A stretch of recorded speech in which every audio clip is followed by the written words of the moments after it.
Hello everyone! Today's issue, titled Product Marketing Concept in the Context of Design to Cost Methodology, will focus on the theory of generating end-to-end project data, initial data related to the area of responsibility of the marketing department. Thus, the purpose of today's issue is to define the role of the marketing department in the framework of a product development project in mechanical engineering, in accordance with the principles of the design to cost management methodology based on the value analysis. In particular, in today's issue, examples of the formation of a marketing concept will be considered, including variants of the list of the basic and additional options or option list, an example of the formation of a marketing plan, as well as the applicability of the value analysis in the context of the use of the most common marketing tools is considered. The general conditions under which the marketing concept is being developed are similar to those specified in the practical case number 2.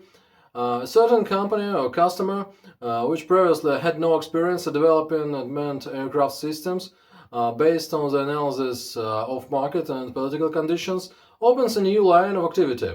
The development and production of a WOOP-type unmanned aircraft system with a certain list of technical and economic characteristics such as takeoff weight from 100 to 120 grams, the availability of a relatively high-quality transmission system video at the level of the DJI-03 or DJI-04 analog, the target value of direct production costs, and etc. The supposed pricing method is investment to cost, i.e. the price of the product must either match the market price of its analogs or be lower, subject to significant one-time cost investments.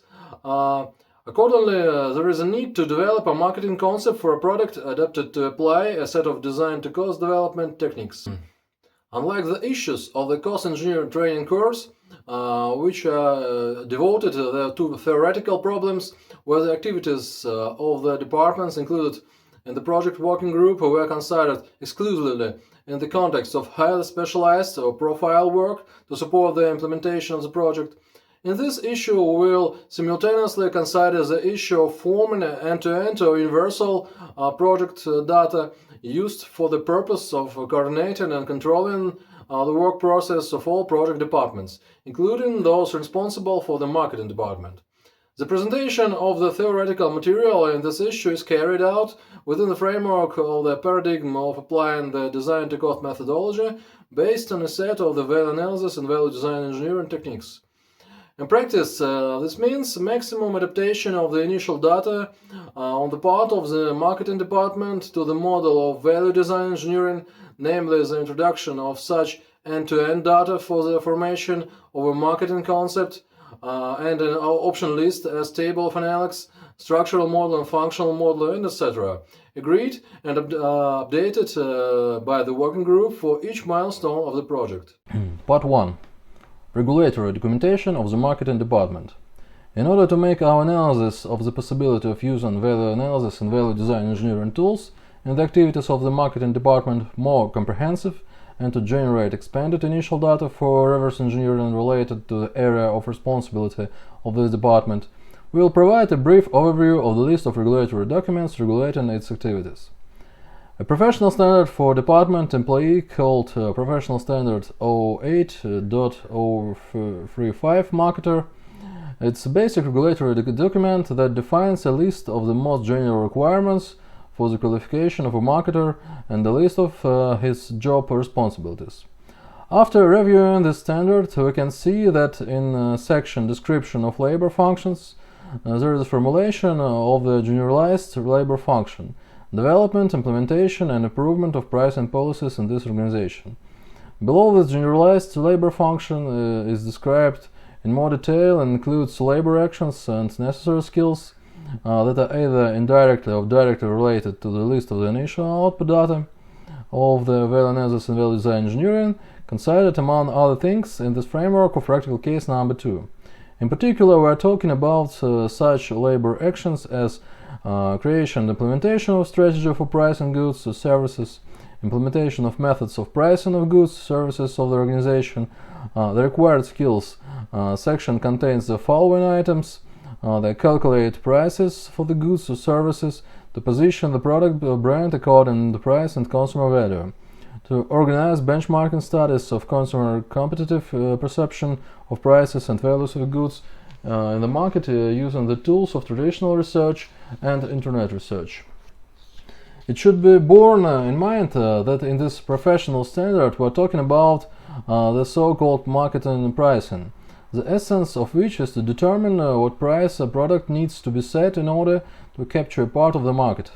However, for a specialist or head of marketing department who in the decision-making process needs a comprehensive perception of the picture of the product being developed, in addition to the marketing service, it's obviously necessary to have information about the current direct costs of the product, cost drivers, and current marginal profitability, which in turn is formed as part of the formation of initial and output value analysis and value design engineering data, considered among other things in the framework of practical case number 2. In the standard GOS R58537, Product Management Fundamentals, the concept of such documents as marketing tools, business plan, product marketing plan, marketing concept, etc. is considered in general form. In general, in my opinion, the standard doesn't have any practical significance since you will not to be able to create any of the documents mentioned in it with its helps, therefore I suggest not to dwell on its content. GOST ISO 20252 standard market opinion, social research, vocabulary and service requirements, despite its relatively large volume compared to the GOST 58537 also doesn't contain any standard forms and techniques, and therefore it's impossible to perform any research based on it. The product management and marketing body of knowledge is a standard body of knowledge that generally doesn't differ from similar publications in the field of business processes, BPM, BOC, human resource body of knowledge, systems engineering body of knowledge, software engineering body of knowledge, and etc. Containing a list of basic generals. This is on how to properly organize a marketing system.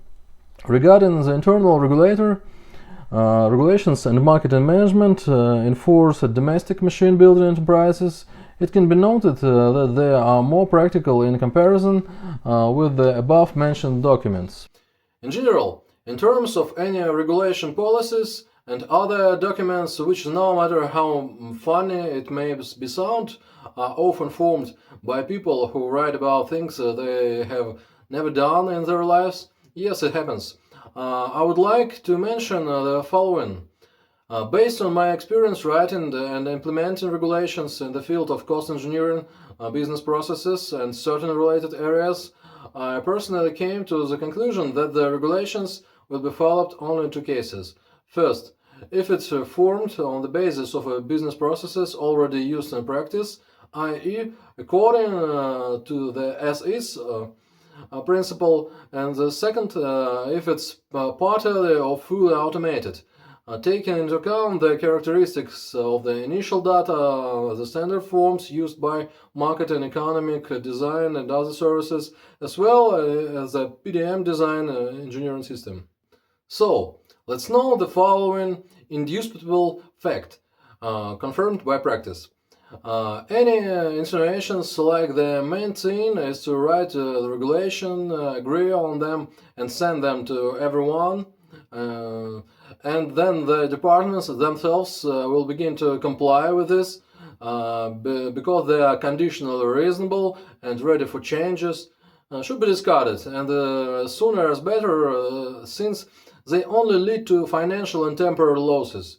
An example of such losses in the situation typical as a rule of large companies, in which dozens of even hundreds of approved but not executed regulations with their title pages on which the dates of development and approval are marked like tombstones, a silent evidence of wasted resources, and internal corporate systems patently accommodate them, playing the role of cemeteries of unfulfilled hopes. So, Based on the results of a review of the main domestic regulatory documentation in the field of marketing, and it can also be concluded that they contain at best the methodology for performing the work of the marketing department, i.e. the list of applied techniques used in most cases is formed either on the basis of personal competences of specialists, formed on the basis of their professional experience, books and publications, or in accordance with the company's internal regulatory documentation. Thus, based on this indirect feature, it can be assumed that the methodology of marketing departments, at least for domestic enterprises, is extremely flexible from company to company, and if desired, may well be adapted or integrated into a single system of design-to-cost development methods based on the basic tools of the value analysis and value design engineering methodology, in particular such as structural and functional model. Part 2. Review of scientific research in the field of application of value analysis and value design engineering tools in the field of marketing. An analysis of scientific publication related to the use of value analysis tools in the marketing activities shows that authors mainly consider the following issues. Look at the slide. Thus, we can conclude that the methodology for using the output and input data for the value analysis and value design engineering, which highlights the basic tools, structural and functional modes agreed and approved by all participants, the project working group, cost engineers, design engineers, the marketers, developed designers, and quality service, and buyers, and secondary other tools of the value analysis, value design engineering, as well as the input and output data of the analysis, i.e. those for which the members of the working group are individually responsible, which are considered either not considered by authors of scientific publications or not of the considered sufficiently. Part 3. Typical directions and analytical tools of the marketing department compatible with the value analysis and value design engineering toolkit. Let's consider a list of typical tools that are used by a marketing department in the framework of analytical reporting, presentation, local reporting, for which we will introduce the concept of the end-to-end project data. So, end-to-end project data is a set of milestone design engineering benchmarks used with the framework of the design-to-cost management methodology based on the value analysis, compliance with which, namely bringing their external documentation in line with these indicators, is mandatory for all participants in the project working group and is regulated either by fixing in software if specialized software is available or by holding periodic meetings. The formulation of the end-to-end project data requires the parallel participation of several related project departments, at least for coordination and approval as the current milestone, and therefore increases the complexity of project implementation, but on the other hand allows you to coordinate activities of these departments: design engineering department, marketing department, project management, industrial design department, cost engineering, quality managers, thereby ensuring the ability to manage direct product costs, i.e. the actual implementation of the design-to-cost concept. End-to-end project data can be roughly divided into two groups: universal end-to-end project data in the format of value analysis tools and specialized end-to-end project data. Universal end-to-end project data can include such value analysis and value design engineering tools as a table of analysis, wait list, a report of the degree of the novelty of the product, a list of purchase parts, structural and functional model, AQS diagrams with corresponding initial data for construction, including data on customer satisfaction, functions and function carriers, data about the quality of implementation, functions and other carriers. In fact, all of the above end-to-end project data has already been reviewed by us in previous releases on the Value Analysis and Value Cost Engineers channel. Specialized end-to-end project data includes common project tools used specialized departments such as option list and marketing plan for the marketing department, business plan for the product management department, project design concept, the design project, and the tectonics coefficient for industrial design department, technical requirements, assigning technical requirements, technical assignment, and other documents in accordance with the United System of Design documentation for the design engineering department, and so on. In the context of the topic of today's issue, we know that all the areas and analysis tools listed in this section are universal in terms of their applicability at both the macro and micro levels of market analysis, so we will not consider these levels of abstraction separately, as will be done in the next section of non-applicable tools. Thus, as a first approximation, it can be argued that the marketing department can upload and use in its activities some of the data from the list of conditional end-to-end project data, end-to-end information for working group, the list of which was outlined above. Let's consider typical working documents of a marketing department which can be formed using end-to-end project data. Part 3.1 Competitive market analysis or competitive analysis table. With regard to such a marketing tool of the competitive analysis table, it can be noted that according to certain parameters it corresponds to: firstly, the table of analysis discussed in the practical case number 2; secondly, end-to-end project end-to-end design data, namely the functional models for assessing the magnitude of significance and relevance, as well as models for magnitude of performance quality depending on the degree of customer satisfaction, defined in the framework of the AQS diagram.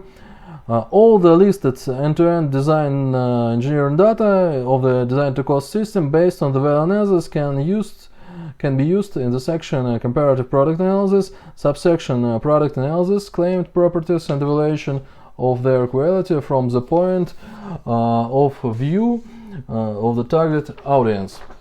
Rating from 0 to 5, where 0 is the absence of property and 5 is the best offer on the market of the competitive table analysis, for example. A practical example of filling out the competitive analysis will be discussed in the competitor analysis section of the marketing concept. It should be noted that the table of analysis used in the value analysis and related end-to-end project data, the methodology for selecting key competitors, and the competitive market analysis mentioned above and having at first glance some similarities, different tools used by specialists in various fields, cost engineering, marketing, which are based on different analysis methods, which will be shown below. Part 3.2 Creating an option list. The option lists we mentioned above is usually also presented in several slides of a presentation presented as part of the use of the apple-to-apple methodology. We will not elaborate on the content of these slides, since a separate section of this case is devoted to the option list document. Let's just mention that in the case of the use in the such value analysis and value design engineering and derivatives and the structural and functional option lists, they can also be added to presentation slides in addition to the traditional option list form in order to improve the quality of information visualization. Part 3.3 Calculation of the optimal selling price. We have classified this calculation method as compatible with the value analysis, despite the fact that the logic of calculating the optimal selling price used in marketing is based on such indicators as first, the cost of unit of production. In this case, the total cost is mean the selling price per unit of the goods, the purchase after the completion of the production cycle, third, retail margin ratio, fourth, price for the consumer, and fifth, profit and profitability. Thus, despite a certain specificity of the methodology for calculating the optimal price of goods in marketing analysis expressed in the fact that the actual cost structure of the product, the marketer in fact isn't particularly interested in what is expressed in the absence of the need of analyze cost drivers. We still attribute this tool to the design-to-cost methodology based on the value analysis for a single reason. The methodology for calculating the target direct costs and the target selling price of a product using the value analysis method is a direct complement of alternative calculation method in relation to the marketing methodology for calculating the optimal selling price, and therefore these two methods are compatible and can be used together in practice for example, as part of the marketing report of the topic optimal selling price for the company's management, and etc. The methodology for calculating the optimal selling price will be used by us as a part of the formation of the marketing plan. In the pricing concept section, the calculation results will be presented without a detailed analysis of this marketing tool. Part 3.4 Positioning. Positioning techniques are used in many branches of mechanical engineering, and in this case we do not aim to fully describe the theory of positioning as a related concept of a market segmentation, including all possible positioning strategies, of which there are at least 8 in the classical description. See the slide. The problem is that in practice, as always, everything turns out to be somewhat more complicated than in theory. In particular, in our case, we will consider the conditional complex strategy that I have dealt with in my practice. But complexity in this case, it means the simultaneous use of several classic strategies, and therefore we have added another item to their list, complex positioning. As we can see on the slide, the applicability of the value analysis and value design methodology in the first approximation can be classified as direct and indirect. Let's analyze this applicability in a little more detail. In terms of competitive positioning, I think comments are unnecessary, since such a value analysis tool as table of analytics, even if different in content from similar marketing tools, can obviously be applied, and therefore included in the list of the end-to-end project data of the project, which with the framework of design to cost concept are agreed upon by projects working group at each milestone. And the customer positioning part, the applicability is indicated as indirect, again for the reason I mentioned above, namely we consider the value analysis and value design engineering tools to be originally intended for designers, engineers. Therefore, the main source of output data, the main initial and output data of the value analysis should be focused specifically in the design engineering department and in the list of the end-to-end project data. Related departments such as marketing, industrial design departments, quality departments can use only the portion of the available data similar to the functionality they use. Simply put, the list of the end-to-end project data doesn't include information about the description of the target audience. Conditionally, this is internal kitchen of marketing, and the value analysis and value design engineering may or may not be applied in it. Respectively, this uncertainty gives us the right to indicate the possibility of applicability as indirect. We followed a similar logic in the project of specifying the applicability for other positioning strategies listed in the table. Special attention should be paid to the possibility of using the tools of the value analysis and value design engineering, and in particular in the table of the degree of novelty of a new products at various levels of abstraction, which was presented and analyzed by us in the framework of case number 2 in the section Economic Indicators of the Product Technical Assignment. The method of use, I believe, is understandable to listeners who have familiarized themselves with the case number 2, in particular as part of the use of the second basic positioning method, method 2 on the slide, according to which we are talking about launching a product with a certain significant degree of novelty compared to analytics, i.e. options that competitors do not have, and aforementioned table of the degree of novelty of a new product at various levels of abstraction is just one of the elements of the value analysis and value design engineering toolkit, which allows a particular to manage the degree of novelty of the product at the stage of product documentation, early milestones of project, by managing the content of the theoretical specification for the product and its main units and systems.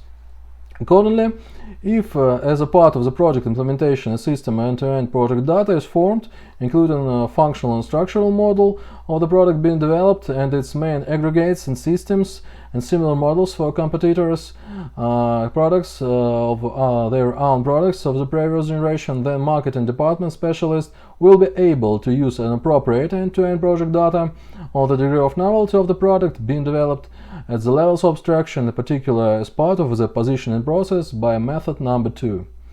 Part 3.4.1 Price Positioning Chart. The formation of a price positioning chart is possible in the following format. First, at the product level as a whole for individual units and system standard option, and for individual function carriers, small assembly units, and for function based on functional model and new option. An analog of the price position chart in the form of brand positioning map, see the apple-to-apple presentation below, will be used by us when forming a marketing plan in the positioning concept section. Part 3.4.2 Their approximation positioning. In this case, I do not set the task of fully describing their approximation positioning technique.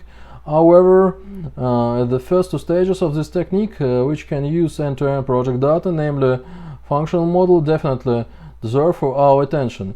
In particular, we're talking about such parameters as current perception of the company's product, the current perception of the competitor's product, and the market properties of the product. Parameters such as problems, the needs of consumer that can be solved, which are usually present in the marketing plan, are also reflected in the mentioned their approximation position methodology. In addition, within the framework of this methodology, stage 2, a positioning map is formed, in various versions of which is presented to apple-to-apple presentation, and several positioning concepts that are formed, stage 3. In terms of assigning points according to several criteria, trust, unambiguity, long-term uniqueness, memorability emphasizes the project of the product, properties of the products, meets the needs of the target audience.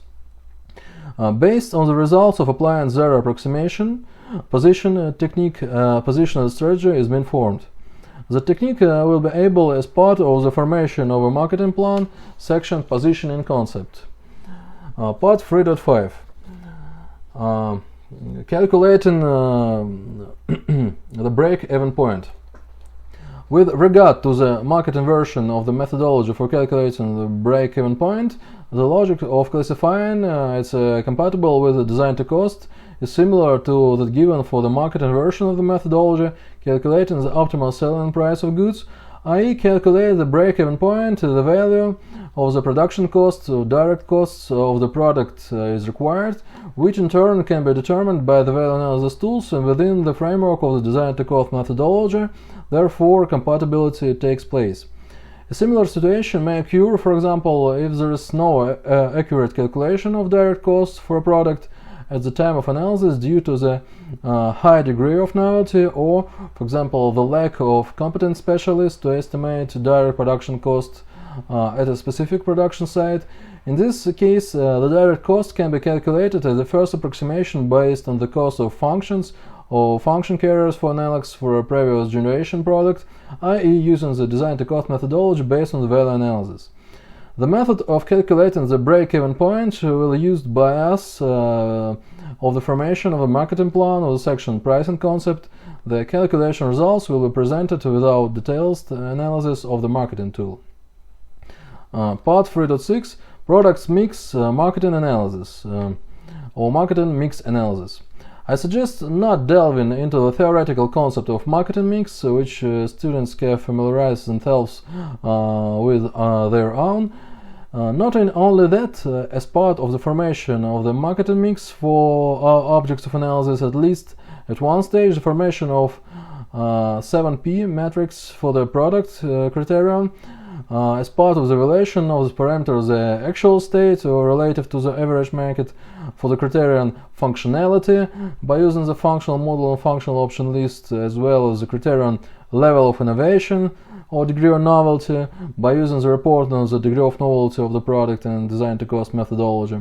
With respect to the criteria of industrial design, quality and technical characteristics, such end-to-end data can be used, which will be shown below.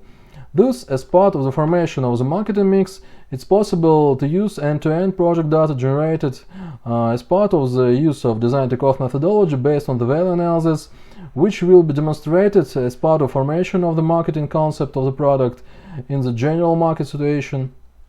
It should be noted that within the framework of using the marketing mix tool, factors such as limited assortment and lack of real marketing research should be taken into account.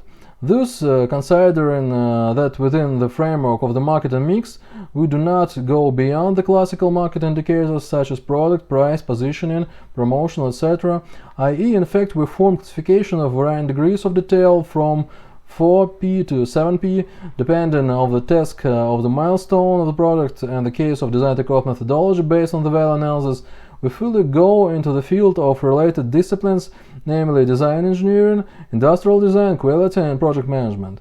And in the fact, we form universal initial data for analysis end-to-end project data using not only classical marketing evaluation factors, but also conditional non-marketing ANS such as product, design engineering structure, design project, and etc. Product mix marketing 4P, 5P, and 7P can be characterized as a comprehensive strategic level tools because, firstly, it's a tool for cutting off the current situation and forming option for adjusting the strategy of particular product, however it differs from them. Firstly, by the absence of absolute numerical data, only relative and percentage values are used in the report, and secondly, by the possibility of using both at the stage of project documentation. Thus, based on the result of the analysis of the marketing mix of tools, the analyst should make a recommendation such as adjust the marketing plan and provide a list of corrective measures for each indicator, product, price, promotion, etc. Secondly, in a broader sense, the formation of a marketing mix, or rather a presentation with description of the marketing mix, allows you to form a brief product development strategy in a few hours. For a first approximation, thus a marketing mix is, among other things, is a strategy formation tool. And further, within the framework of the marketing mix, a whole range of indicators is considered that correspond to various sections in the marketing concept, in particular the marketing plans such as pricing, promotion, and positioning. Part 3.7 SWOT analysis. SWOT analysis refers to tools often used by the marketing service at the strategic level, and at first glance unrelated to the design-to-cost toolkit based on the value analysis. However, a deeper analysis of the stages of SWOT analysis shows that the use of design-to-cost tools is possible, as will be demonstrated below as part of the consideration of an example of the formation of marketing concept. At this stage, we will not consider in detail the issue of performing a SWOT analysis. Further, the SWOT analysis methodology will be used by us as a part of formation of the marketing plan. In particular, it will be used by us as part of formation of the marketing plan in the section general market situation. In particular, the strength and weakness of the product, in our case it's a WOOP, developed by the Superdrone LLC. The calculation results will be presented without detailed analysis of this marketing tool. Part 3.8 Local and extended B2B and B2C marketing research. Let me make a reservation right away. By the local B2B and B2C marketing research, we mean filling out questionnaires and processing their results in the form of a short analytical report without an extended explanatory note. Expanded marketing research respectively means research the results of which are summarized in the explanatory note of about 50 pages, containing sections as terms of reference, introduction, etc. Below, when considering the sections of marketing research in the context of the applicability of design-to-cost methodology based on the value analysis, we are talking specifically about advanced marketing research. Generally speaking, the use of the value analysis in marketing research is a separate topic for discussion, since the potential in this area is significant, which is confirmed firstly by a significant number of online publications. By the way, the extremely small number of scientific articles of the topic is rather strange. And secondly, the functionality described in this online publication is extremely similar to the functionality used not only in the value analysis, but also within the framework of the quality management service. In particular, we are talking about two groups of analytical tools that can be applied. First group, the value analysis and value design tools, can be applied when first, determining customer preferences, i.e., actually forming a functional product model and the basis of which as marketing concept of the product will be formed. And the second is assessment of the characteristics of the target audience, i.e., the actual formation of a functional model with the average average representative of the target group. With regard to these 2 points, namely the formation of a functional model of consumer functions, I have nothing to add except what was already has been previously outlined as the theoretical issues as well as practical case number 2. We do not include such a tool as an analytic table and its marketing counterpart, the competitive analysis table, in this group. Since we discussed the possibility of using it above, we only know the fact that such comparative tables are used in the framework of marketing research. And the second group is quality management tools. First is a focus group surveys with automated manual results processing. Second, determination of the degree of satisfaction on focus group participants with consumer function. And the third, determination of quality of performance of consumer functions based on the degree of satisfaction. As we can see, all the tools listed in Group 2 were reviewed in issue number 12 of the theoretical course entitled Degree of Satisfaction and Fulfillment Quality of Functions and Their Carriers. Let's look directly at the structure of the technical assignment for the implementation of marketing research, which described its context in sufficient detail for our purposes in the context of the applicability of the two groups of value analysis and value design engineering tools discussed as above. The nominal sections of the technical assignment on marketing research is subject of research, period of research, geography of research, in the context under consideration of the little interest. Therefore, we do not consider the methodology of their formation in the context of value analysis and value design engineering. Next, we will consider the most voluminous part, both in terms of the number of pages and in terms of semantic content, the content of marketing research, which usually includes the following sections. A. The sections competitive structure of the market contains a description of the process of identifying and analyzing supplies from foreign manufacturers, customers, statistics data in the context of the technical characteristics of the object, marketing analysis, identification of Russian manufacturers and analysis of their scale of operation, business model, product range, location of proportional sites, business development plans, and etc. B. The section demands on the primary market contains a description of the process of forming a consumer database given by the top 100 consumers, the technical and economic parameters of products used by consumers, purchase prices, and, if possible, the results of a consumer survey and determination of the degree of satisfaction and quality of consumer function. And C. The section analysis conclusions contains a description of the analysis logic and the results based on the results of section 1 and 2. D. The market of the region in question. Sections contains macro-level information such as total supply volume, supply structure by region. And E. The profiles of the world's leading manufacturers. Section contains a description of the scale of activities, business model, assortment, location of production sites, business development plans, etc. The 5 listed sections display and sub-items related to the identification and analysis of supplies based on statistical data, including customs data and the identification of Russian manufacturers and their analysis, financial condition, assortment and its performance characteristics, supply volume, sales and marketing schemes, etc. Which I suggest not to dwell on in detail and accept it's given that the value analysis methods are either not applicable to these sections at all, or they are applicable but indirectly, or more simply, their applicability is far-fetched.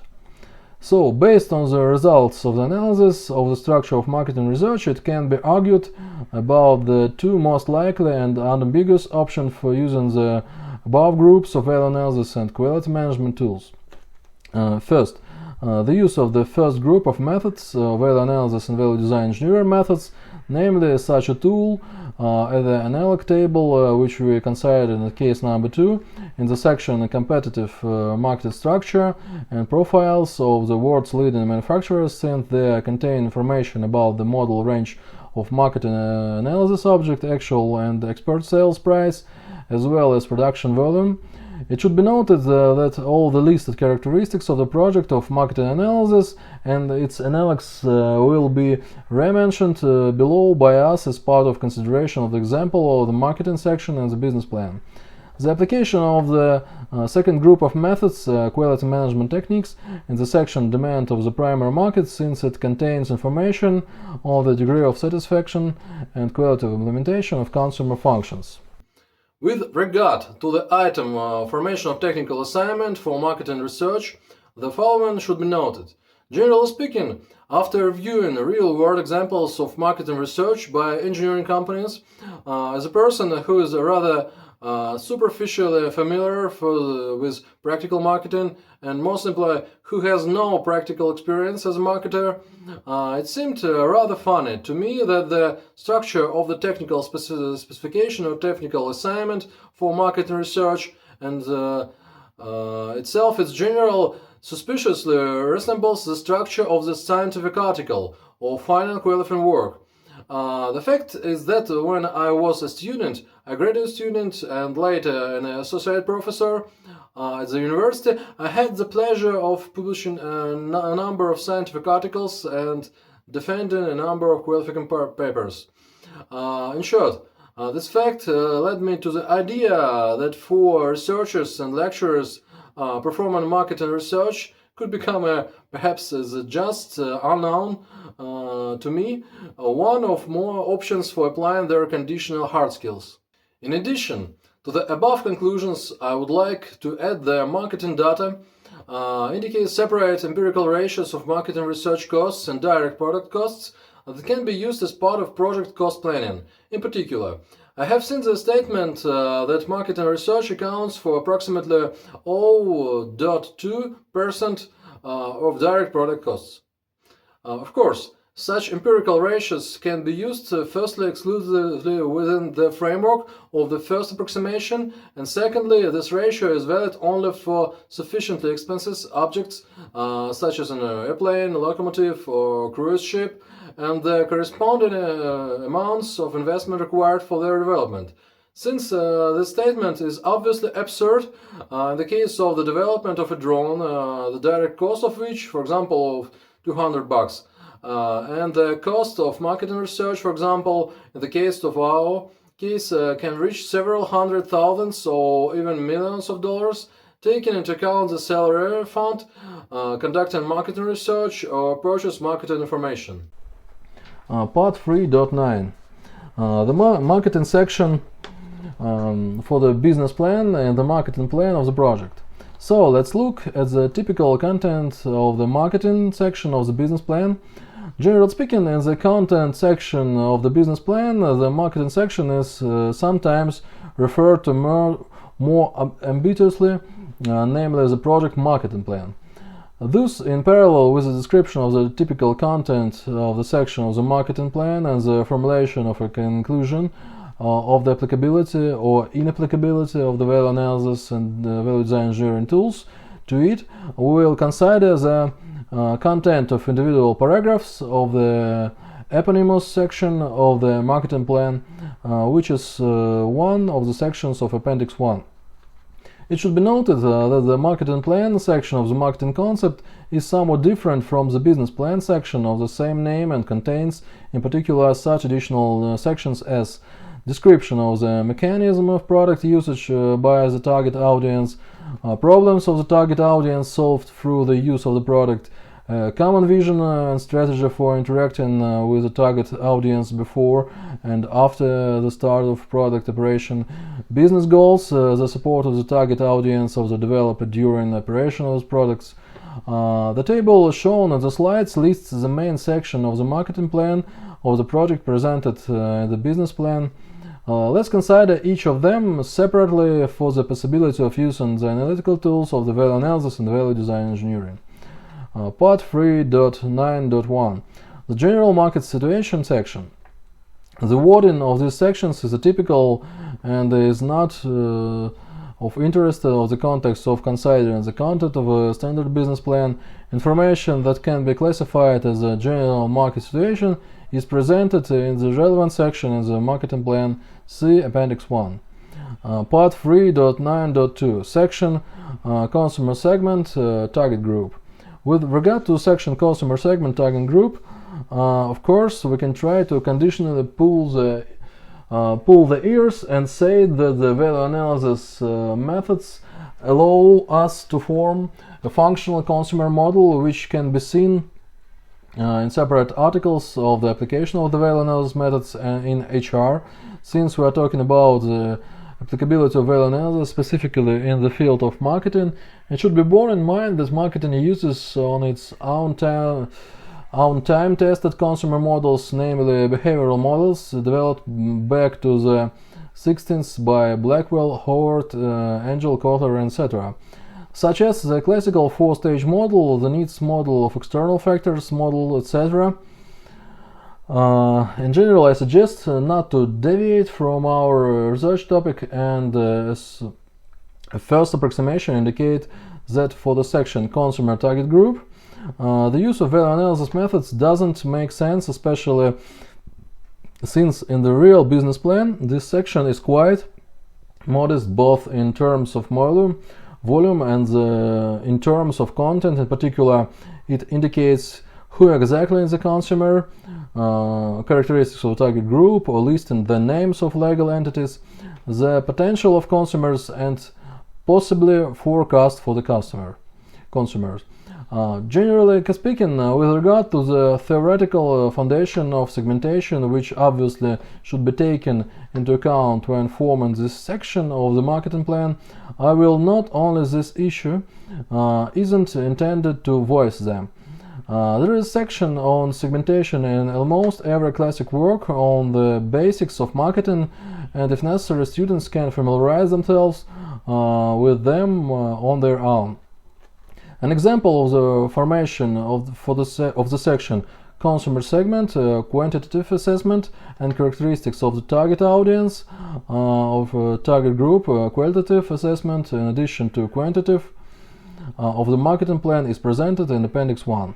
Part 3.9.3 Description of current product park using and operated by the target group.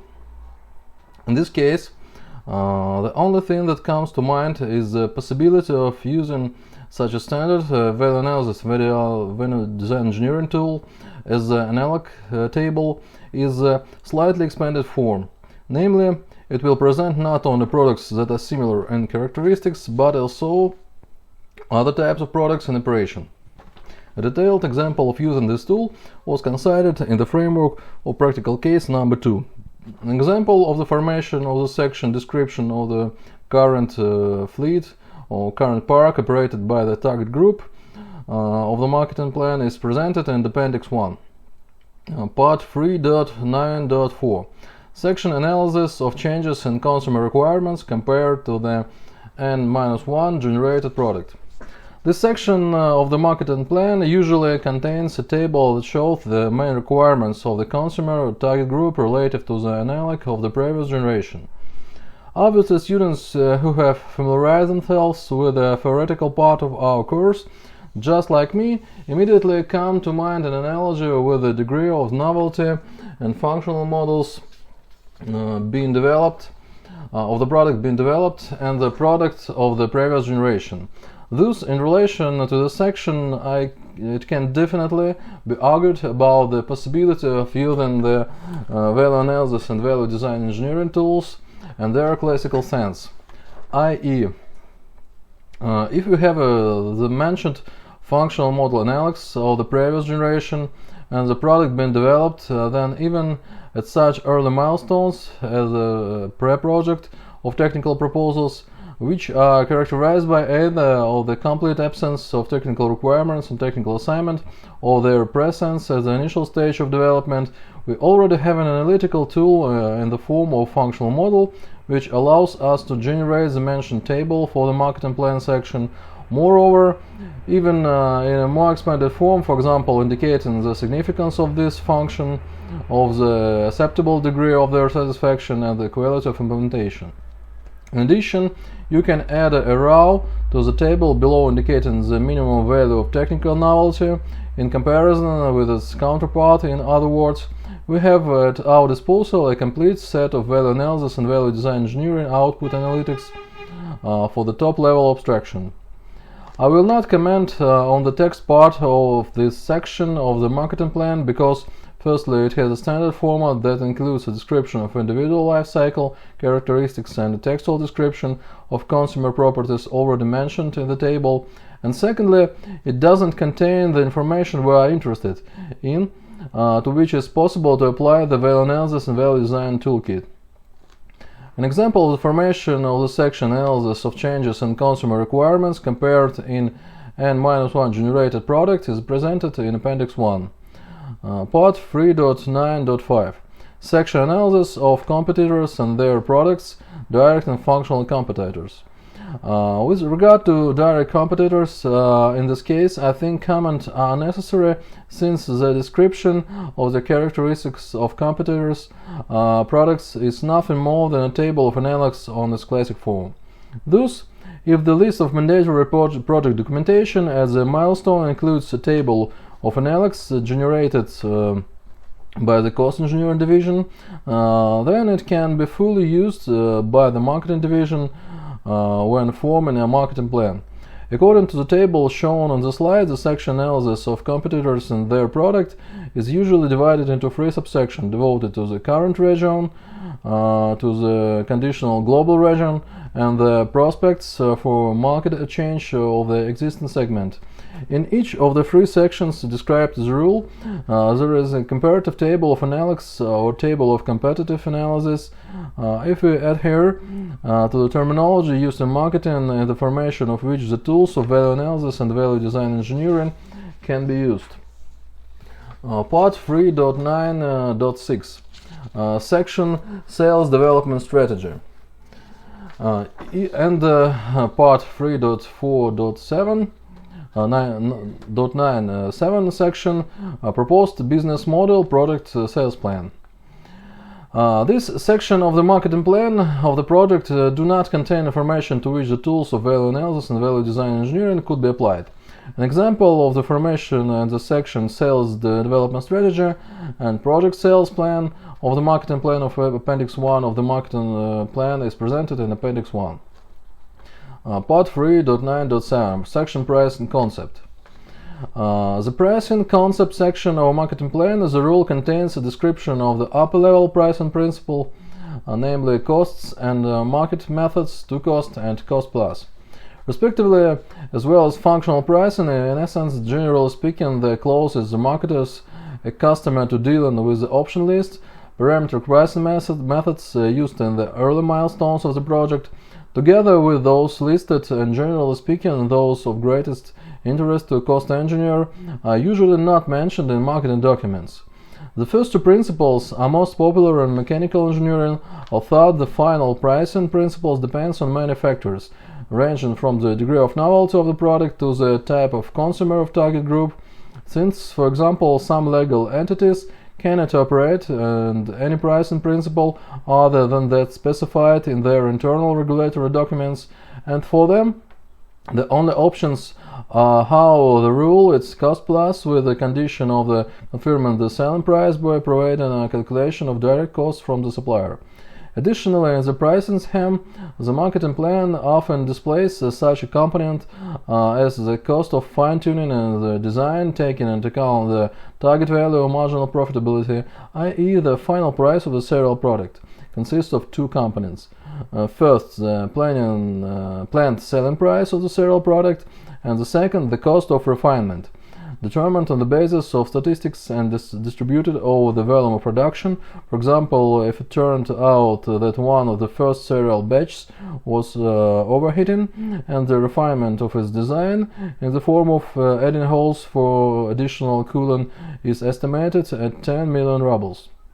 If the production volume is 10 millionth unit, then 1 ruble is conditionally added to the price of each whoop. Since the choice of a pricing concept is an integral stage in the application of the set of design-to-cost development techniques, in my opinion, although this section is a conditional tip of the iceberg, it can still be attributed to the section within which the value analysis and value design engineering tools are applicable.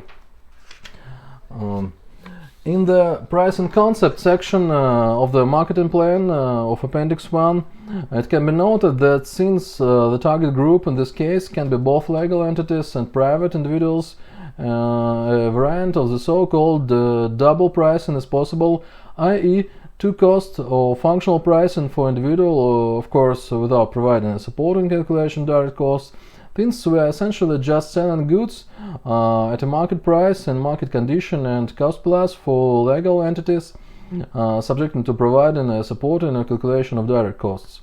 Part 3.9.8, the section summary table of a marketing plan. Conclusions.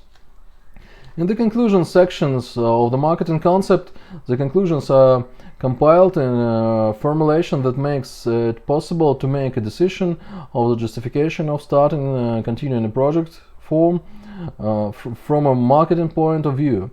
An example of the formation of the conclusions section as a marketing plan is presented in Appendix 1. That's shown in the monitor. Part 3.10, marketing section of the feasibility study.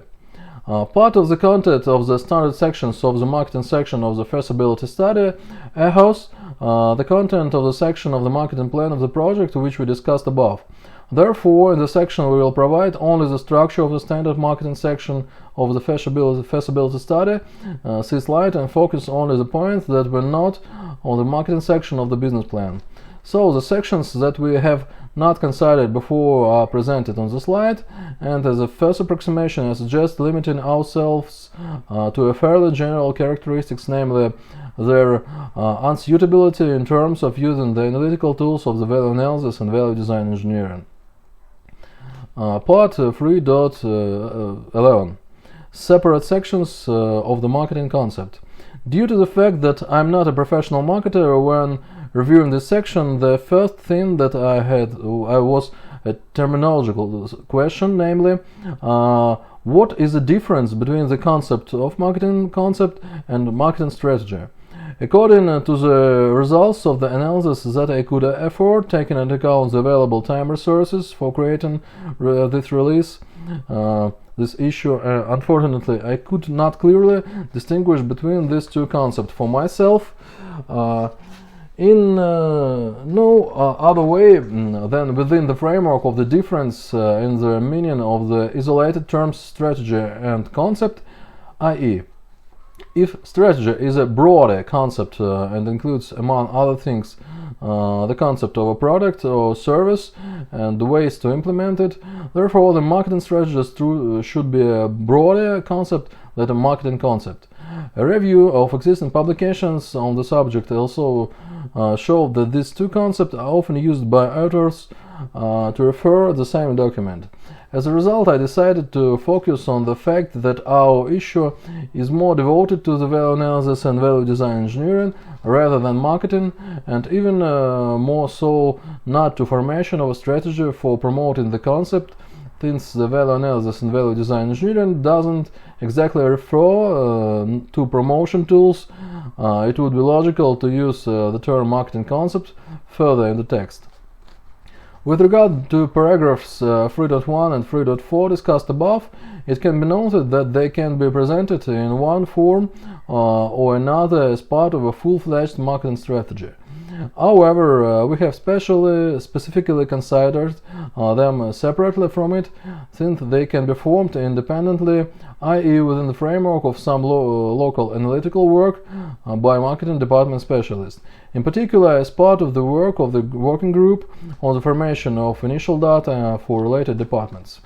In particular, the principle of forming the marketing plan section of the business plan discussed above will be used in the process of forming the marketing plan section of the marketing concept presented in Appendix 1 to our today's issue. In addition, as part of the formation of the marketing plan section of the marketing concept, we will consider an example of the option list section that is extremely interesting to us in the context of the value analysis and value design engineering, by the way, referring to the list of the end-to-end project data, in accordance with the terminology we introduced above. In addition, we will see that as part of the use of the value analysis and value design engineering toolkit in marketing, the option list can be presented in a more detailed form compared to its classical presentation, i.e. in alternative structural and functional versions at various levels of abstraction. Thus, we will consider three options for presenting an option list in marketing. First, classical option list, second, structural option list, and the third, functional option list. Below, within the framework of this practical case, we will consider a simplified standard format of a main or base analytic document used by a marketing department. I mean, marketing concept of a small class unmanned aircraft vehicle. The conditional simplification of the concept in this case will be related to: firstly, due to the lack of statistical data in this area, and accordingly the impossibility of conducting local marketing research, and link to which is necessary within the framework of the marketing concept. And secondly, due to the fact that the formation of a detailed marketing concept, generally speaking, isn't our main goal on this issue, and it's necessary solely to demonstrate the possibility of using end-to-end project data, including those related to the output analytical data of the value analysis and value design engineering, in practical application of the most common marketing tools. Paragraph 4. Typical analytical tools in the marketing department that are not compatible with the value analysis and value design engineering tools. Separately, it's necessary to make a reservation about the typical areas of analysis and analytical tools of the marketing departments, within which it's not possible to use standard initial data, standard structural and functional model, and output data of functional of value analysis and value design engineering analysis. Paragraph 4.1. Typical areas and analytical tools that used at the macro level of strategic marketing. In particular, typical areas of marketing analysis at the macro level often reviewed in presentation, in which the use of the value analysis and value design engineering tools is unlikely, includes such areas as analysis of the company's business drivers, market analysis, macroeconomic analysis, logistic analysis. In this case, I will limit myself to the fact that within the framework of our course, we have outlined quite specifically the range of objects of analysis. In particular, the object is a specific product of mechanical engineering, i.e. an assembly unit and a set of components, aggregate systems of which it consists. We are interested in the totality of analysis of this product solely within the framework of forming a table of analogs. We do not rise to the level of the fleet of wide-body aircraft of the African continent or the combined fleet of the oil tankers and bulk carriers of Southeast Asia. In other words, this level of consideration goes beyond the abstraction levels considered by us within the framework of the value analysis and value design engineering, limited to a zero level or product, a specific bicycle, airplane, or barge. Paragraph 4.1.1. Formation of BCG matrices, or Boston Consulting Group matrices. Based on the initial analysis of the BCG matrices, matrix formation methodology, as a first approximation, I would like to say that using the tools and output and input data of the value analysis and value design engineering within the framework of this methodology doesn't make sense, in particular despite the fact that to a first approximation is possible to note some similarity of the methods of the sense that products are evaluated according to the number of criteria, including the creation criterion of the significance according to the criterion sales growth, current market share, and etc. See BCG methodology. The degree of abstraction used on the BCG methodology and the complete absence of any technical evaluation criteria, including the absence of the BCG methodology of such an assessment criterion of the degree of novelty used in the value analysis and value design engineering at the upper levels of abstraction, suggests that BCG methodology and the value analysis and value design engineering methodology roughly saying incompatible. BCG analysis methodology will not be used by us as part of formation of a marketing plan for reasons similar to those outlined in relation to ABC analysis, in particular since we assume that the company's product range consists of one product at this stage. The essence of the BCG matrix is precisely to analyze the strategy in terms of dividing the product range for different groups. Paragraph 4.1.2 ABC analysis. From the point of view of the terminology of significance and importance analysis, ABC analysis from the point of view of the terminology of the value analysis is nothing more than a formalization of the methodology for determining significance based on the criterion brings the largest part of the profit of sales, which can be used in marketing when working with the end-to-end project data, in particular functional model as well as the classical and functional option list, for example, the micro level, the level of analysis of the option list of a product or its component, as part of the answer to the question which product's option bring to the most satisfaction to the consumer, and etc. At the micro level, ABC analysis can be used as part of life cycle analysis, for example, in the interpretation of which product's elements related to the consumables bring the most profits, or which items of service costs bring the most profit. Another option for the use in ABC analysis at the micro level is to form a company's project strategy, for example, for 5-year period. The logic is similar to the one described above, i.e. in this case we create a list of product ranges, models, airplanes, steamships, in our case unmanned aircraft systems, and determine which them to bring the largest part of the profit of sales volume. Note that based on the very logic of the ABC method, namely that it's applicable at the micro level only of the company with a wide range of products, so in this case we will not use it as a part of formation of a marketing plan, due to the fact that in this case we are considering a single product. In addition, in terms of assessing the compatibility of ABC analysis in marketing and design to cost based on the value analysis, it should be taken into account that there are many specific publications in which these methods are not just identified but even translated value analysis, but even translated functional cost analysis into English as ABC analysis, losing sight the fact that if we consider the founder of the value analysis in the USSR, it's Sobolev and the Miles in the USA, then the translation of the value analysis into English should sound like value analysis, according to the terminology used Miles in basic works. Thus, I personally adhere to the view that ABC analysis in the form in which it's used in marketing, namely in the form of assessing the contribution of a product or group of products to the total profit of a company, it's not directly related to the value analysis, and therefore ABC analysis and marketing should be attributed to tools that do not compatible with the value analysis based design to cost methodology with regard to the application of the ABC analysis in other fields of knowledge such as controlling or managing accounting. This conclusion may be disputed. In practice, including in marketing, the use of the ABC method in its conditional pure form is quite rare. In fact, the technique, which is called ABC, is an actual combination of elements of three techniques.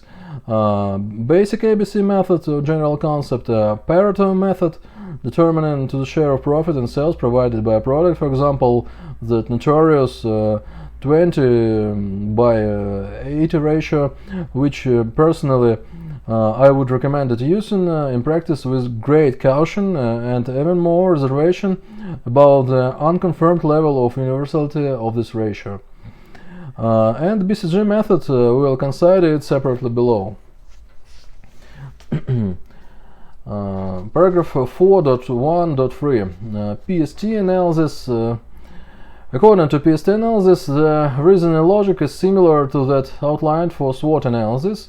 The only thing I would like to focus on is one of the weakest of PST analysis, which at first glance may be indirectly related to the value analysis tools, namely a set of methods for determining significance, which was devoted to issue number 11, engineering transition methods for assessing the significance of functions and their carriers.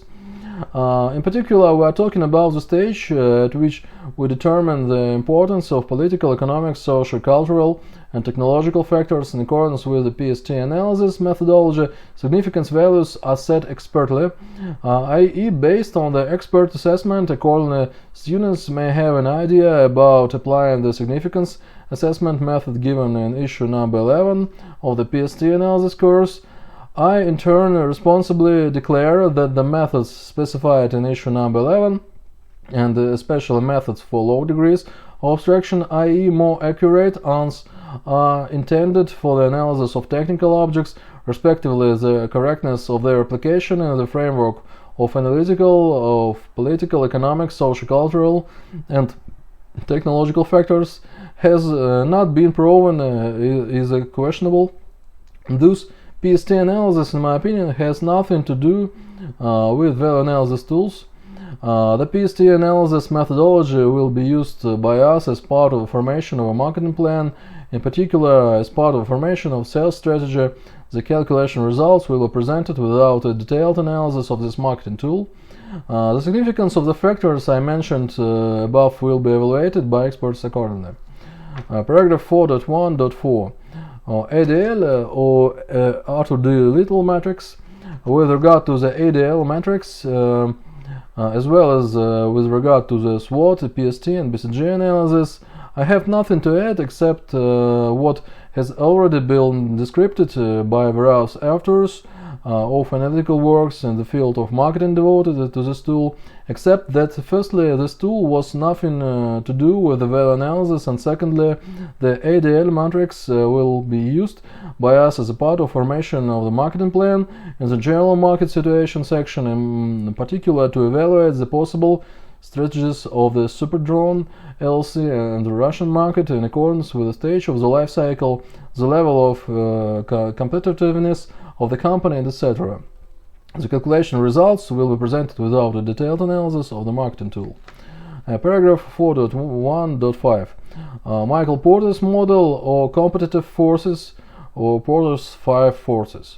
With regard to the Michael Porter's 5 competitive forces model, the logic is similar to the above for the macro level tools. Michael Porter's model of the 5 competitive forces will be used as a part of the formation of the marketing plan, the section analysis of competitors and their products, in particular to describe the ways to form the competitive advantages of LLC Superdrone in the Russian market, etc. The calculation results will be presented without a detailed analysis in this marketing tool. Paragraph 4.1.6 McKinsey and General Reactive Matrix. With respect to the McKinsey and GE matrix, the logic is similar to the above for the other micro-level tools. The McKinsey and GE matrix will be used by us as a part of formation of the marketing plan and the basic analysis of the consumer segment section, in particular for analysis aimed at determining the presence of segments for expanding the product line. Currently, according to the terms of the case, the line includes only one product in the context of competitiveness and so on. The calculation results will be presented without a detailed analysis of this marketing tool. Paragraph 4.1.7 The ANSOF metrics of defined growth strategies.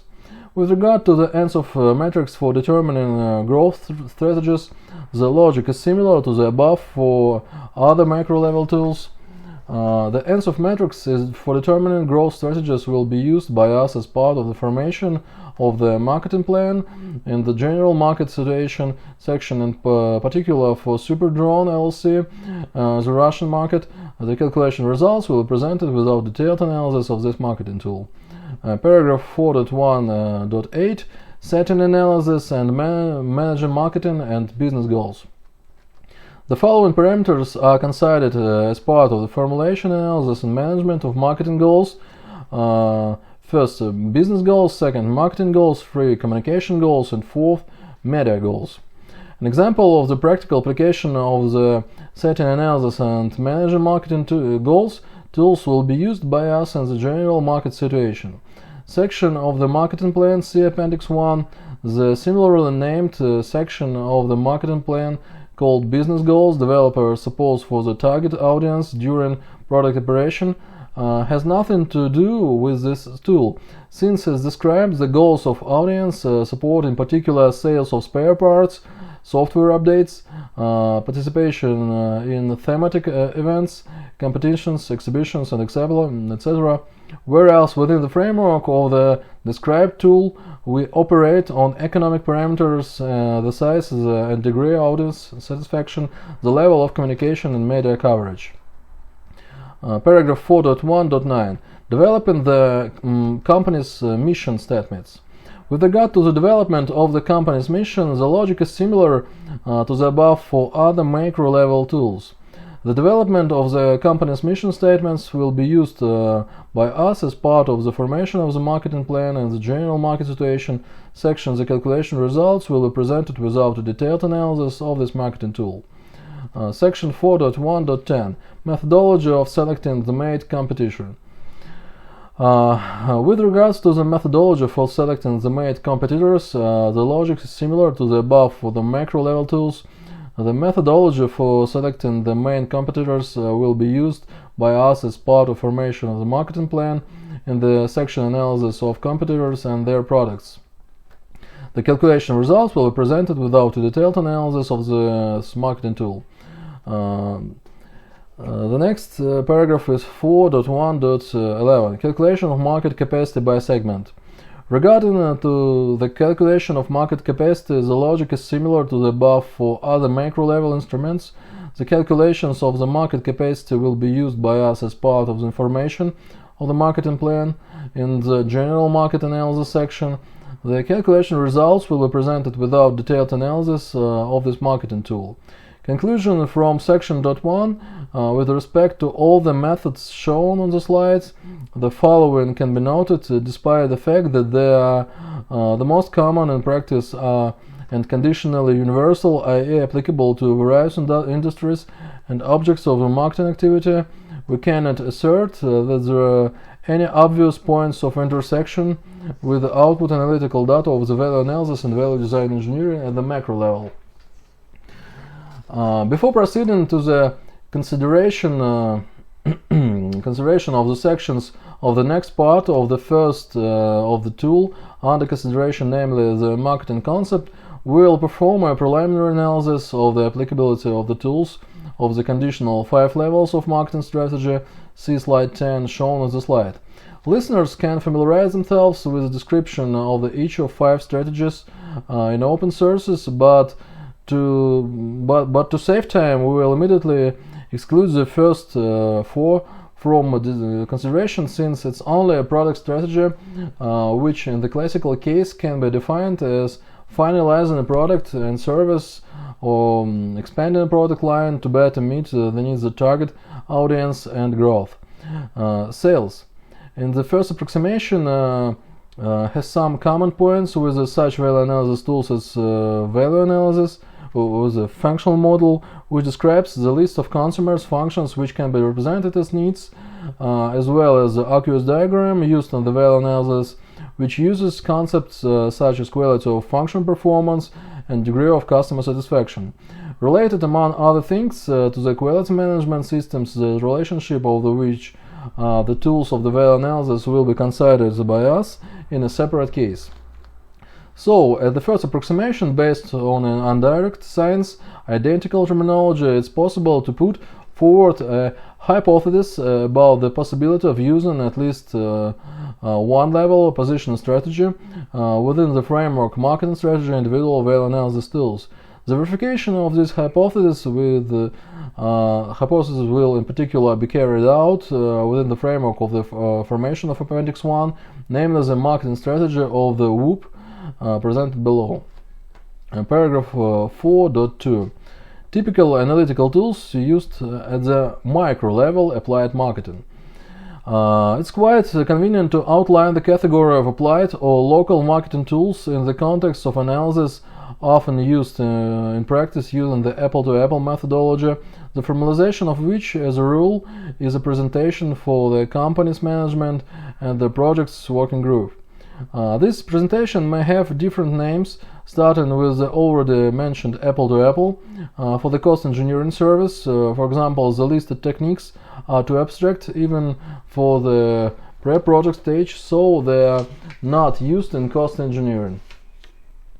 The structure of the apple-to-apple analysis presentation within the framework of the marketing plan structure is usually as follows.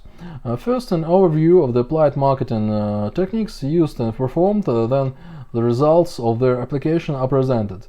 Next, we will look at the micro-level techniques that are most often used in practice when forming an apple-to-apple presentation. Paragraph 4.2.1. Calculating the price of a product based on an estimate on the relative value of the brand. The analysis of the relative brand value within the framework of the apple-to-apple methodology is usually performed as follows.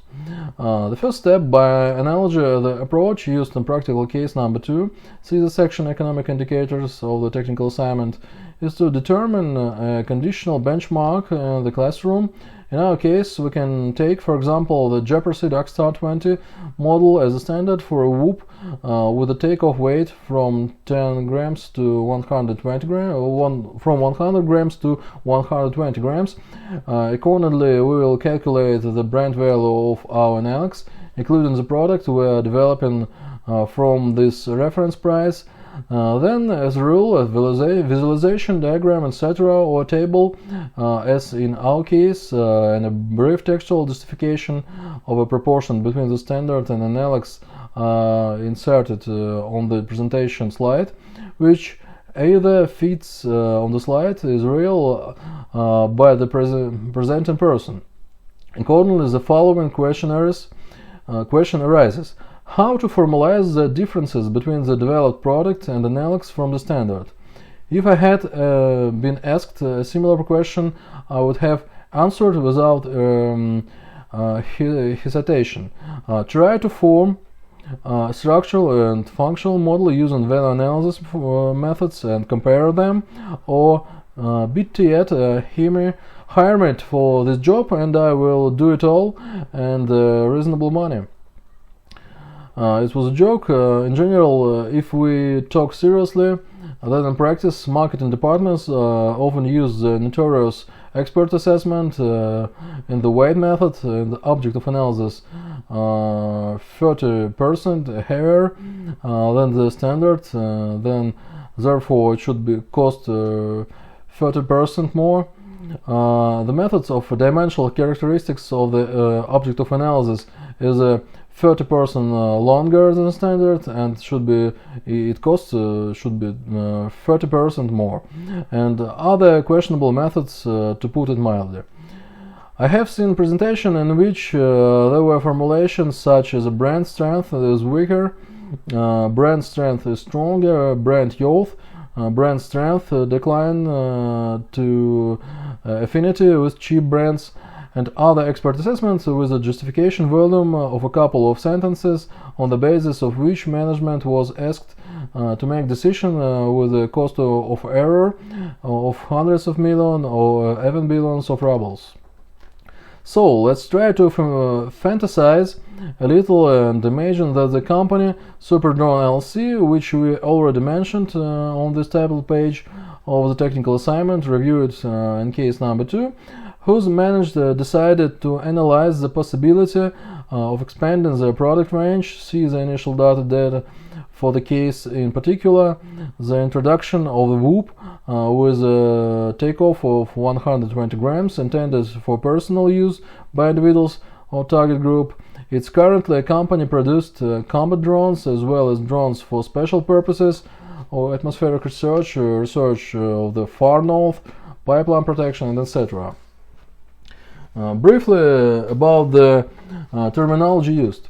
In this case, we will use the term brand both for existing brands such as DJI, Jeopardy, and etc., known to consumers, and for the newly created brand Superdrone, although in general marketers separate this in two concepts precisely by the criteria on the frame, i.e. brand and trademark is the same thing, but everyone knows the brand, and in principle is no one may know the trademark except the persons who registered it.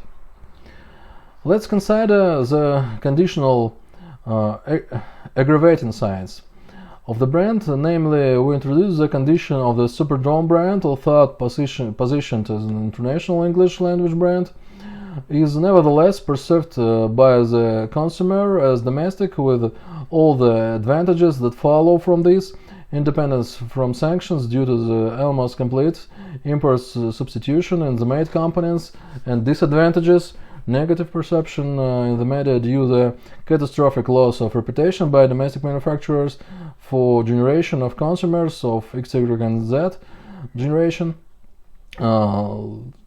Let's assume that the alpha generation treats domestic brands neutrally, since the catastrophic loss of reputation has already stopped during their formation.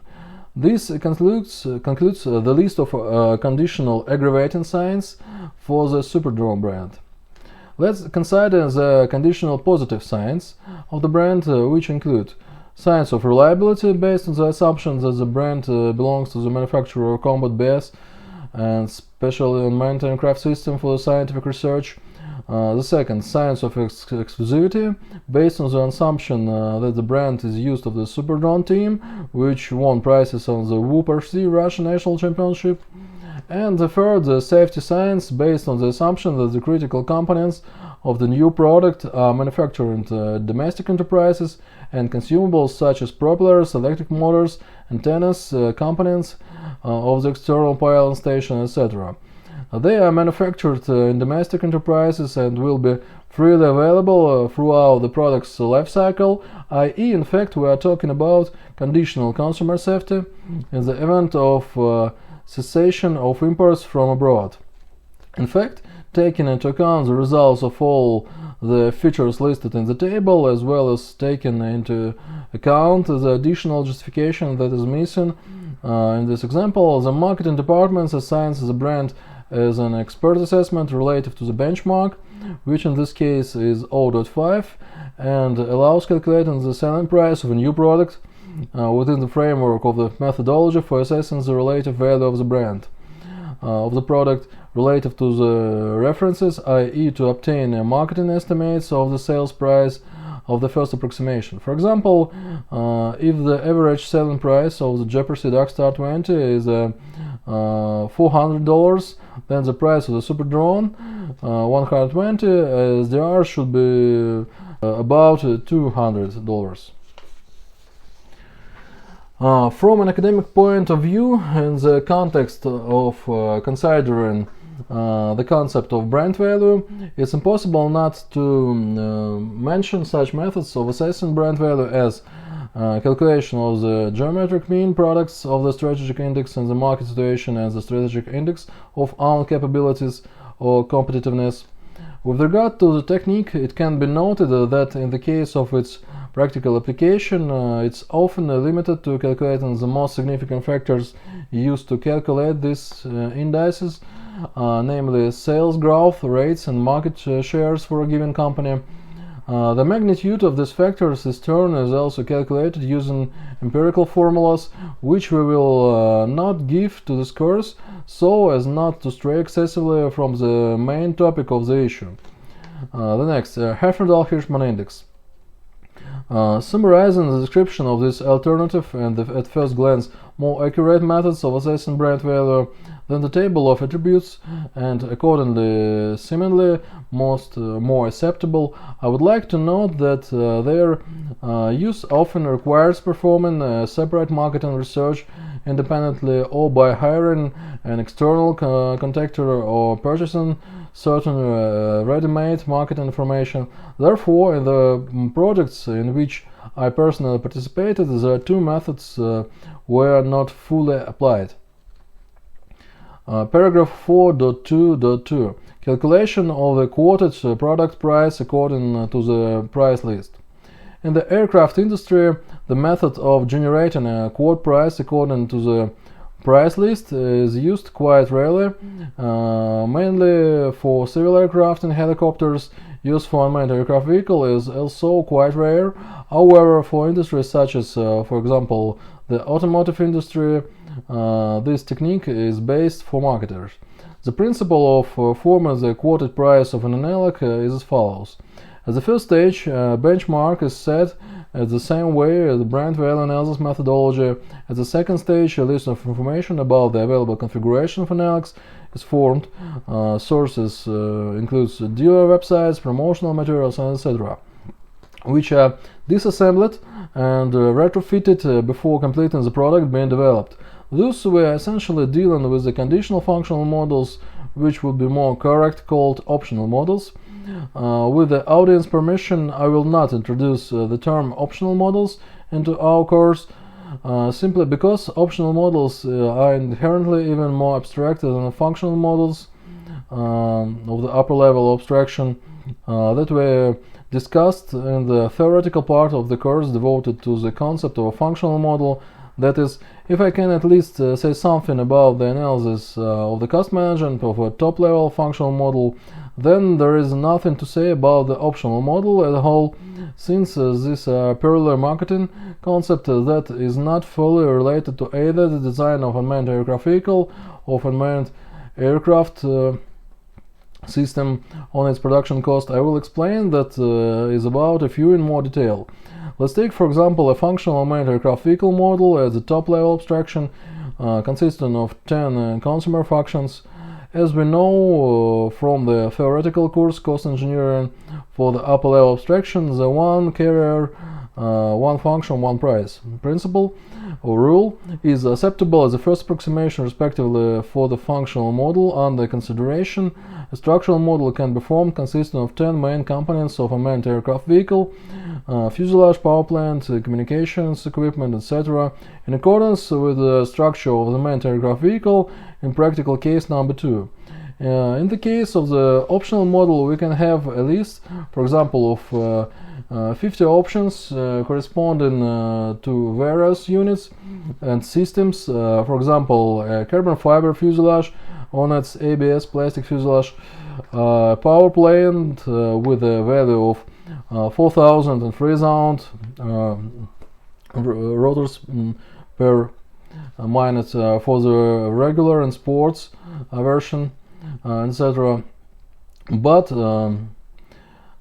the list of options will not be options related to the flight controller or condition elements of the landing gear, simply because, firstly, these options are not interesting to the consumer because they give a zero wow effect, and secondly, the rubber landing gear cushions do not significantly affect the operations of a unmanned aircraft vehicle, in particular the whoop, to put it mildly. Thus, the optional model firstly doesn't cover the basic top-level functions, and secondly, not all the main units and systems. A mandatory requirement for the formation of corresponding top-level structural model, but it corresponds to a 10-component functional model according to one price criterion, i.e. the product price of both. In both cases it's identical. I believe that I have described in sufficient detail the disadvantages of the method of forming the quoted price according to the price list in comparison with the method of forming structural and functional model used in the value analysis and value design engineering.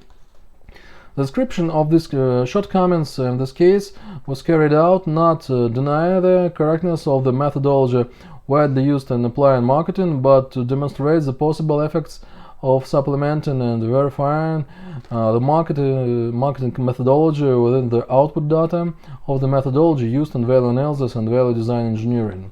Paragraph 4.2.3 Quarterly marketing report and sales and profit analysis template.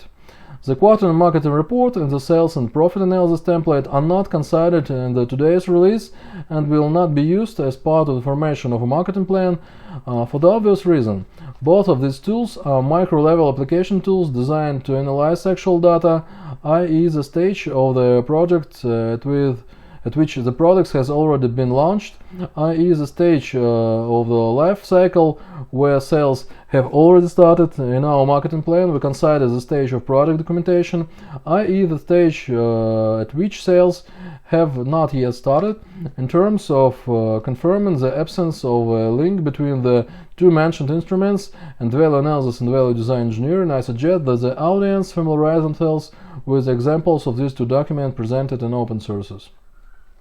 Paragraph 4.2.4 Calculation of the advertising budget, effectiveness and promotions and advertising companies. In terms of tools such as calculating an advertising budget, the effectiveness of the promotions and advertising companies, I think it's obvious that there are no connection with the value analysis, so I'll just note that the calculation in this case is performed in accordance with the standard form of standard cost items, usually in a tabular editor, without using additional automation tools, while it's possible to build programs to evaluate the effectiveness. We will consider this tool to the sales development strategy section of the product marketing concept. Paragraph 4.2.5 Naming. Naming as a rule refers to branding tools, which in our case will be considered using the example of using Ross-Riff's concept of uniqueness, studying competitors, target audience, market analysis, positioning, etc. However, the naming refers to relevant and currently used marketing tools that obviously have no connections with the value analysis for anyone who is at least superficially familiar with these two concepts. Thus, the naming elements will be used by us outside of the apple-to-apple branding section of the marketing plan and presentation, namely the product service name section to the product marketing concept. Paragraph 4.2.6 Visualization of the competitiveness polygon. Competitiveness polygon is a relatively simple tool based on visualization tools and tabular editors is a pedal chart. It has nothing to do with the value analysis, and the initial data is needed to build it, ideally a full-fledged marketing research. We will use this tool in a WOOP marketing plan section analysis of competitors and their products, mainly for the purpose of demonstrating option for visualizing a marketing plan using arbitrary first approximation data. Paragraph 4.2.7 Market segmentation. Regarding to the market segmentation methodology, the logic is similar to the above for other micro-level tools. The market segmentation methodology will be used by us as part of formation of the marketing plan. In the section Basic Analysis of the Consumer segment, the calculation results will be presented without a detailed analysis of this marketing tool. Conclusion according to section 4.2. The local analytical tools of the marketing department on micro level have separate common points with the list of analytical outputs of the value analysis and value design engineering, which we discussed in practical case number 2. Unlike analytical marketing tools at the micro level, however, there is no significant practical benefit from using these marketing tools. Let's formulate a general conclusion on sections 4.1 and 4.2. In the terminology of classical cost engineering, the main disadvantages of all the methods considered, used both with the macro and micro levels, is that In all this method, we operate with conditional consumer prices without analyzing their structure even as a simplified form. In the terminology of value analysis and value design engineering, the essence of the problem lies in the fact that we may find ourselves in a situation of non-design marginal profitability values when making an engineering transition, i.e. the transition from considering the development object as an abstract set of functions or top-level functional model with prices for each of them to real physical media. We are talking about design, engineering, documentation, development, and estimation of direct product cost based on it. In fact, we are talking about the fact that, for example, with small production volumes, the price of a function or price of an option in marketing terminology will simply be lower than the price corresponding to the break-even point for individual product components, and thus we get the opportunity to determine the futility of the project and later milestone. How could we do this using, for example, such value analysis and value design engineering tools as a structural and functional option list and RQS diagram? Thus, the addition of existing market analytical tools, especially applied ANS, its micro-level analysis, makes it possible to reduce the cost of implementing venture products by weeding out unpromising projects or products with the product at earlier milestones. Before proceeding directly to the consideration of the marketing plan, let's consider the backbone document of the cost engineering training course, the metrics of applicability of value analysis tools in the context of applied marketing tools, or more simply, a summary table of the applicability of applied marketing tools used at various stages of formation of a marketing concept, and therefore a marketing plan, in particular in terms of their compatibility with the tools of design-to-cost methodology based on the value analysis, including tools related to the end-to-end design data.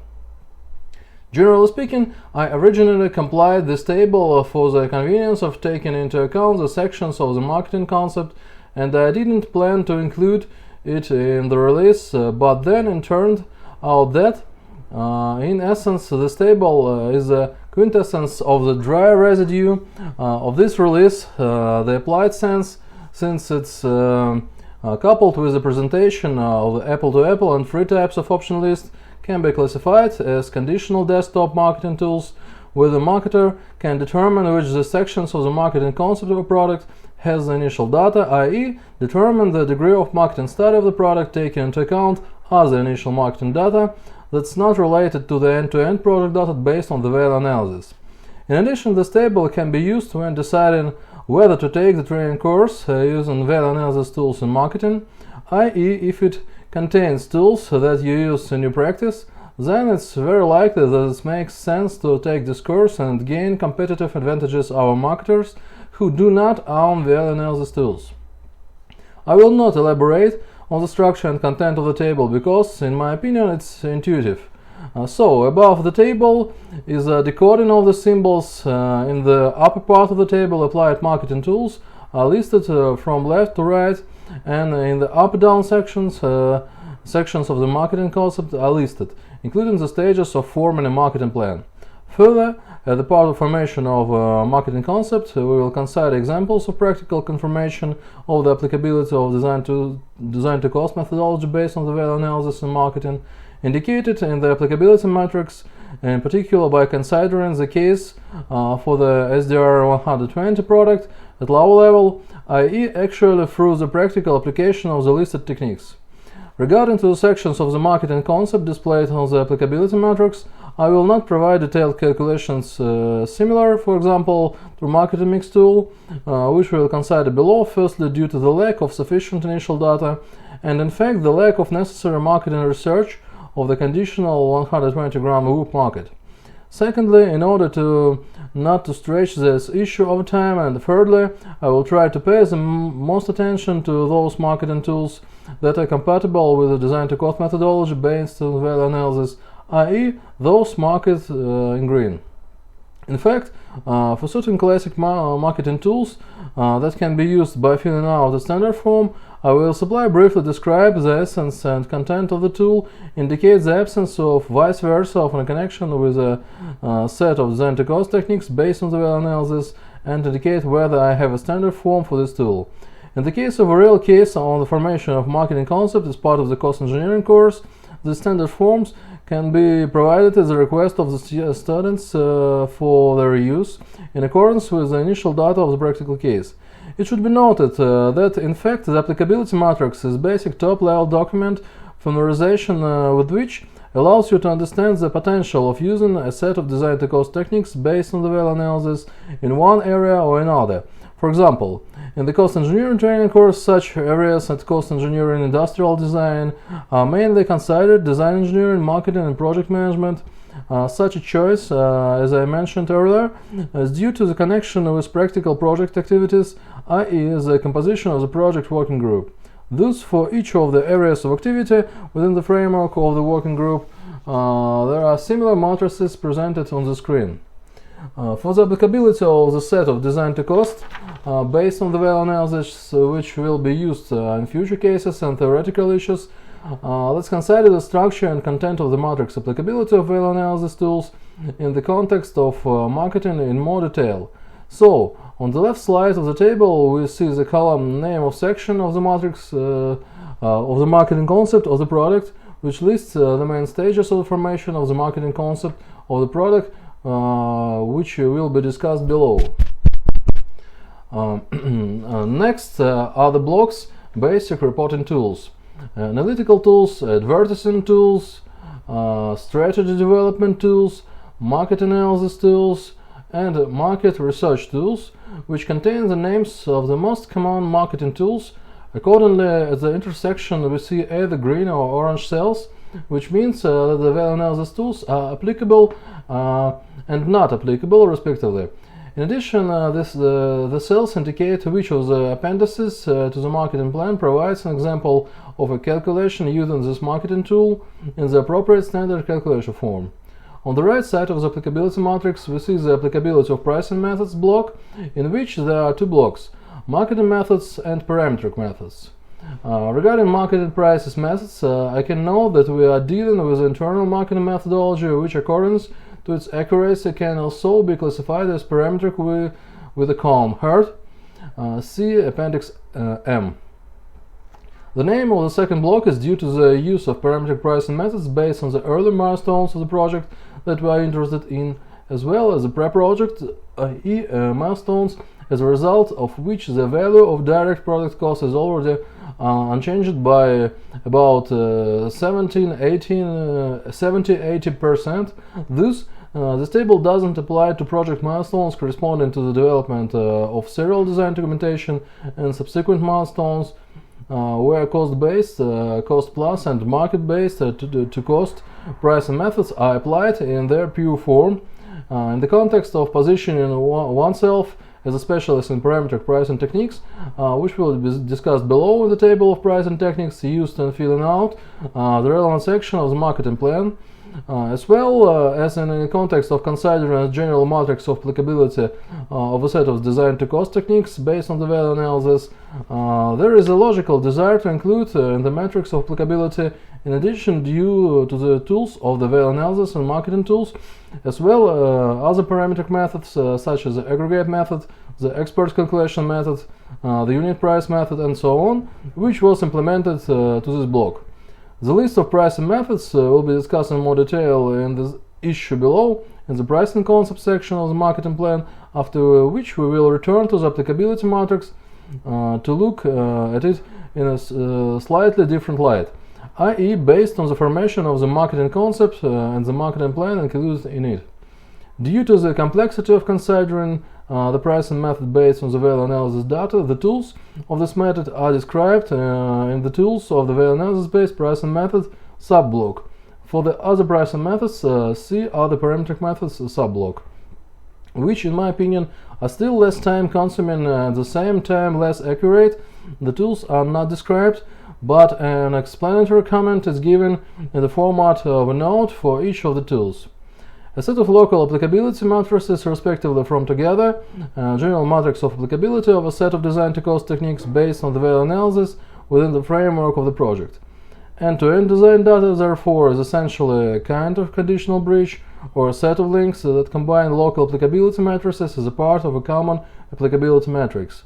If we wanted to depict this graphically in the form of a flowchart, we would get a picture with many blocks connected by many connections that intersect with each other. So, with the permission of the audience, I will not bother with such visualization and will limit myself to a set of tabular matrices, which, among other things, are much more convenient to use, for example, during the presentation of the complex to the employer, tools that you own, for example, in the field of marketing, because the employer firstly sees which classic marketing tools you are familiar with, and secondly understands that conditional degree of novelty and within what techniques you can introduce into activities of the marketing department by applying a set of design-to-cost techniques based on the value analysis.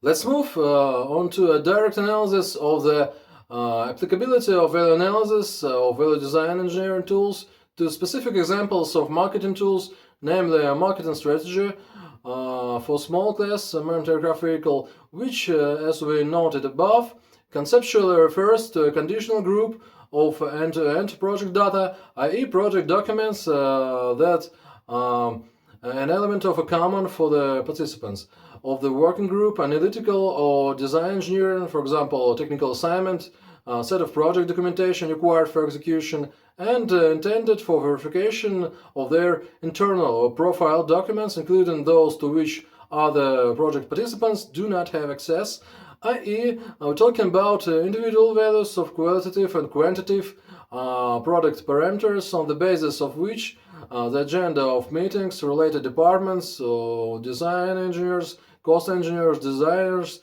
quality services, etc. Is formed and which must necessarily be agreed upon as part of the creation of milestone report and other common use documents on the basis of which decisions are made. This includes the decision to continue or close the project. Appendix 1. Marketing concepts of the Super Drone 120 or SDR 120 product. Part 1. Product service name. In accordance with the tradition of the naming analysis objects as a part of the cost engineering course, see LLC Superval in issue number 10, the object of analysis was given the uncomplicated name Super Drone 120 or SDR 120. Of course, this name would hardly have passed to the test of originality if we necessary to register and continue commercial use, but it will be quite suitable for education purposes.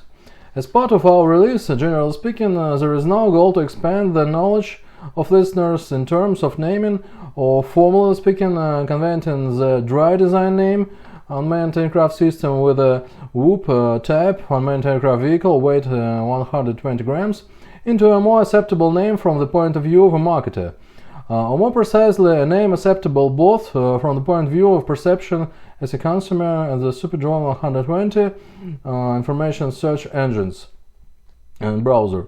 Therefore, the stage of choosing a name is simply to provide a short list of characteristics that could serve as a justification for making decision on the name of the product. So, brief description of the name. First, product service name. Methodology of name development. 1.1 Full name. Word formation by combining three elements: the super prefix, the word drone, the value of the takeoff weights in grams 120. 1.2 Abbreviated name. The expanded abbreviation of the full name SDR 120. R is supplement. Evaluation criteria. Coincidence, simplicity, memorability meets the requirements. Ease of pronunciation and phonetics meets the requirements. Uniqueness doesn't meet the requirements. Significant risks. The next. Associativity and significance for the target group. Super is dominance and risk quality. Drone is belonging to the unmanned aircraft system product niche. 120 is set in the target category within the unmanned aircraft system product niche in accordance with the takeoff weight. In addition, 120 was a maximum speed value on many cars for consumers of the generation X and Y, which are part of the target group of consumers.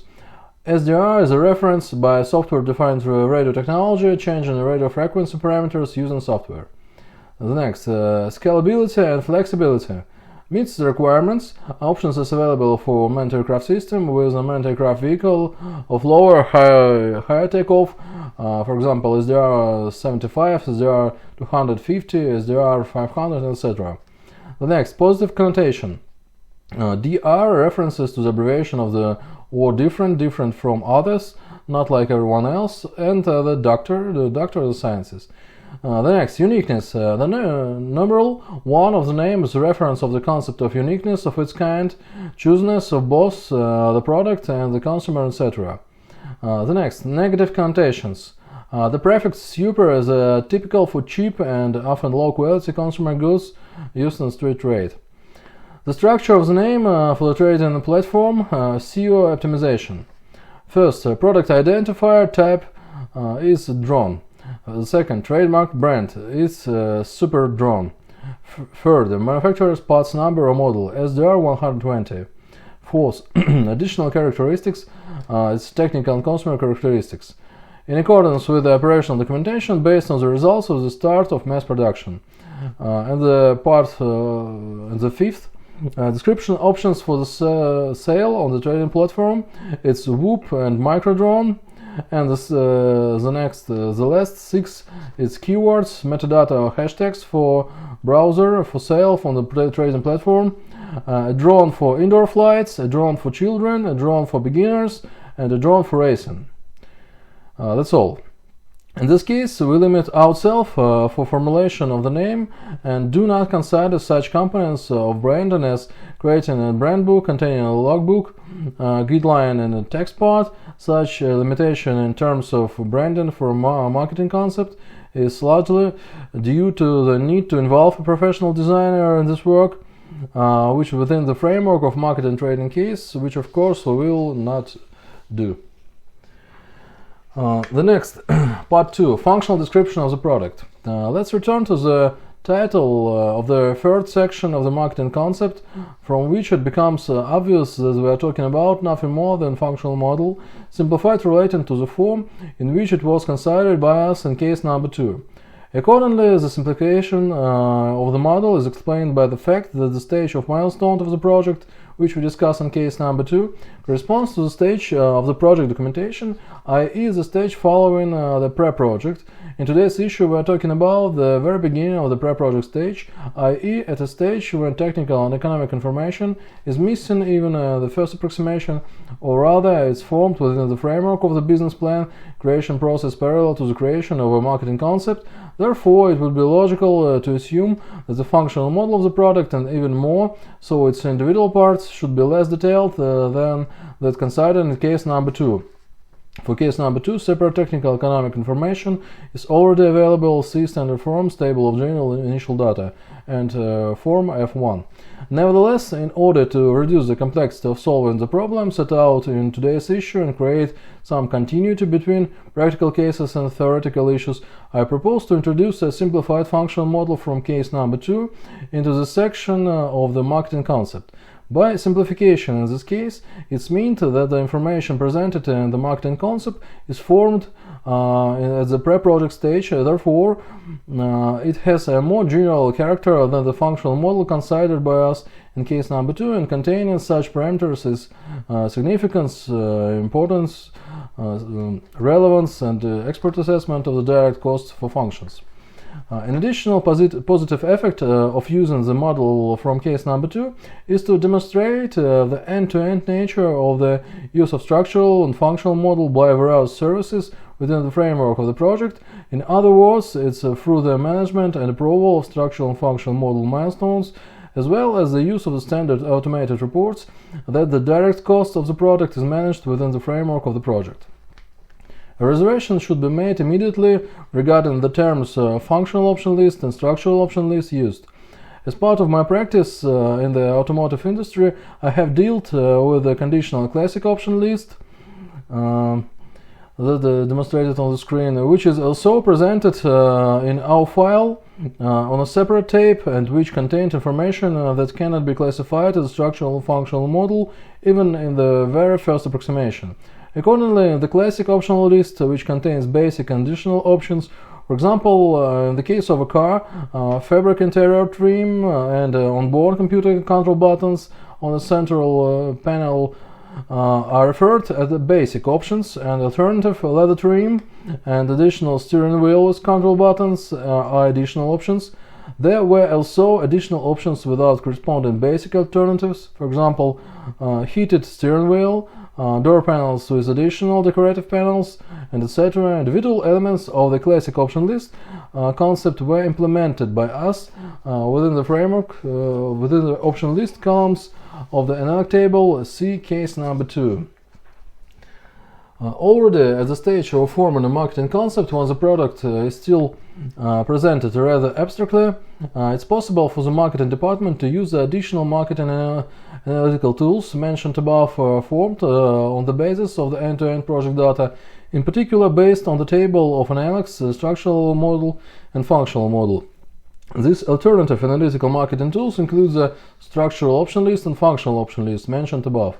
The peculiarity of these tools is that they do not contain a description of a specific design solution, however, to a sufficient extent for the early milestones of the project, they reflect the correspondence of the formulation of the basic and additional options and the content of the structural and functional models respectively.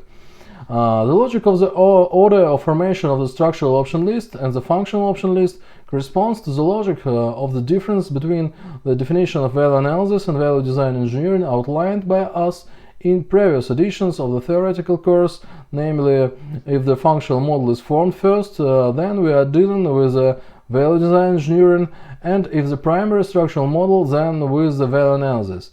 The marketing context of reverse engineering, which we highlighted in case number 2 as a separate tool, isn't considered in this case, because one of the positive effects of making a decision to conduct reverse engineering is the conditional opportunity to save on marketing. In other words, I suggest that where there is reverse engineering, there's practically no marketing component.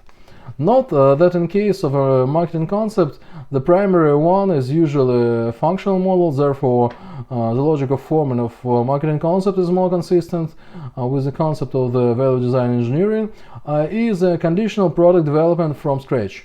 This conclusion once again confirms the thesis stated above that marketing research is less important for reverse engineering projects and projects to reduce cost for an existing product that uses value analysis tools rather than value design engineering.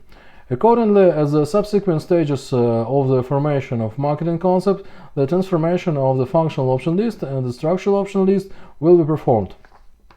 Before considering the differences between the classic option list and its complementary aunts as a part of the application and set of design-to-cost development techniques, the analytical tools, structural option list and functional option list, we will analyze the possibility of using end-to-end design tools, or the value analysis and value design in particular, the tables of analytics, structural and functional model, and also the terms of reference developed on their basis. See case number 2 when forming the classical option list.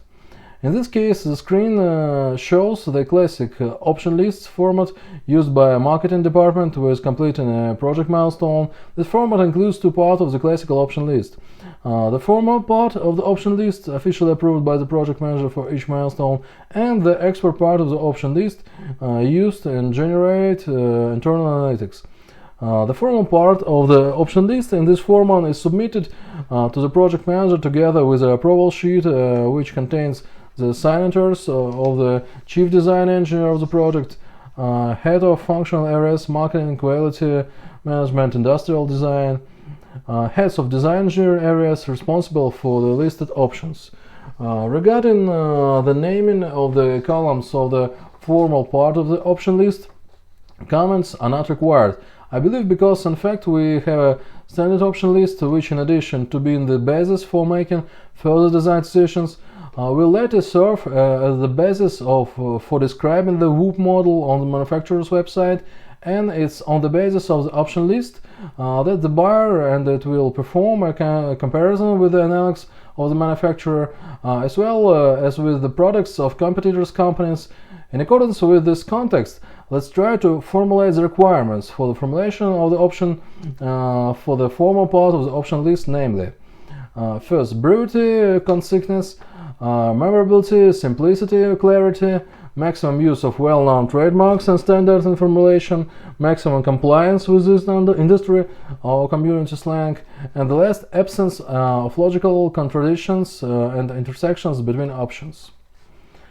Let's note once again that the product structure presented in the category option section doesn't correspond to the product structure presented in the function carrier designation column of the structural model. The principle of its formation is as follows. The first step, the product is divided into a list of basic units, and the second step, for options are formulated for this unit. Note that do not give a comprehensive view of the design of this unit or system when they're considered in a comprehensive manner. Regarding the option code column, the following should be noted. The code is assigned to the option only once, as it's not charged as part of the project implementation. If the option has changed, it's assigned a new unique option code, and the old wording of the option is excluded from the option list. Thus, an option can change its serial number in the number column when moving to the milestone, but the option code remains unique. These conventions are aimed at avoiding confusion and overlapping options as part of development of the project. The column block or version contains two columns, standard and sport, for which three options are possible. There is the next options: basic option, an option that can be installed at the request of the client, and the dash. A dash indicates that this option cannot be implemented for this version. As I mentioned above, in our case, there is no option to set options to the request of the client. Information about options related to the milestone at which they were added to the option list is displayed in the option implementation milestone column of the export part of the option list. In this case, all the options presented were introduced as the pre-project milestone, therefore, it can be assumed that the option list we are considering corresponds to the milestone of the technical proposal. So, since we have smoothly moved to the expert part of the option list section, we will consider its remaining columns, namely option description, intersection of options, and comments. The option description column contains a more detailed conditional, technical, and marketing description of the options for the specialist of the working group, primarily for marketers and design engineers, i.e. for the column it's necessary to comply with the above requirement for the formulation options of the formal part of the option list. To a first approximation, the formulations in this column firstly may be similar to the formulations given in the end-to-end project data, including structural model, functional model, tables of analogs, and secondly, they are similar to the formulation given in the relevant paragraphs of the technical requirements and technical assignment if it's available. Regarding to the logic of filling in columns with the standard and sport versions of the column, block description in the form of performance and media and structural characteristics, the following can be noted. In accordance with the wording of the name in this column, structural characteristics are entered into it. Namely, a description of the physical properties of the function carrier for this and configuration. The conditional physical properties of the carrier functions in this case include: in our case, there are dashes in the intersection of options column, since the WOOP is, after all, a relatively simple product, comparable in particular to Node or a small system, for example, a car. In terms of the number of parts of the complexity of development and testing in general, nothing comes to mind in terms of unmanned aircraft vehicle or unmanned aircraft system. except for example the option of a darknet camera lens and the removable camera light filter, i.e. we are dealing with two structural different components aimed at implementing a similar function, eliminating glare with the flying in sunny weather. The light filter in turn intersect with the camera protective case in terms of options, since both of these components are aimed at protecting the camera lens from mechanical damage, etc. For a car, the intersection of options such as electric glass heating and glass heating by blowing the nozzles of the climate system comes to mind on the fly. The intersection of options is to evaluate the conditional consequences of excluding any options from the design, i.e. understanding which options it overlaps with and whether it's possible to somehow compensate for the exclusion of an option by changing the characteristics of the option that intersect with it. Accordingly, for overlapping options, the immutable option code that we mentioned above is indicated next to the description of wording of the intersection. Finally, in the comments column, the marketer can mark the opinion of the members of the working group, which in their opinion should be used when making current decisions over subsequent milestones of the project.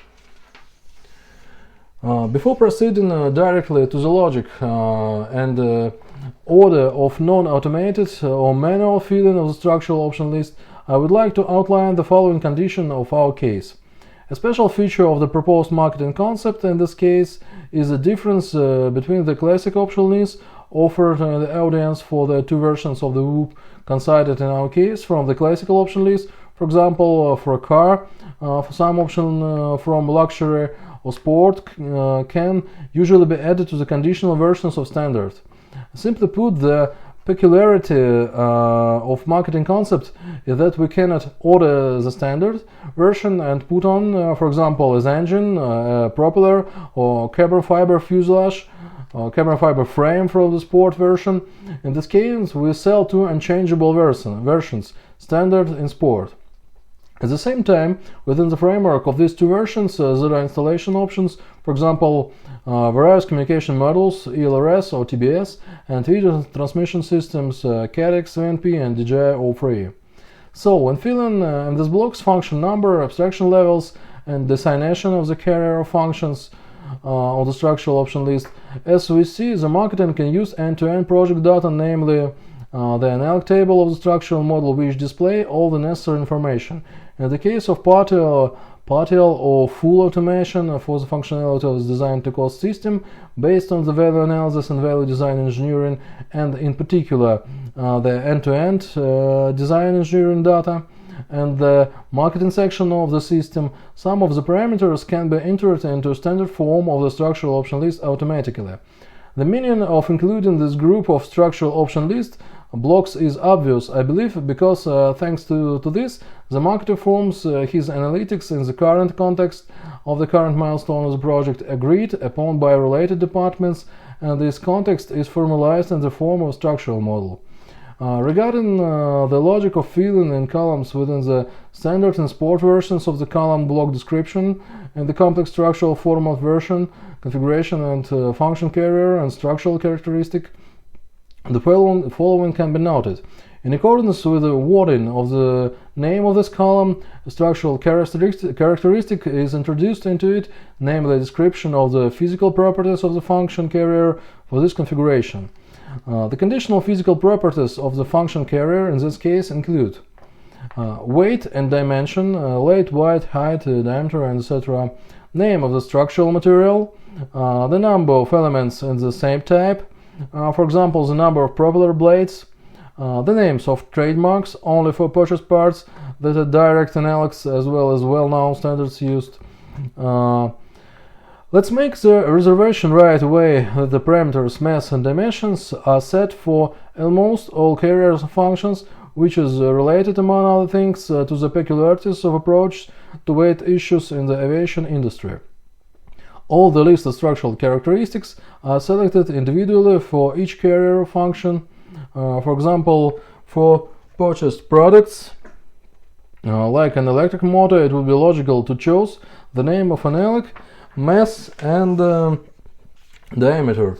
For parts that we manufacture ourselves on an injection molding machine, such as pylon body and protective arcs of propeller, it would be logical to choose the name, material, weight and dimensions, etc. Regarding the feeding of the column conditional technical change, the logic in general is also quite simple.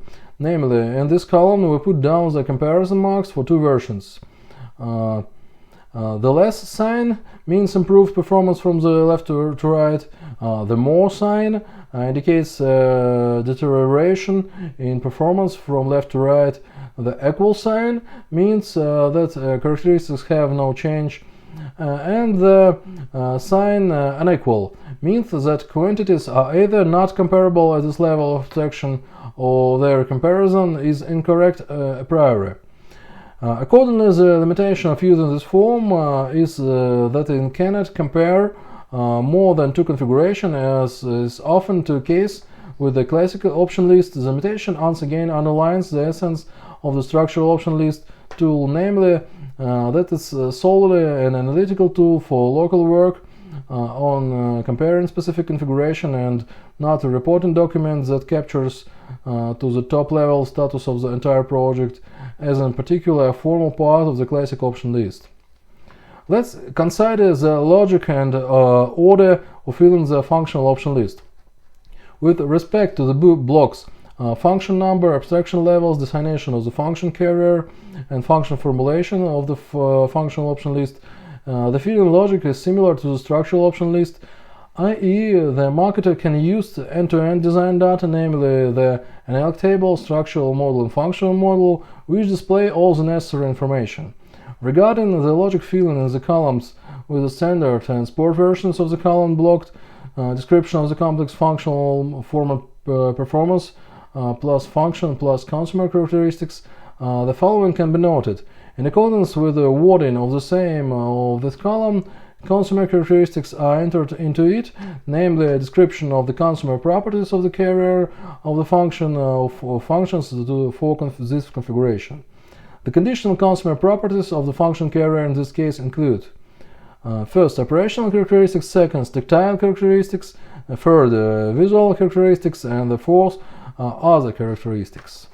With regard to filling in the conditional change in consumer characteristics column, the logic is completely similar to the structural option list, with the difference that instead of conditional structure characteristics, we consider conditional consumer characteristics. The limitations of using the standard form will also be similar to the structural option list.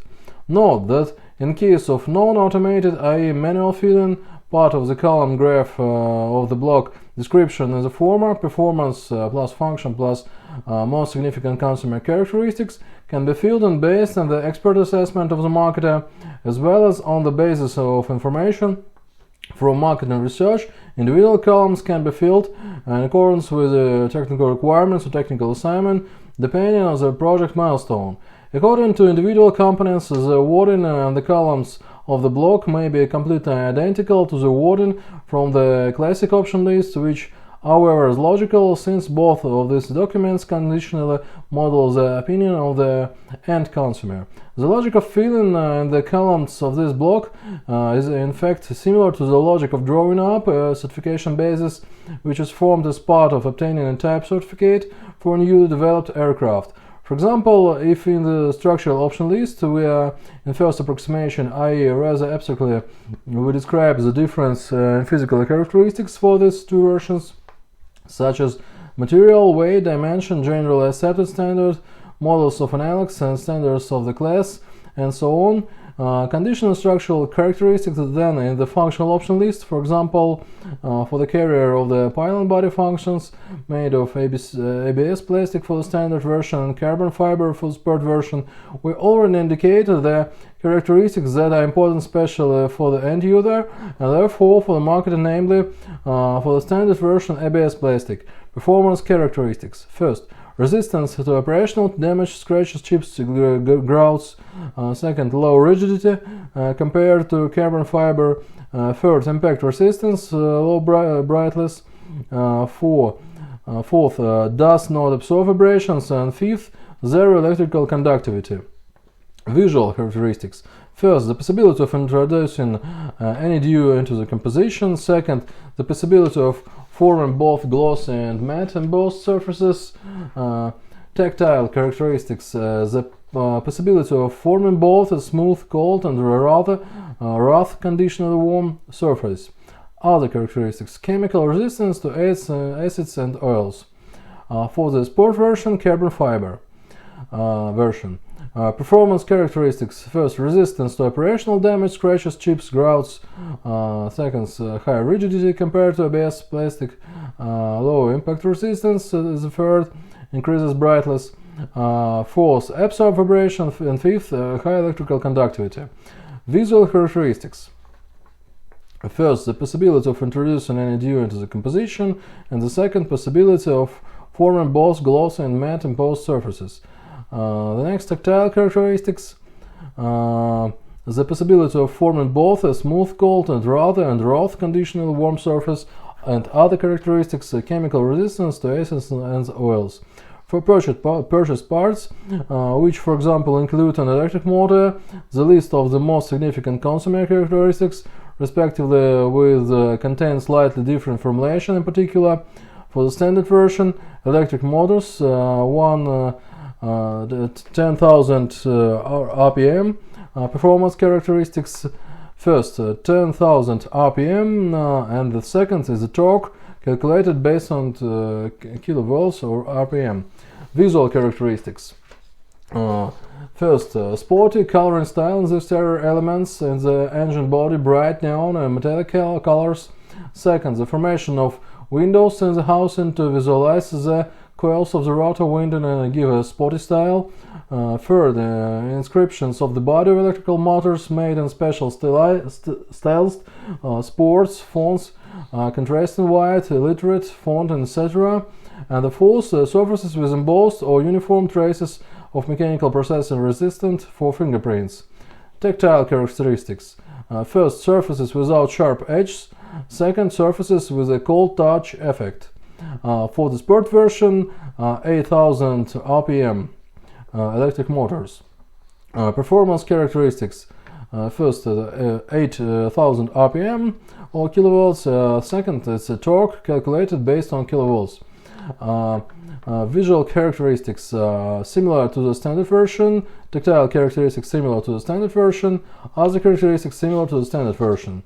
Students who have previously familiarized themselves with the content of the issue number 7 of the theoretical course, entitled Object of Analysis Decomposition, formulated of functions, obviously have already noticed that the wording of the functional option list, functions listed on the standard and sport columns, corresponds to the rules of formulation and classification discussed in issue number 7. Namely, the rules for basic and secondary consumer functions and basic and secondary technical and operational functions. Thus, when filling out the functional option list, as we can see, the marketer can use end-to-end project data, namely structural and functional model. In the case of automation of the filling process, same of the parameters can be entered into the standard form of the functional option list automatically from the end-to-end structural and functional model. Accordingly, for all the function carriers and consumer functions listed in the structural option list and functional option list, the marketer becomes available all the functionality and standard reporting contained in the end-to-end project data. For example, you can upload the RQS diagram, importance quality of implementation costs diagram, or use a ready-made report containing this chart for any of the positions included in the structural option list and functional option list.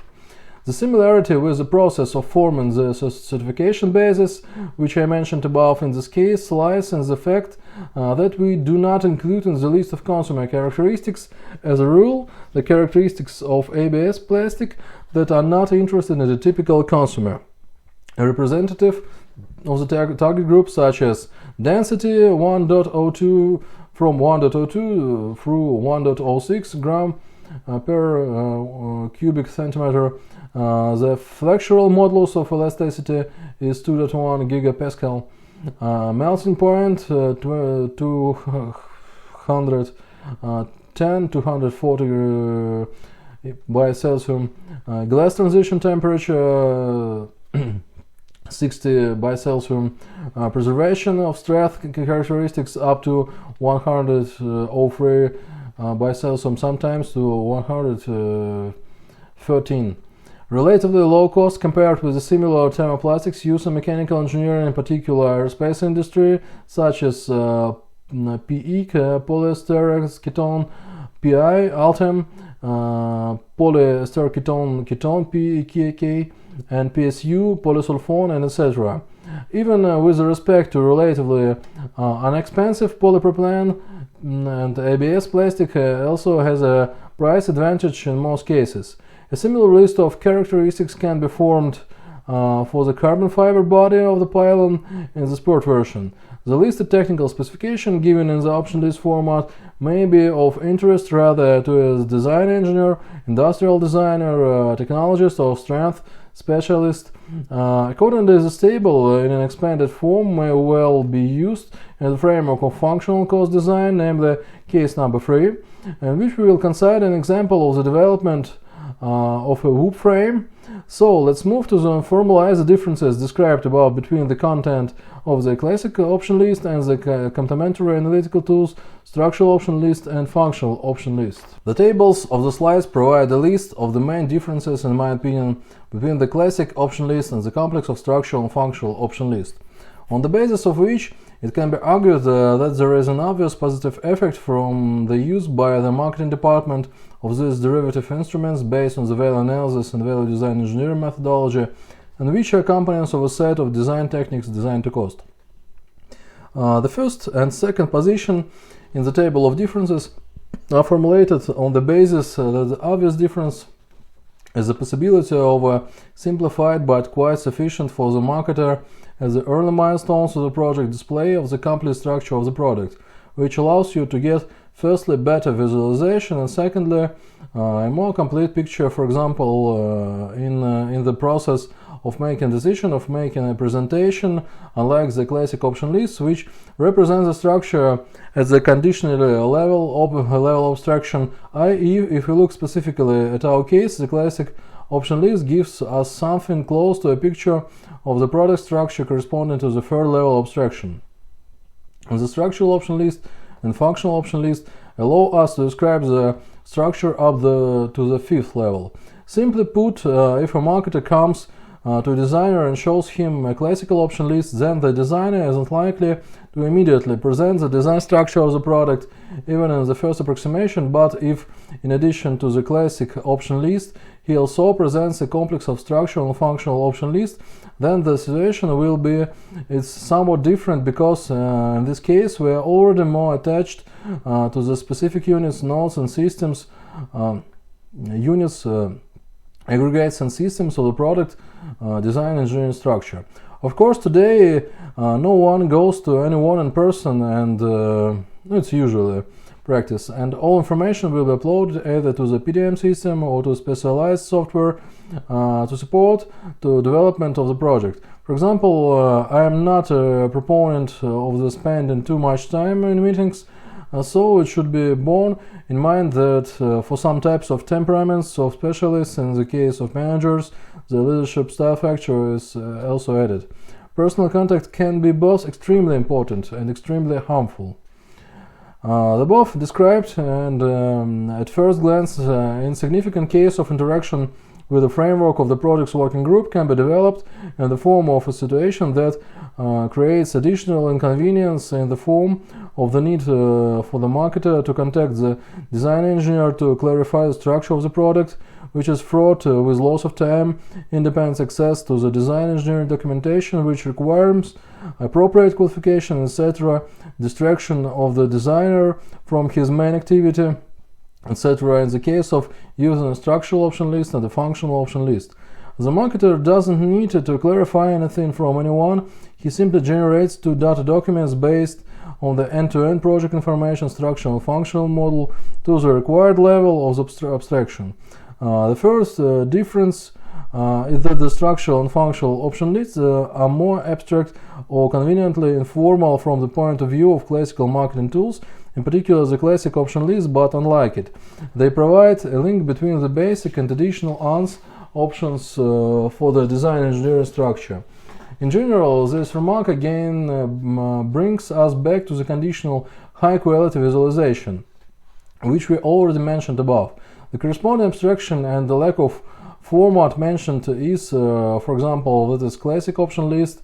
The battery system section contains 4 position 2S battery pack, ultra grip, rubber seat, exterior 30 connector, removable metal mounting brackets, battery fastening straps, whereas a similar section of structural option list contained only 2S battery pack, ultra grip rubber seat. Since the need to mention exterior 30 connector, there are simply 2 removable metal brackets at a given level abstraction, 5th level, and because these 2 components are located at lower levels, in other words, our analysis doesn't imply such a deepening into the product design. At the same time, the classic option list isn't only for marketer, designer, industrial designer, project manager, but also for the consumer who needs to understand which battery connector will be used and what material and tie belt brackets will be made of. If the brackets are removable, then can first be rearranged. Secondly, it will be necessary to include in the list of parts of which control is tightening level is required. Since the type of aircraft vehicle in questions constantly experience spontaneous weakening of the tightening force of the fastener due to vibrations from engines and propellers, as well as shock loads during landing and collision, for example, with gates and other elements of the racetrack. It's for this reason that fasteners are tried to be non-falling out as much as possible, i.e., they avoid connections with removable nuts. Screwing is performed from the top of the loop. In addition, nuts integrated into a cast housing are often used, i.e., when casting the housing under pressure, for example, from ABS, plastic or polypropylene in the tooling. The fasteners have already been installed. The disadvantages of such fasteners that damage to the installation area during impact loads leads to loss and repair as a rule is impossible, because even a weak impact load leads to repeated destruction of the attachment points and excessive vibration, which firstly are transmitted to the camera of the video system even in the presence of silicone or rubber vibration supports. Secondly, they lead to the destruction of the remaining fastening points and weakening of the tightening torque of fastener and vibration zone. These fuselage components is a consumable, and its cost about from $3 to $5, which is generally acceptable. The fourth difference. I suggest its expanded capabilities for analyzing exclusion options for basic and additional ANS options. As I mentioned above, in the section of the logic of filling in the classical option list, the effects associated with exclusion or introduction of new options into a product can be assessed by estimating the number of options crossing. See options crossing column of the classic option list.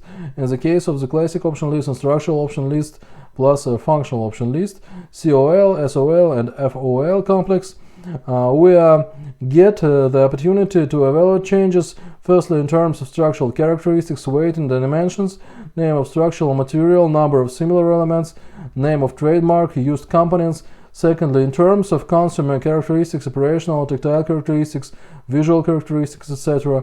In particular, the columns conditional change in structural characteristics and conditional change in consumer characteristics are designed to assess the effects within the classification of worse, better, equivalent, and not applicable. The fifth qualitative difference is that the left part of the structural option list and the functional option list are made in a single format with a structural and functional model, and therefore have a conditional single format. Firstly, with end-to-end data, which includes structural and functional model, and secondly, internal forms of design engineering department on the basis of which the technical assignment are formed. See practical case number 2 of the course Cost Engineering, as well as the internal standard forms of the industrial design department which we will consider in the framework of the issue number 16, product design concept in the context of design to cost methodology. They contain tables completely identical to structural functional model as well as standard forms used by design engineers, industrial engineers and quality specialists.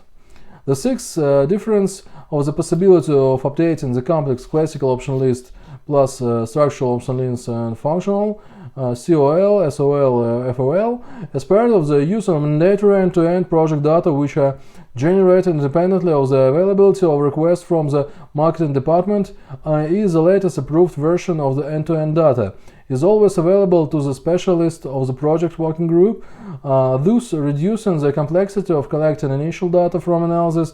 For example, in the case of creating of option lists for a new version, in our case it may be a cheaper version of the light version.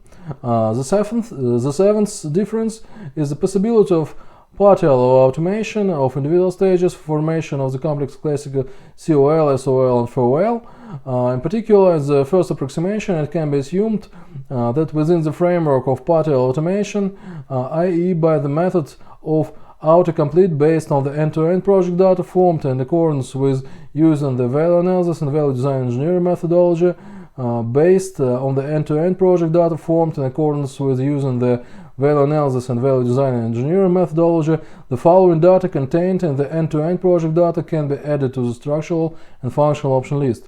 A standard block of structural and functional option list containing a list of basic aggregates and systems based on structural model and basic functions based on functional model, indicating the level of abstraction, the levels of abstraction column,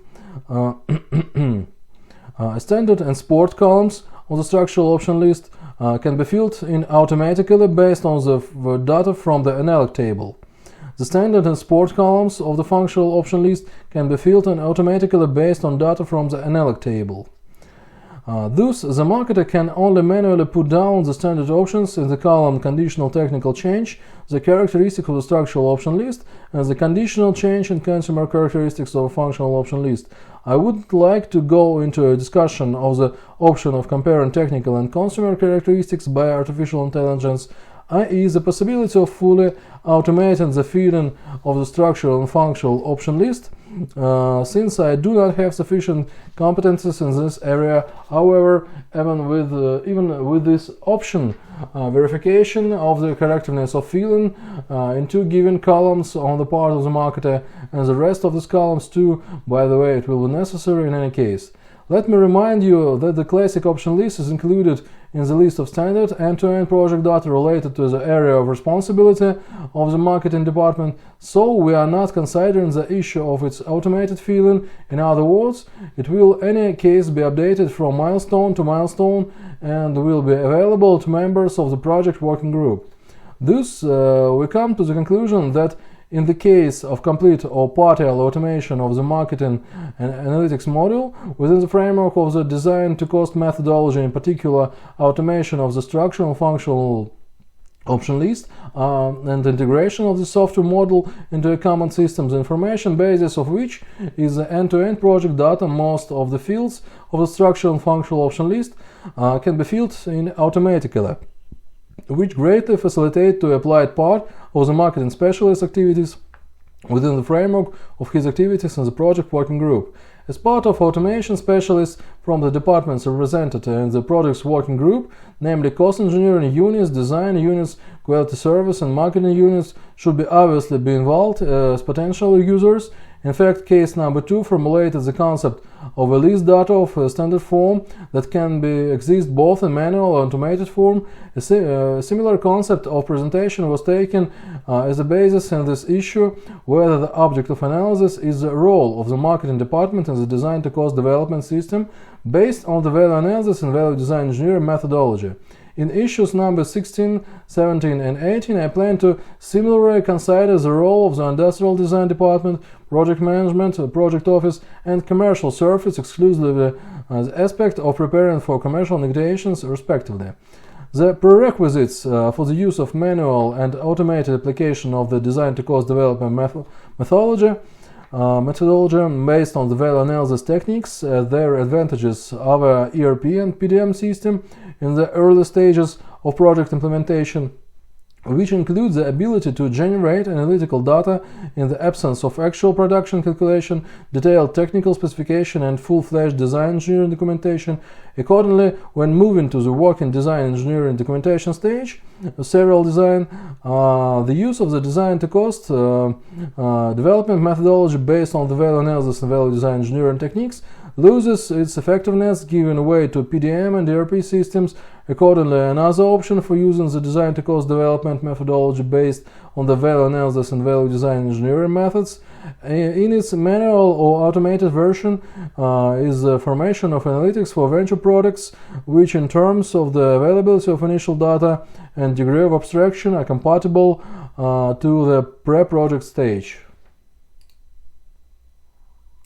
Based on the results of reviewing various types of option lists and analyzing the data necessary for their formation, we can conclude that the list of the end-to-end analytical design engineering data that we have outlined below, which is approved for project milestones, is sufficient, and therefore, to a first approximation, it will look like this. Accordingly, in the course of further discussion in this issue, as well as subsequent issues devoted to theoretical issues and practical cases, the term end-to-end project data will roughly mean the list of data presented on the slide. As you can see, the first three items from this list were considered in case number 2, and other items in earlier editions of the training course Cost Engineering. Accordingly, the base options and additional options columns of the option list block the analog table discussed in case number 2 are development or refinement of the marketing concept we are considering, and the option list attached to it, corresponding to the milestones of the project as follows behind the milestone or the pre-project where the marketing concept is being developed.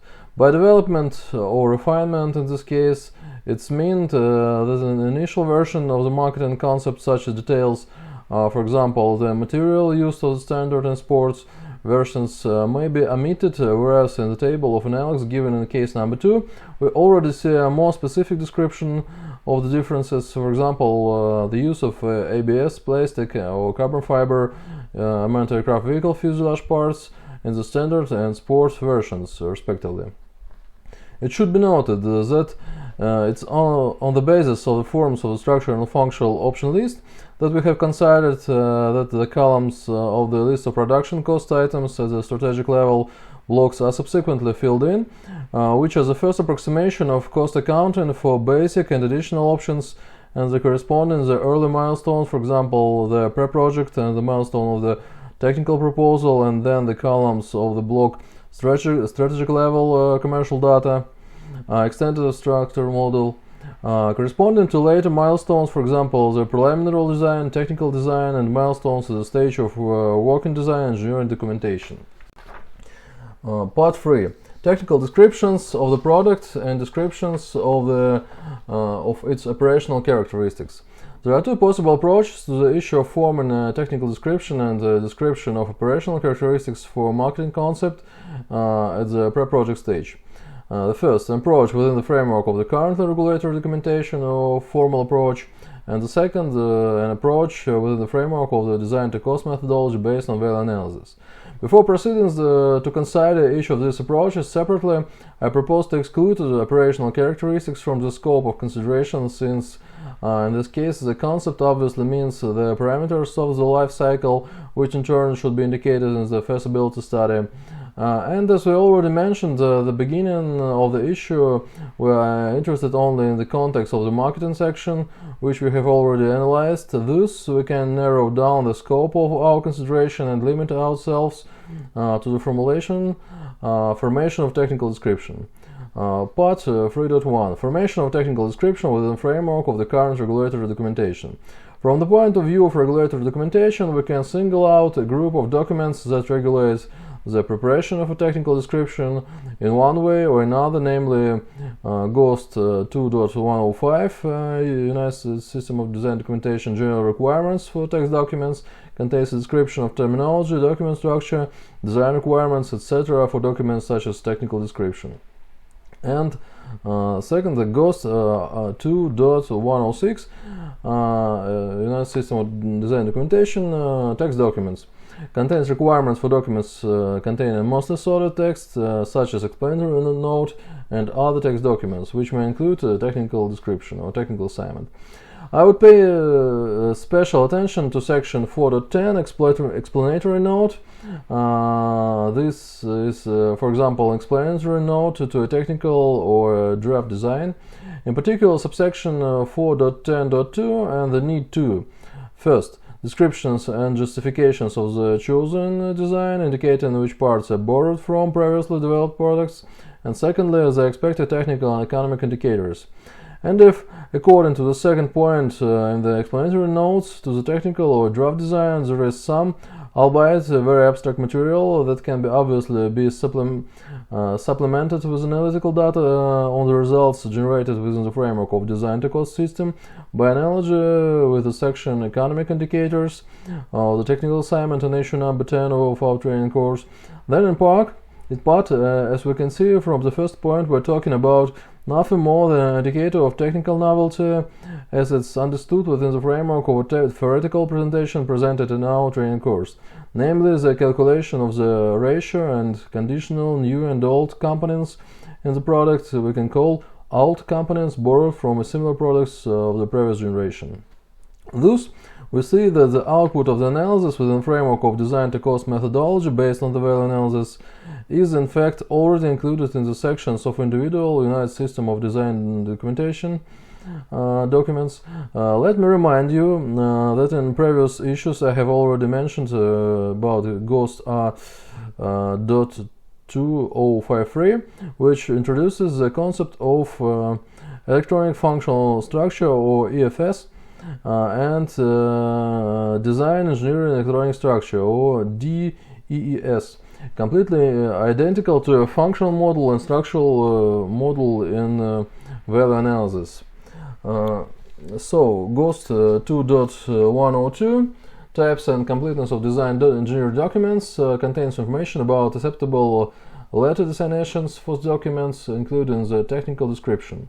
In practice, the technical description documents should include the following sections: name, description of the characteristics and appearance parameters of the product, description of the product's application area, description of the main structural materials or purchase parts, description of the structure, design engineering structure, description of functions, description of the product features and the list of its modifications, and the last, the description of the safety requirements for its using, storage, transportation, or disposal.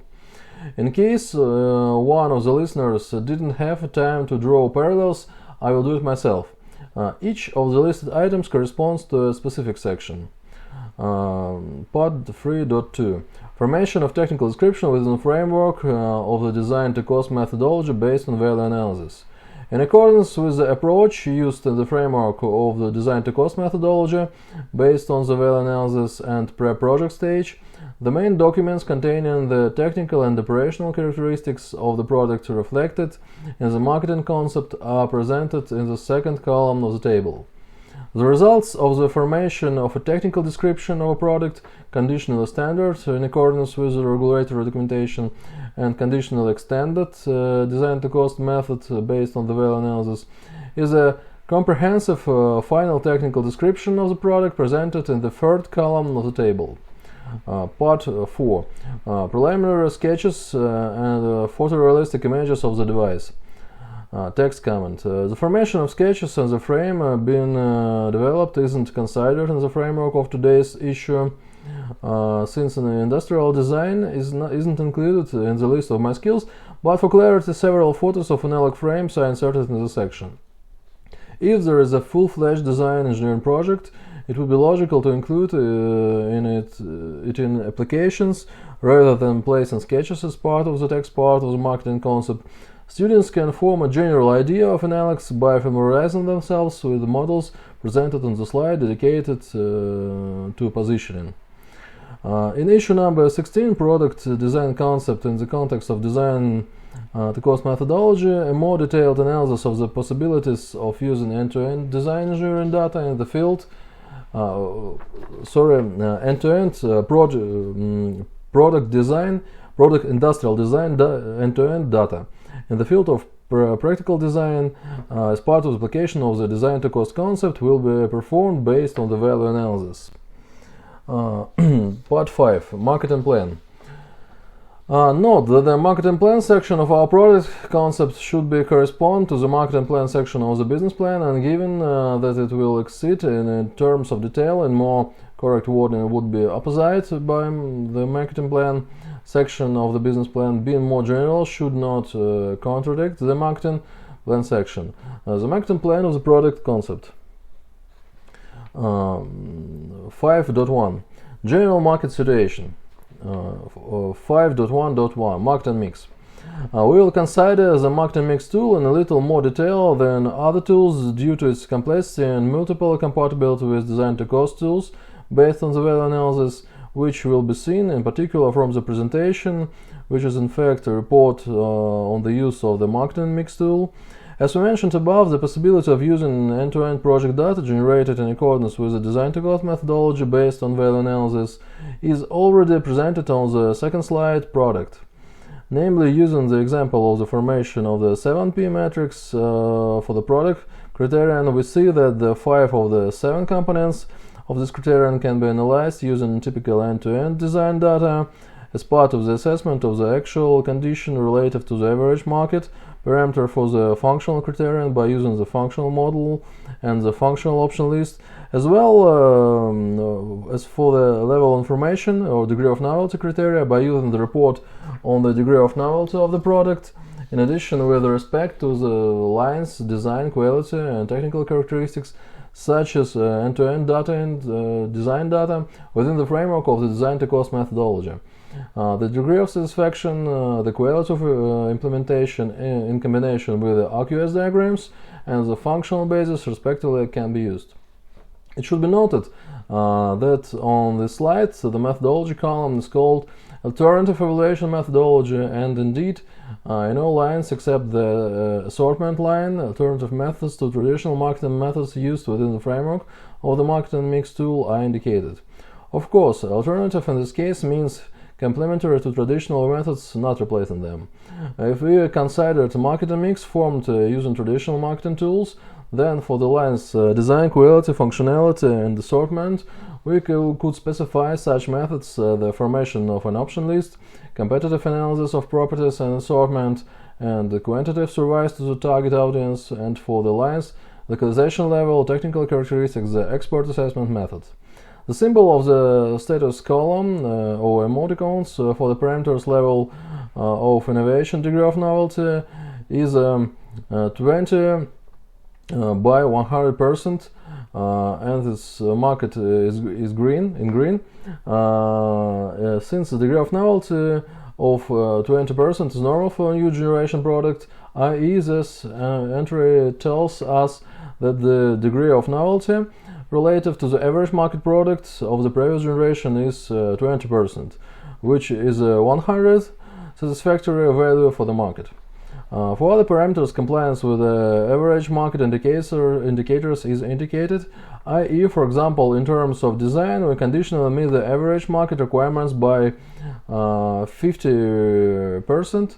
Then we need to make adjustments, see adjustment column, for example, through personal changes, i.e. changing the chief designer or having a preventive conversation with him, and etc. Regarding the next slide, place of sale, it can be noted that it's impossible to use design to cost tools based on the value analysis, as well as the fact that in this case the symbol of the status column should be interpreted as follows. For example, 30 status for short distribution means that they realize the potential for this type of distribution by only 30% of the planned value calculated based on the sales strategy and the activities of our competitors.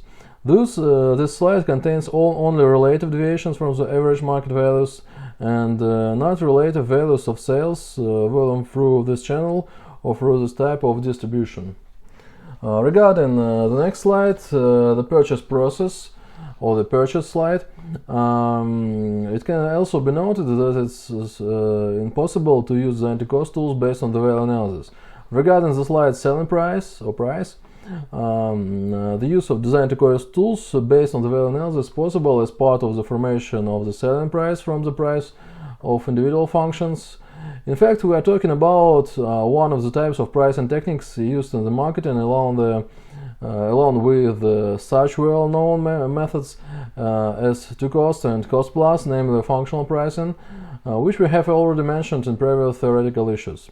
Regarding the slide positioning, the use of design-to-cost tools based on the value analysis is impossible as part of the use of the end-to-end project data, functional model and functional option list, for example, in the formation of a position map and a perception map, i.e. comparing the functional model of the product being developed with the functional model of direct and indirect analytics, an example of which was presented on the slide selling price, and the slide positioning map of the presentation apple to apple. Regarding the next slide, promotion, it can be also noted that it's impossible to use design-to-cost tools based on the value analysis.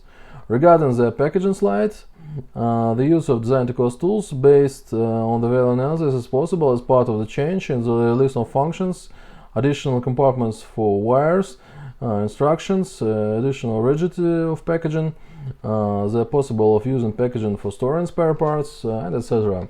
Changes in the list of materials and paints used too.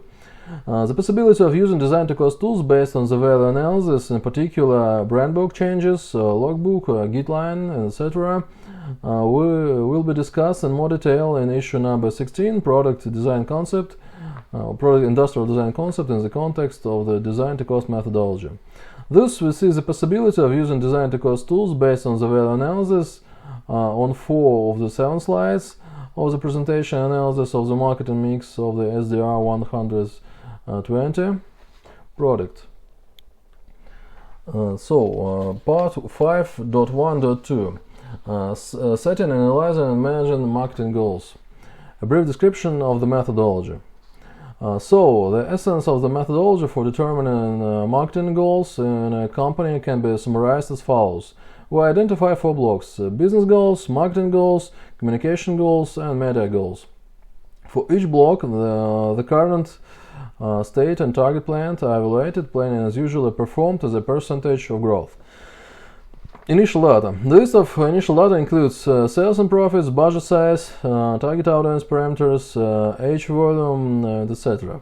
Product usage, frequency parameters, loyalty or product knowledge data, image size, share of voice, market share, coverage and effective frequency of contact with the audience, cost indicators for advertising, and so on.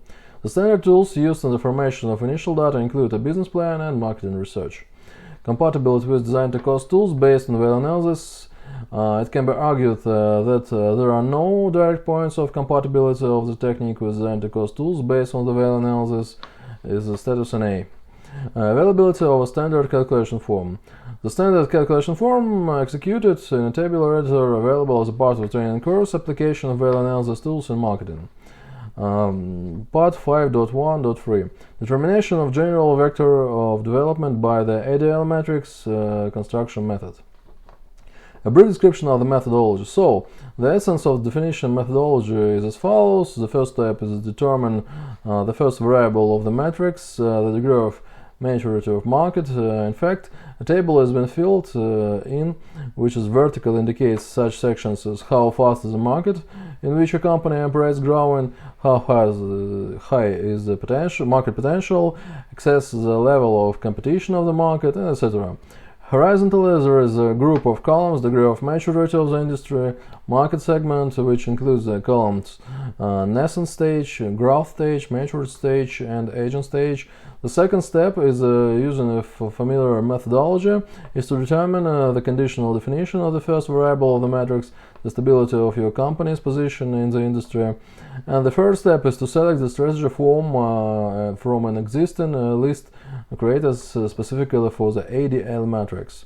Initial data. The list of initial data includes sales and profits, budget size, target audience parameters, age, volume of target group, product usage, frequency parameters, loyalty and product knowledge data, image size, share of voice, coverage and effective frequency in contact with the audience, technologies used, the level of distribution, prospects for generating additional strength and weakness of the product, forecast data, the changes of economical and political climate or predictive data, data on the market concept of the product, and so on.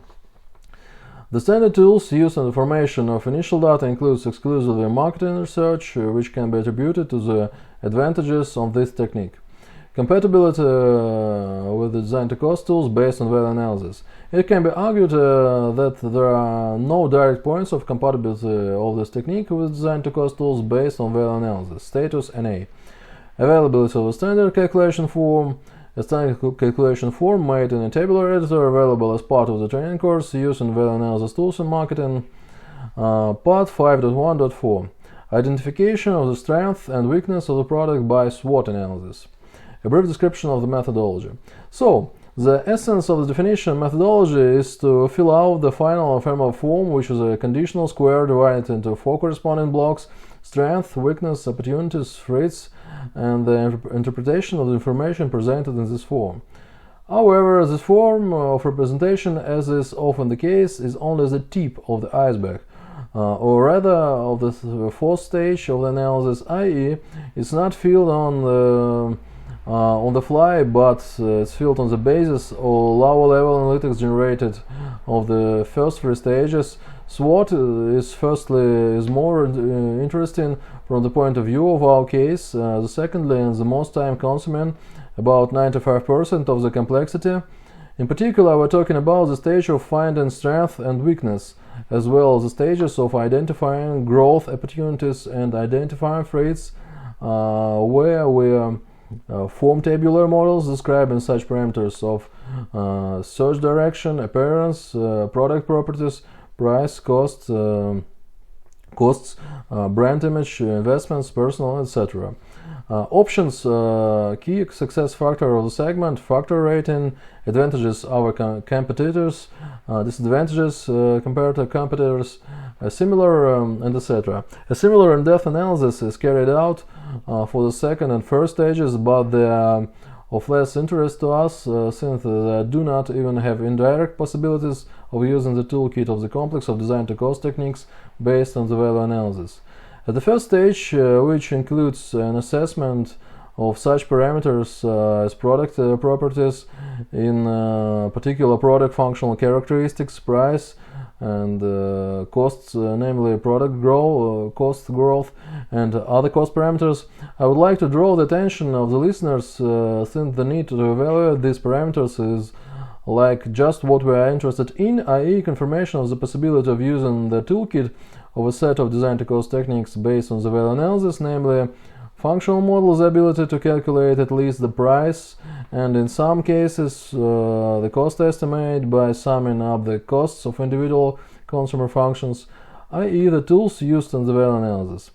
Additionally, it's necessary to focus on such search parameters for strength and weakness as additional generation of product strength and additional generation of product weakness.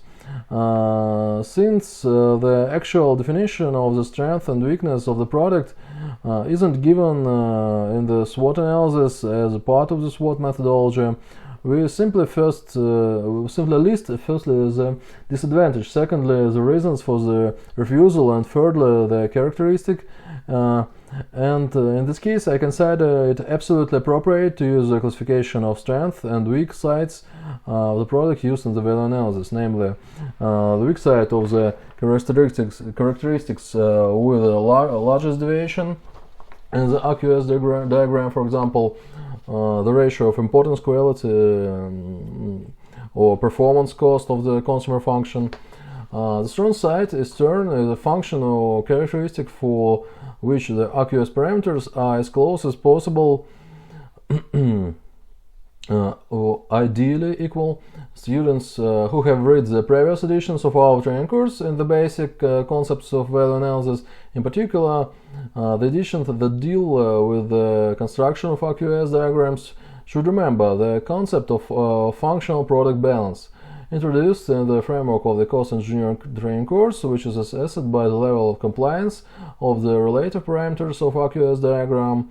If the relative parameters of AQS diagram equal the consumer function, carrier, or carrier functions, they're absolutely balanced, which I attribute primarily to the field of application of value analysis in design engineering work, which is our current analysis shows. Can will be used in marketing as part of the application of SWOT analysis. The next, initial data for this method. The list of initial data includes sales and profits, budget size, target audience parameters, age, volume, and etc., product usage frequency parameters, loyalty and product knowledge data, image size, share of voice, reach and effective frequency of contact with the audience, appearance, the products, the technologies used, the level of distribution, the prospects for generating additional strength and weakness of the product, forecast data on changes in the economic and political climate, and so on. The standard tools used in the formation of the initial data include a business plan and marketing research. Compatibility with design to cost tools based on value analysis. It can be argued that there are direct points of compatibility of this technique with design to cost tools based on the value analysis, the status of design to cost and the compatibility metrics, availability of a standard calculation form, and standard calculation form made a tabular editor available as part of training course using VA in marketing. Part 5.1.5 Identification of possible company growth strategies using the ANSOF metrics. A brief description of the methodology. So, the essence of the methodology for performing the ANSOF metrics is to perform several stages of analysis, the last of which is presenting the results of the analysis in a summary form and developing the direction of work. As part of the last stage, a table is formed containing 4 possible strategies. First, penetration strategy, second, market development strategy, third, product development strategy, and fourth, diversification strategy, and the possibility of their implementation in the context of key sources of company growth. We will not describe the first 4 stages of the ANSOF methodology, firstly because this is not relevant to our goals, and secondly because they do not even contain direct links to the design to cost tools based on the value analysis. Initial data. The list of initial data is typical and includes sales and profit volume, data on the market concept for the product, data on consumer segment, market growth rates, frequency of the use of the product by the target audience, distribution level, data on loyalty and knowledge of the product, investment potential of the company, dependence of direct product costs on the scale of production, competitive analysis, and expert assessment of all the above parameters for new markets, and etc. The standard tools used in the formation of initial data include a business plan, marketing research. Compatibility with design to cost tools based on value analysis. It can be argued that there are no direct points of compatibility of this technique with design to cost tools based on the value analysis. Its status an A. Availability of a standard calculation form. The standard calculation form executed in a tabular editor as usual, available as part of training course application of value analysis in marketing. Part 5.1.6 Development of company's mission. A brief description of methodology. So, the essence of the methodology for the development company's mission, by analogy with the above methods in this section, can be described as a sequential implementation of several analytical stages or steps, the last of which is the formulation of the company's mission. At the first stage, you should answer general questions like: what does our company do? What do we sell? Describe the business market. Who does our company exist for? Describe the business audience, and etc. The second stage summarizes the wording of the answers. At the first stage, the last stage, among other things, is an assessment of compliance with the criteria from 1 to 3 or from 1 to 5 is performed. In this case, a more accurate assessment isn't required due to the abstraction of the level of consideration of the issue of mission statement. Initial data. The list of initial data is typical and includes data on the market concept for the product, data on the consumer segment, data on loyalty or product knowledge, image size, indicators of market share of voice, coverage and audience, assessment parameters and methods for achieving conditional success of the company, etc. The standard tools used in the formation of initial data includes business plan, marketing research, compatibility with design to cost tools based on value analysis. It can be argued that there are no direct points of compatibility of the technique design to cost tools based on the value analysis. Its status NA. Availability of a standard calculation form. As usual, a standard calculation form made in a tabular editor and available as part of the training course using value analysis in marketing. 5.2 Market segmentation. Definition of the consumer segment. This slide of the apple-to-apple presentation presents the stage of analysis within the framework of market segmentation when drawing up a marketing plan. Part 5.2.1 Basic analysis of the consumer segment. As part of the analysis of the basic analysis of the consumer segment for a whoop weighing 120 grams, we consider the following basic criteria. First, allocation of needs reviewed. Second, identification of selected segments reviewed. Third, description of portrait of a typical consumer reviewed. Fourth, segment potential assessment not considered. Fifth, calculation of the segment development index or MDI not considered. And sixth, assessment of segment availability for the company based on the segment's potential and analysis on the company capabilities is not considered. Regarding the assessment of segment potential, calculation of the segment development index MDI, and assessment of segment accessibility, I see no point in giving any calculations since quantitative market research data is needed to assess quantitative parameters, but there is none. Thus, percentage, quantitative, and comparative estimates are used in segmentation. The graphical model of consumer segmentation is usually represented as a circle divided into sector segments. In each sector, a percentage is indicated, a part of the circle that gives the segment a comparative percentage in the total, and a quantitative assessment, volume of consumption, demand, potential, and etc. We also do not consider the graphical model of consumer segmentation, since quantitative market research data is needed to form it. Part 5.2.2 Consumer market segmentation methodology, a brief description of the methodology. The methodology of the basic analysis of the consumer market presented in paragraph 5.2.1 is in fact an expert methodology within the framework of which your humble servant acts as an expert. In fact, I have formalized my personal experience, i.e., I have identified two conditional segments based on my experience in the FPV pilot community.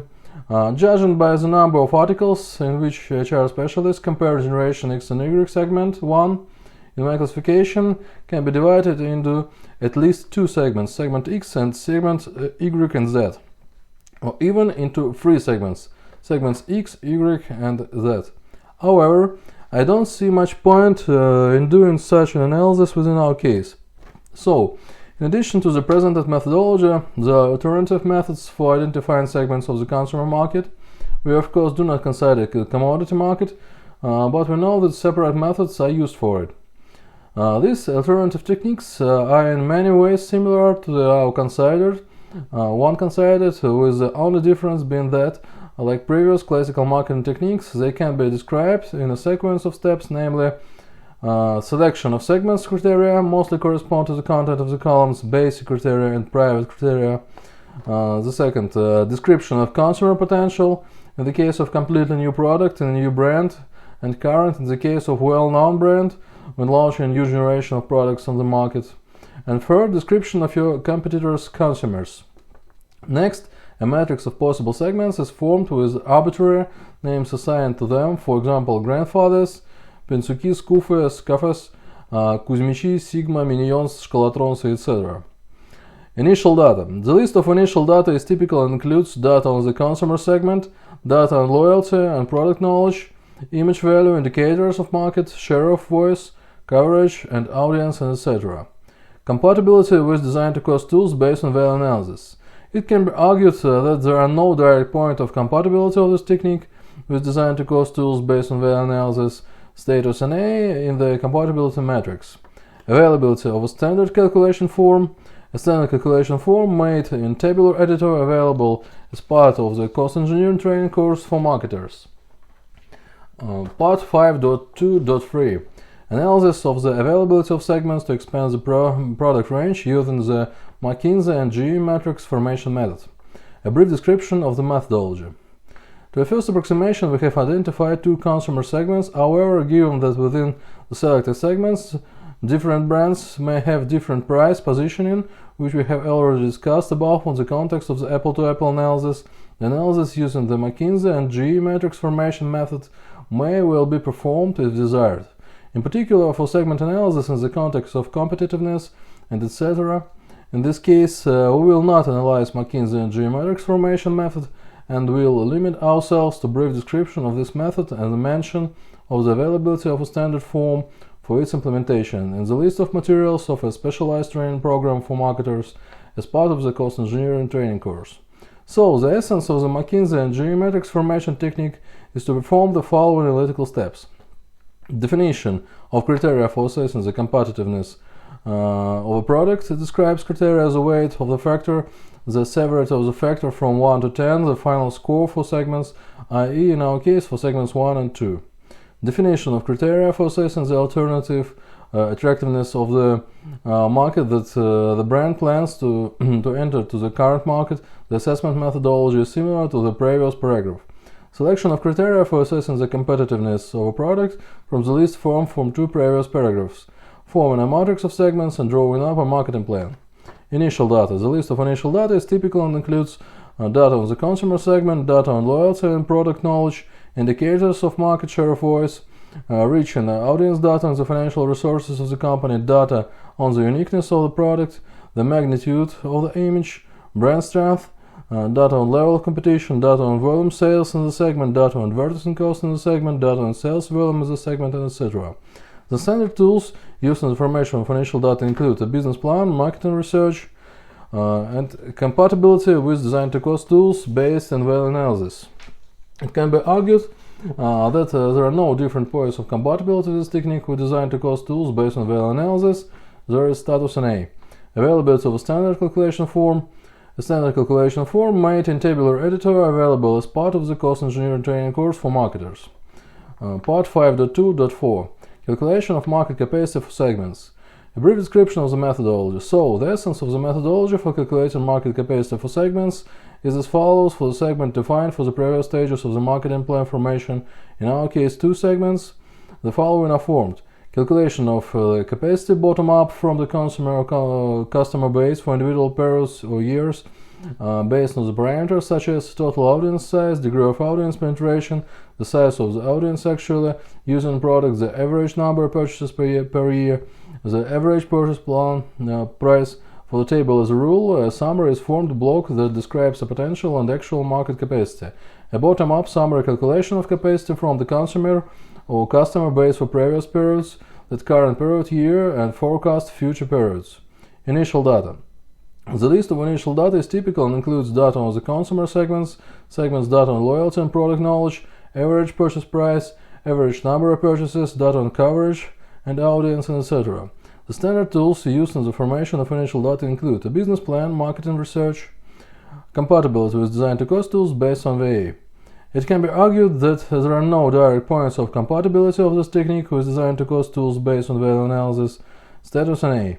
Availability of standard calculation form. A standard calculation form made a tabular editor available as part of the cost engineering training course for marketers. Part 5.3 Brand positioning concept. Note that, as always, everything isn't as simple as shown on the slide, and to be more precise, this version of the positioning map is just an example of special case of forming a positioning map, namely the option of opposing of main competitors, which is an element of zero approximation positioning method, which will be considered below.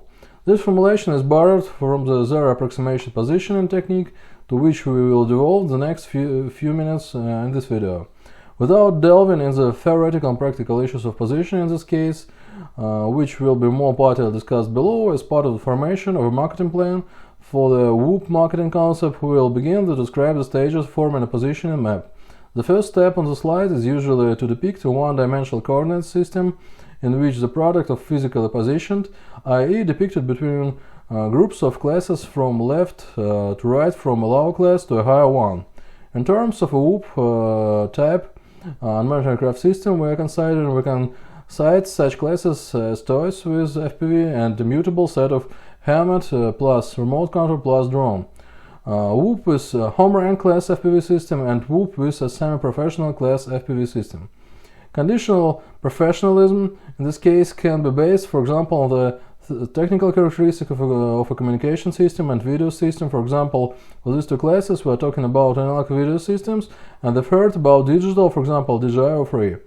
If there are models of different price categories with the classes, then you can add a vertical money axis and accordingly place the cheaper models lower and the more expensive ones higher. In this case, we are dealing with a comprehensive positioning strategy which uses prestige positioning, price-based positioning, application positioning, and category positioning strategies. The full list of analytics generated as part of the product positioning process is of course more expensive than the formation of the slide, i.e. the slide is conventionally the tip of the iceberg which we present in a presentation to the project manager, and if necessary we provide him with advanced position analytics, text documents, links to articles, diagrams, etc. Part 5.3.1 Positioning of their approximation, a brief description of the methodology. The methodology by analogy with the methods described above can be presented in the form of the implementation of the successive stages of the following content. Stage 1. Determining the current position of the product. At the stage 3, types of tabular models are formed displaying current position of the company's product and main competitors. Key attributes of the company's product, competitors, market, and knowledge of the company product by the target audience. In fact, stage 1 is necessary to generate the initial data that will be used in subsequent stages. Stage 2, the positioning process. At this stage, a number of types of tabular models are formed, displaying the option of creating a new subcategory in the market, the option of solving consumer needs, the option of creating an opposite image, the option of contrasting the main competitor, the option of using the product, the opinion, the option of market leadership, the option of positioning by distinctive characteristics, and the hidden demand. In stage 3, building positioning maps. At this stage, based on tabular models formed in stage 2, positioning maps are formed directly, similar to the one present on the side. Option of contrasting the main competitors. Stage 4, assessment of positioning concepts. Except assessment based on the data generated in stage 2 and 3. Stage 5, positioning strategy. Selection of positioning strategy from a standard list. Initial data. The list of initial data is typical and includes data on the consumer segment, segment data on loyalty and product knowledge, average purchase price, average number of purchase, dazzling average, and audience, and etc. The standard tools used in the formation of initial data include a business plan and marketing research. Compatibility with design to cost tools based on value analysis. It can be argued that there are no direct points of compatibility of this technique with design to cost tools based on the value analysis, status, and A. Availability of a standard calculating form. A standard calculating form made in a tabular editor available as part of the cost engineering training course for marketers. Part 5.4 Branding. Unique advantages of the marketing concepts. Rosa Riff's unique trade offer, or UTO. In publication devoted to the marketing, the branding section usually follows the sections devoted to positioning, which is primarily due to the inseparability of these two concepts in most cases. In this case, we will not deviate from this rule, and after the slides on positioning, we will consider a slide whose content is devoted to the possibility of using the end-to-end data of the project in the context of applying Rosa Riff's methodology, which can be briefly described as identifying unique characteristics of a product for the subsequent one unique offer that competitors cannot make, and which, as a result, the buyers who is captured by this unique offer cannot refuse. Accordingly, we are talking about the term UTO, or unique trade offer, introduced by Riffs, and possibility of using value analysis methods in the search for a unique element, in particular 3 techniques and presented below, which, in my opinion, are quite applicable in practice. In my opinion, the logic of the using value analysis tools in this case is quite transparent. In the table shown on the slide, 3 value analysis tools are highlighted, which are simultaneously end-to-end project data. In particular, we're talking about structural model, a functional model, and RQS diagram. See the column relevant value analysis tool. The use of each of these tools within the framework of the Rosser-Risk methodology is possible. Of the initial data is available, see the column requirements for initial data for applying the search method for a unique element. Accordingly, the column required unique element indicates exactly what we are looking for, i.e. the unique carrier function, a unique consumer function, and unique combination of importance, quality, of the performance cost. The column concept of an advertising slogan contains option adapted for 2 general consumer, in my opinion, to interpretation of the search results for unique carrier, product component, consumer function, and combination of RQS. Of course, the consumer isn't interested in RQS diagram. Generally speaking, 99.9% of consumers are most likely not even aware of its existence. Therefore, the content of this diagram that we have determined can be conveyed to the consumer in a simpler format and slightly modified format. For example, a unique combination of efficiency, quality, and price. A unique quality offer of a low price. A unique combination of price and quality, which is unique to this product. With regard to the concept of advertising slogan for the first 2 points of the table, the logic is similar. None of the competitors has such a proper electric motor and fuselage. Competitors cannot offer an analog that is more compact, lighter, and faster than our product.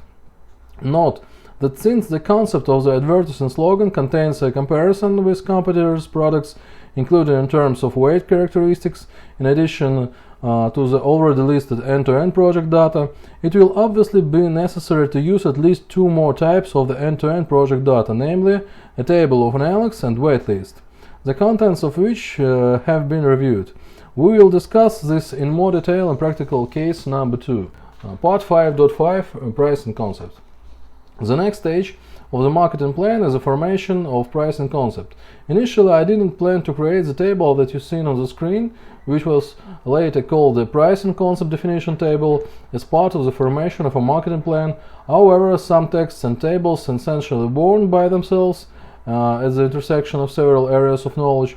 In this case, the 6 areas of knowledge were design engineering, C column, stage of design engineering, documentation development, project management, C column, milestones of the project, marketing, see the columns, pricing strategy, pricing methods, and integral relative indicator, sales plus profit, commodity science, see the sub-block consumer goods and industrial goods, both management and the value analysis is the column applicability of design to cost methodology based on the value analysis.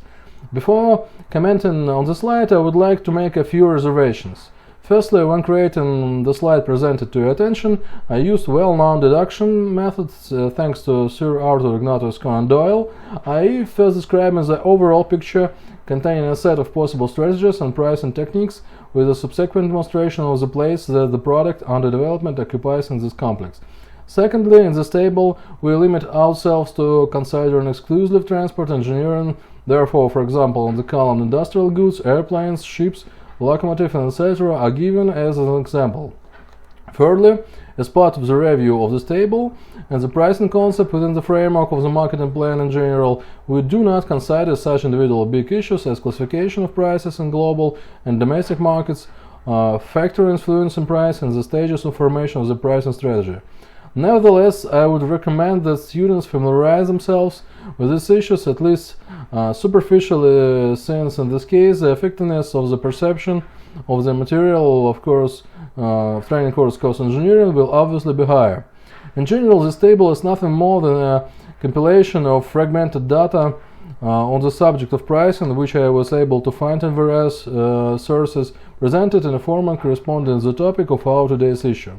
Before proceeding to a more detailed examination of the table, I will briefly describe the content of the pricing methods mentioned in the pricing concept definition table, because despite the apparent banality of this issue, analysis of thematic publications has shown that the same methods can have 2 or even 3 names, which can lead to even sophisticated listeners are deluded. A detailed description of the pricing methods is provided in the tables of pricing methods. The 3 main groups of pricing methods includes parametric methods, applicability at project milestones. Of parametric methods is pre-design, early project milestones, the milestone of creating a design project, and prototype. Methods based on the amount of direct costs. Applicability of project milestones, method based of the assessment of the competitive environment. It's a market method. Applicability of project milestones.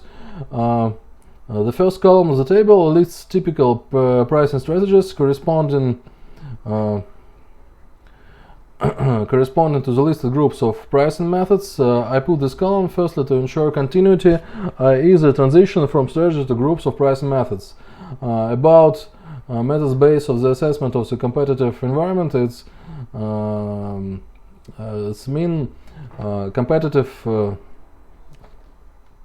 competitive nature and on life cycle of the product. The investment pricing strategy is typical for large engineering companies. They are either monopolists or leaders of an industry in which there are 2-3 players. The name investments is due to the fact that such global projects in terms of ideas and costs, such as the development of an airplane or a steamship, cannot be implemented without attracting external investments, respectively within the framework of this pricing strategy. Such a factor as the lending rate shall be taken into account. Generally speaking, I have a personal history with the investment strategy of pricing. In one of the engineering company, I came across a business plan, but on the title page it was written investment plan, and I safely mistook it for another internal hymn from the category of we do this but we don't remember anymore, which takes place in many companies, especially in the future. I didn't think about it. And even in lectures I told students that a business plan can be called an investment plan with a calm heart. There is no difference and you won't get anything for it. This continued until the formation of the specified table and the corresponding slide of the marketing plan. Thus, I dare to suggest that such terminology used in the designation of the business plan may be related specifically to the investment pricing strategy used by such companies. An indirect confirmation of this assumption can be considered the fact that in the organizational structure of such industry leaders, as a rule, there is a department of strategic marketing and a department of conditional local marketing, which logically should also be absent, i.e. the marketing indicators of high-tech products subject to complete or partial monopolization industries are being worked out, to put it mildly.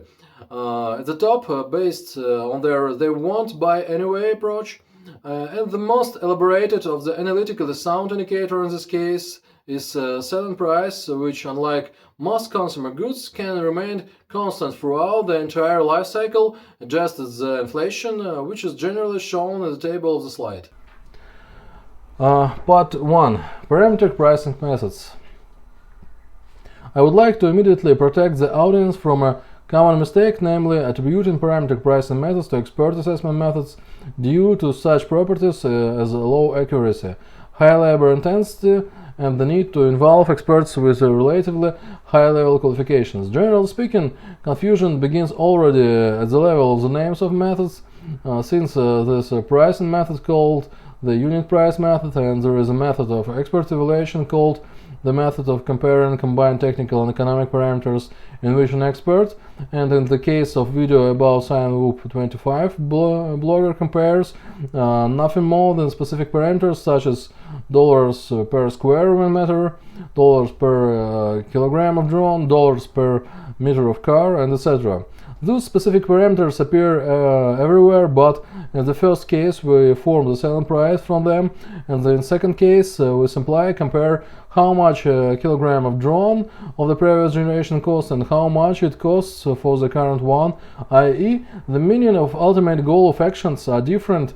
In general, by confusion in this case we mean, among other things, what I described. The essence of the difference is that the methods of expert assessment I discussed their list and application examples in sufficient detail in Signboard 25 drone review.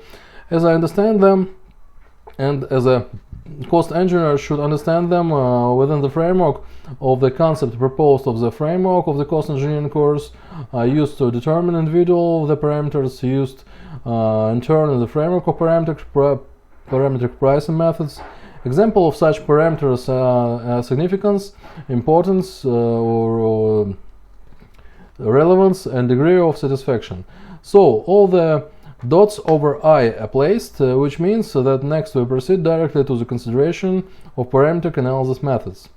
Part 1.1 Aggregate methods. Within the framework of these pricing methods, the selling price is calculated based on the sum of prices for aggregates and systems in accordance with the labor code of the expert assessment. Then production costs calculated in the first approximation, which consists only the assembly operation, are added to this amount. Then overhead and profit are added.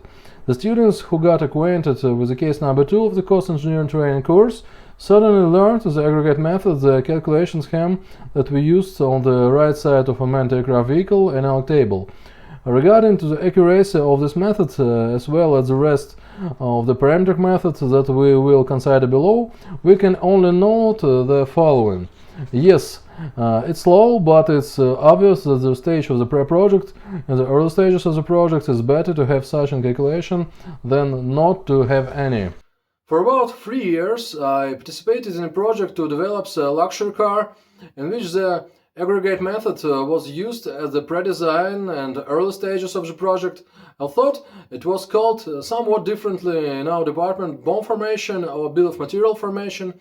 Having assessed to the disadvantages of this method, I suggested to the head of the department the use of such a parametric methods as a value analysis.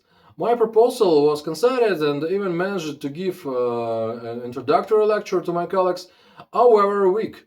At this time, the study of this material on my part and some other factors of the form of resistance to changes from the site, including the design engineering department and etc. However, at that time, it was not allowed to implement the practical application of the method in the project. However, a few years later, the use of the value analysis method at the pre-project stage was tested and made it possible to increase the accuracy of analytics and the variety of output data by using value analysis tools such as RQS diagram and conclusions based on them, assessing the degree of novelty of forming an alternative form of technical assignment and option list using a matter of factor research, and etc., which were already discussed in previous issues of the training course. The testing scheme was as follows.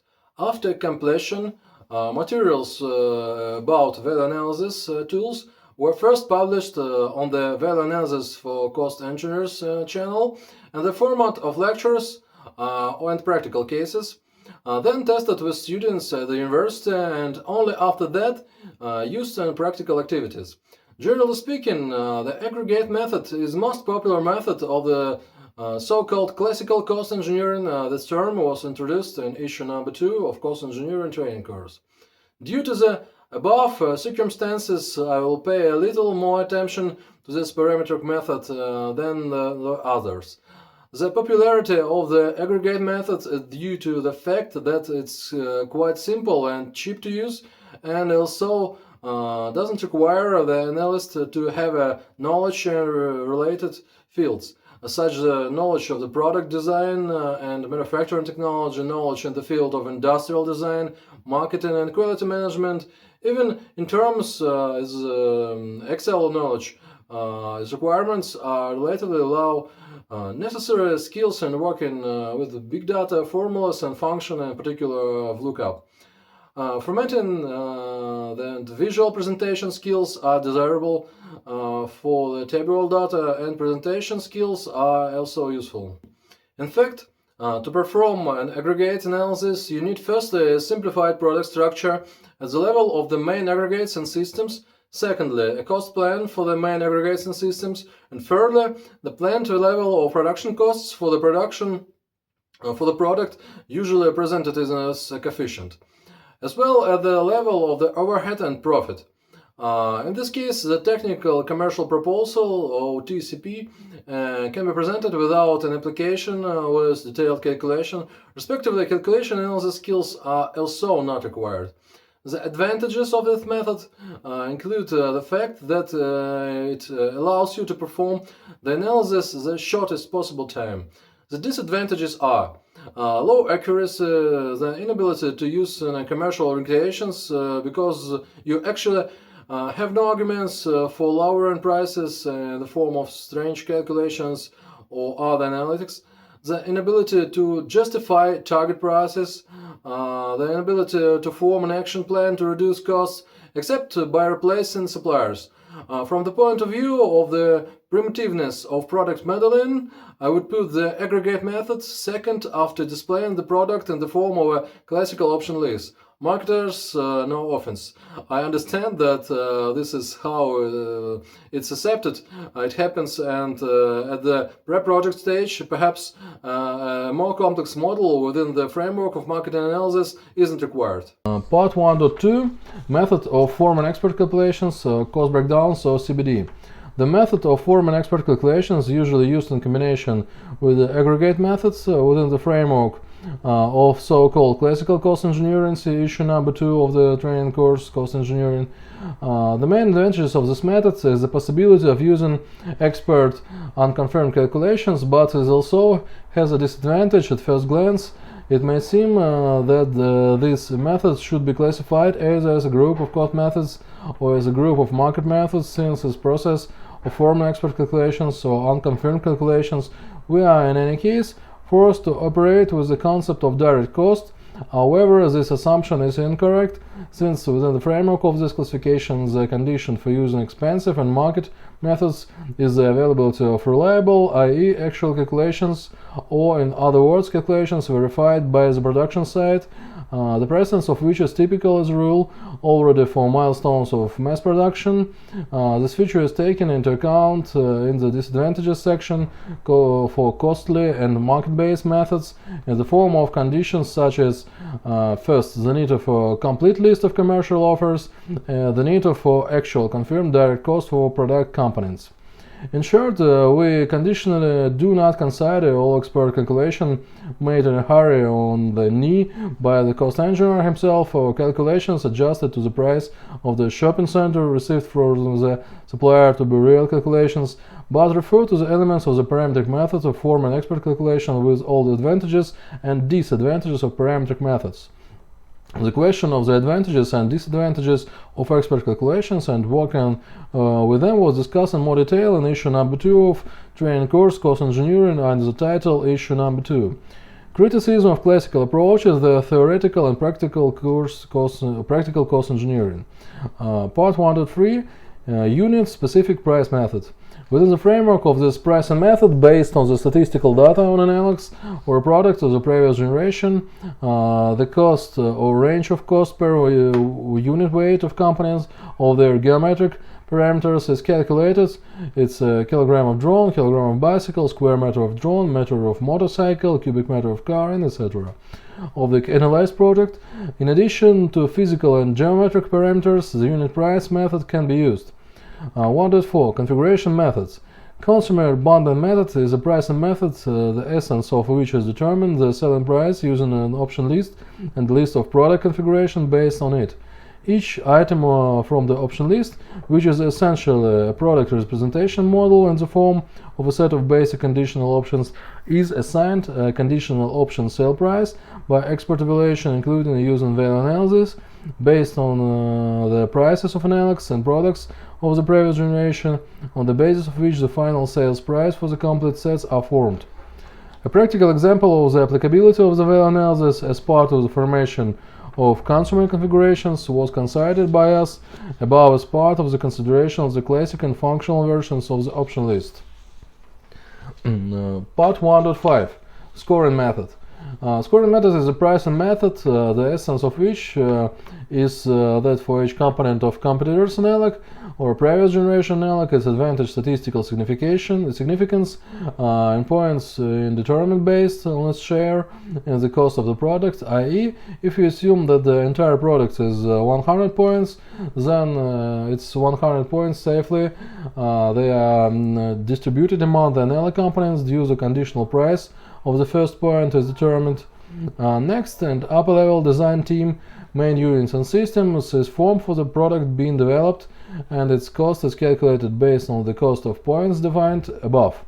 Accordingly, it should be taken into account that for each type, class, or product, its own distribution model should be formed, i.e., a distribution model for a 125-gram whoop, it will obviously differ from the model from a 105 kilograms freestyle drone or 25 kilogram agricultural drone. Listeners familiar with the theoretical basis of the value analysis may note some similarities in the methodology of the value analysis and the scoring methods. However, the difference is that firstly, there is no such thing as a functional model in the framework of the scoring method of the selling price. The analog of structural model with the scoring assessment is, as a rule, the design structure of a product from technical requirements and technical assignment. Secondly, there are no alternative methods for assessing significance. In general, I propose to consider the scoring methods to be just a special case on the value analysis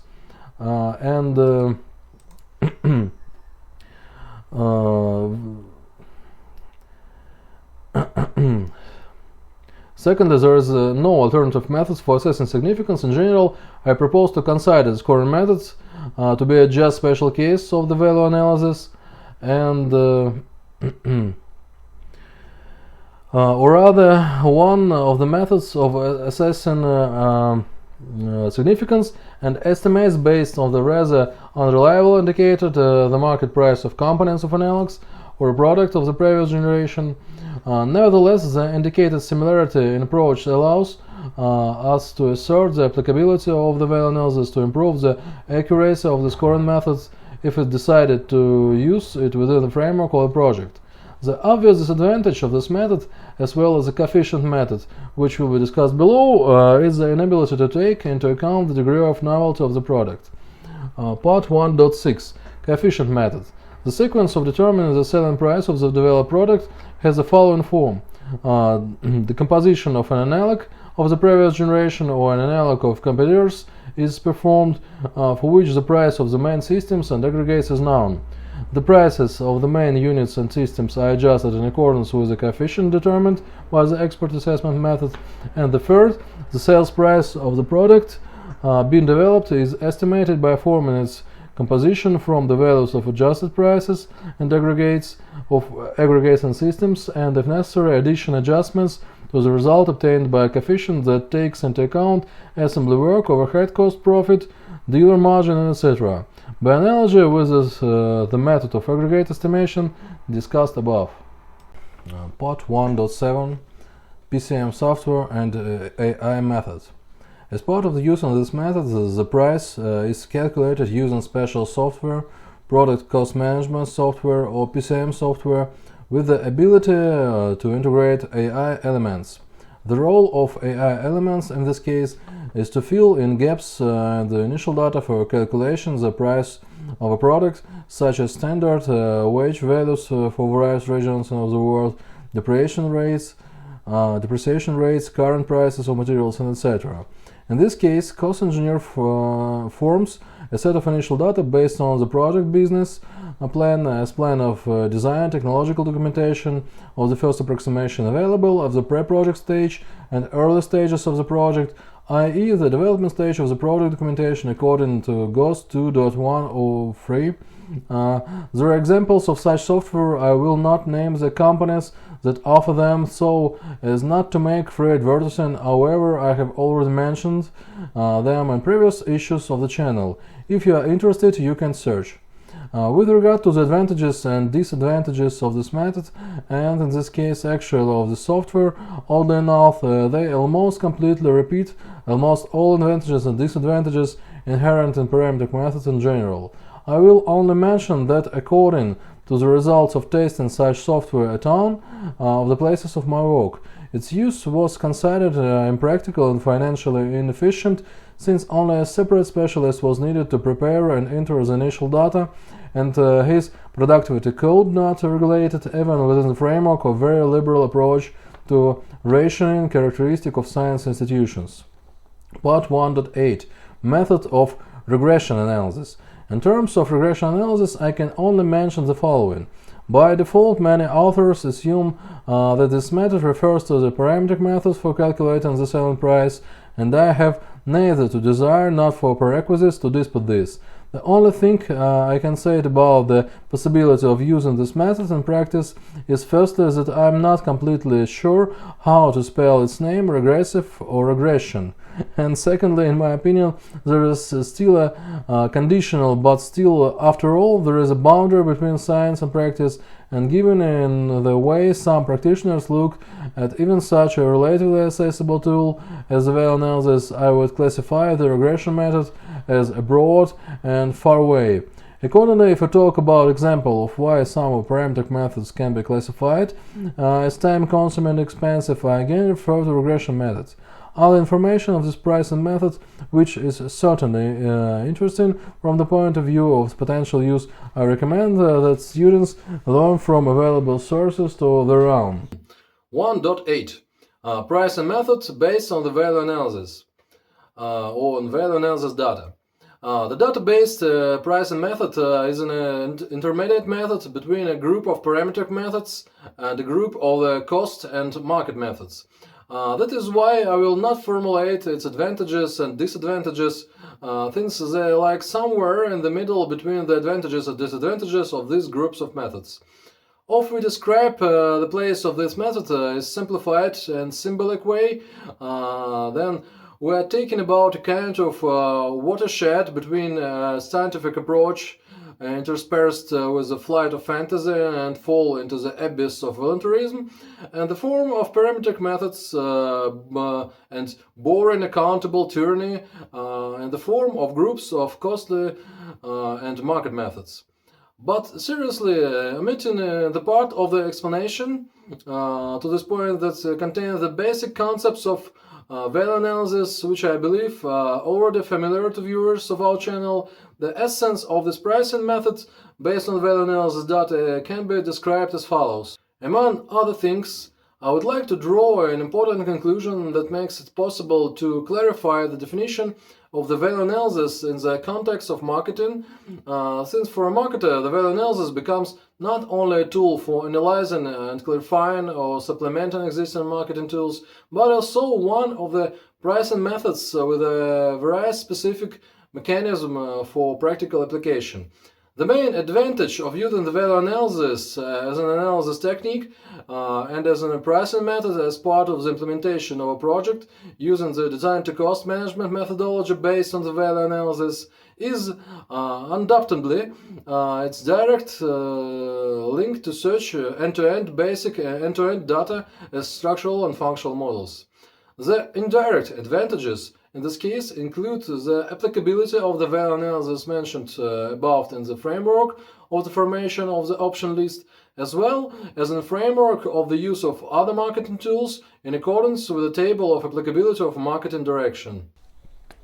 Based on the result of the formation of end-to-end project data, containing among others a table of analysis, structural and functional model, and assessment of the degree of novelty of the AQS and the diagram, we have a sufficient amount of data to estimate the current value of direct production cost based on direct costs. In turn, having to our disposal the amount of marginal profitability, we can calculate the selling price of the product. Part 3. Methods based on the amount of direct costs. 3.1 Cost Plus. Cost Plus is a pricing method in which the standard margin is added to direct costs or variable costs, which allows you to cover fixed costs and get a planned profit.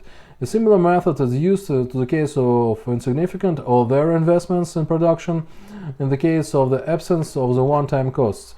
3.2 Investment cost plus is an analog of the cost plus method, characterized in that significant investment in the form of borrowed funds are required for the implementation of the project, i.e., the loan rate must be taken into account when calculating the price.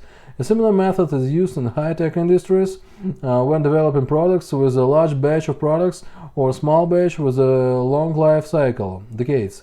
We do not consider simple methods based on the cost production, which are used by trading companies when reselling goods, because we are only interested in the case of product development and production in mechanical engineering. Regarding the advantages of such methods, it can be noted the ease of clarity of calculation and, as a result, the justification of the price.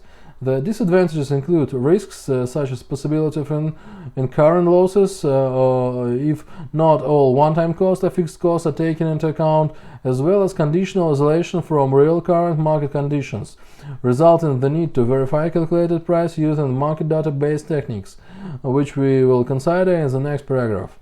Part 4 Methods based on the assessment of the competitive environment of market methods. 4.1 To cost. To cost is a pricing method in which the price is set in accordance with the current market prices of competitors. Accordingly, profit in this case can be roughly defined as the difference between the market price and the sum of fixed and variable cost, or in terminology of cost engineering, by subtracting from the selling price the sum of direct costs, overhead costs, and dealer margin and one-time costs, if the latter two are present and based on one product. 4.2 Investment to cost. It's an analog of the cost plus. It's analog of the to-cost method, characterized in that significant investments are required for the implementation of the product in the form of borrowed funds of R&D, mainboard manufacturing, etc., i.e., when calculating the price, the loan rate must be taken into account. A similar method is used in high-tech industries in the development of durable products and industrial products with a large batch or small batch, but a long life cycle. 4.3 Differential pricing is a pricing method in which the price is set based on an assessment of demand and purchasing power for various market segments and customer groups. For example, the price of a product that is positioned as a product for a young audience may be reduced compared to a similar product for a middle-aged audience.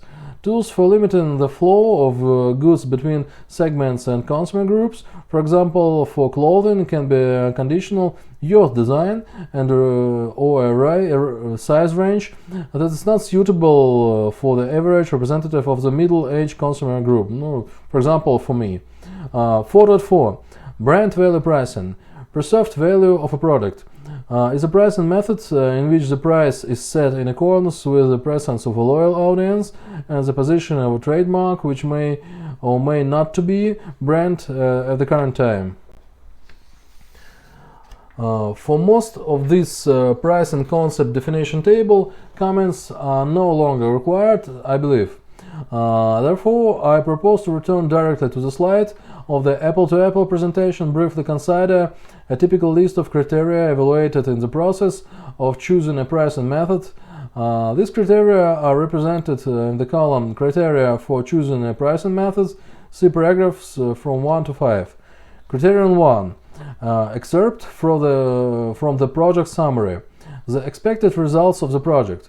Or production volume, projected production market share, projected market share, revenue and net profit, expanded depreciations for the period, and etc.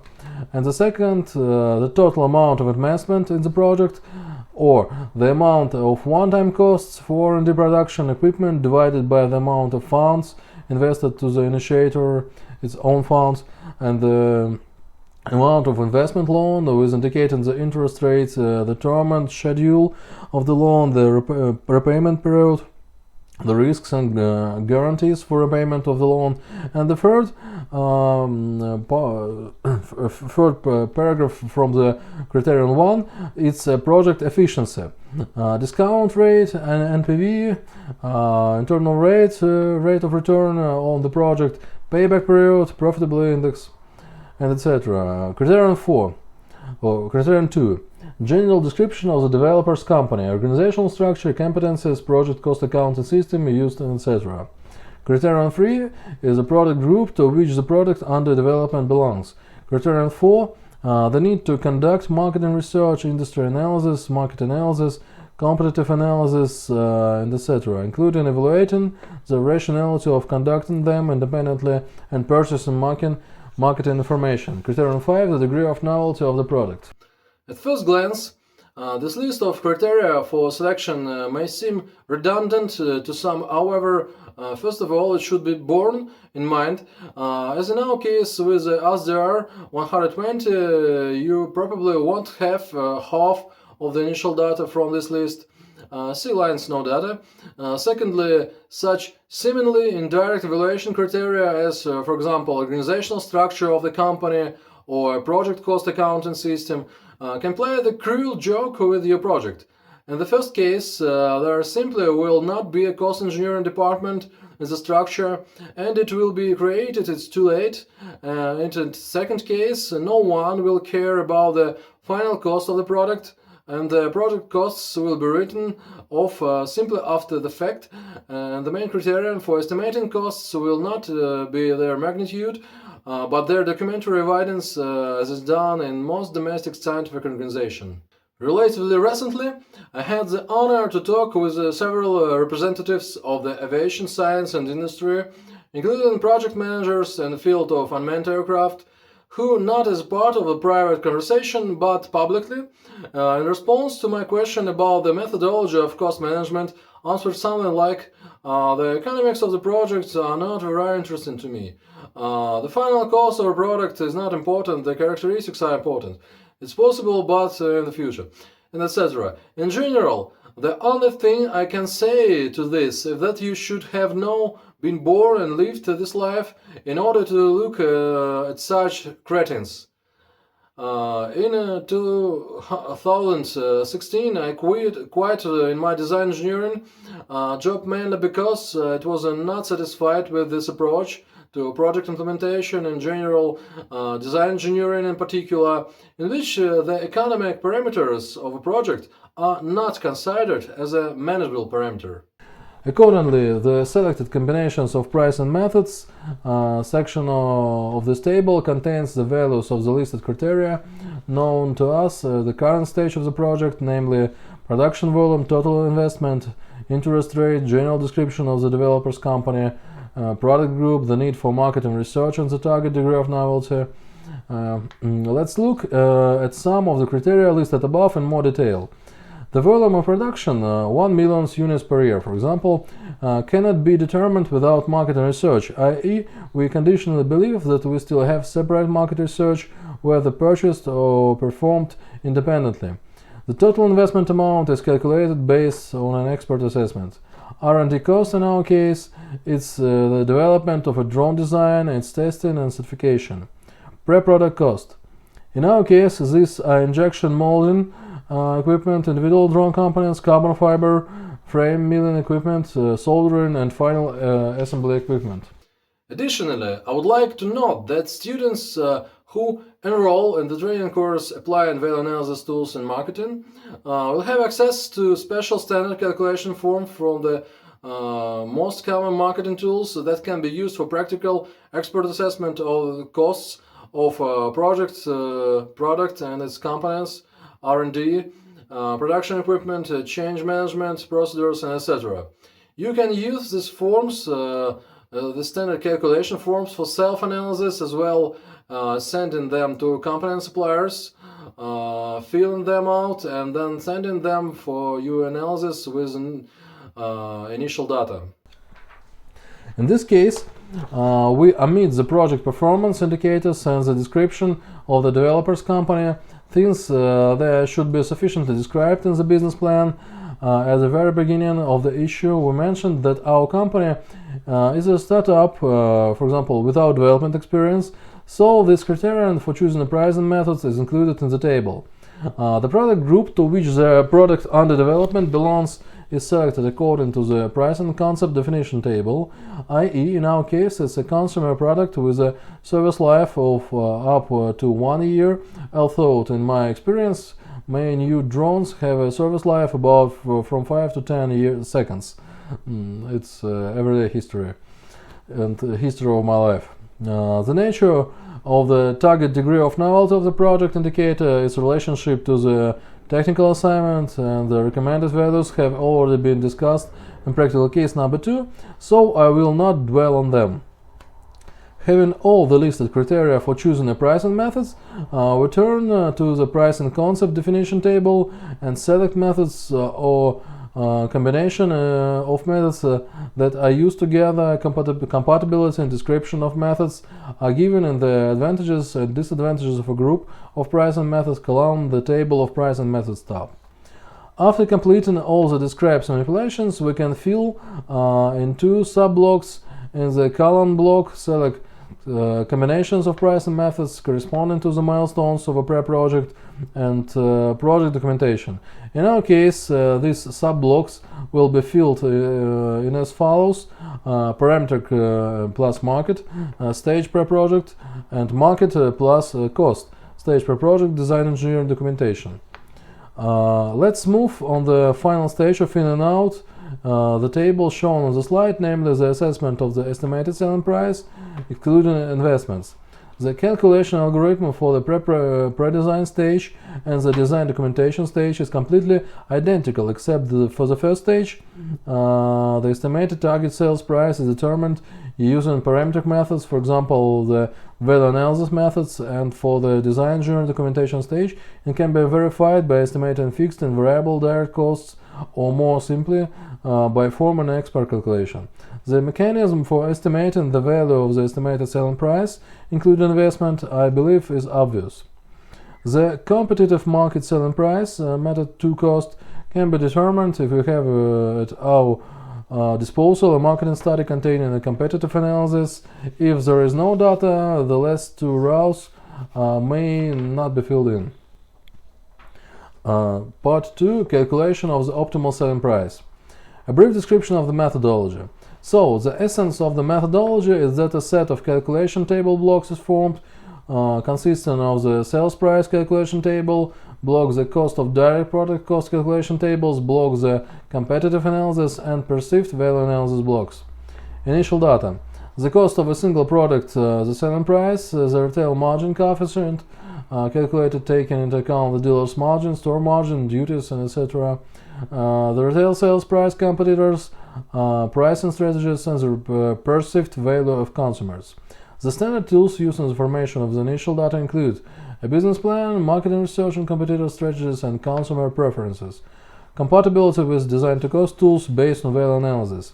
At the stage of the perceived value analysis, individual data related to the degree of customer satisfaction can be used, which are used within the framework of the value analysis, and end-to-end product data. Therefore, it can be argued that this methodology is partially compatible with design-to-cost tools based on the value analysis status NA. In addition, the value analysis methodology is often used to determine the amount of direct cost, provided that there is a reliable calculation for a product of the previous generation or an analog of competitors in general. If the degree of novelty of products is reasonable, i.e. up to 20%, the value analysis may well not be used to generate the value of direct product cost related to the initial data for the concerted methodology for calculating the optimal selling price of the product.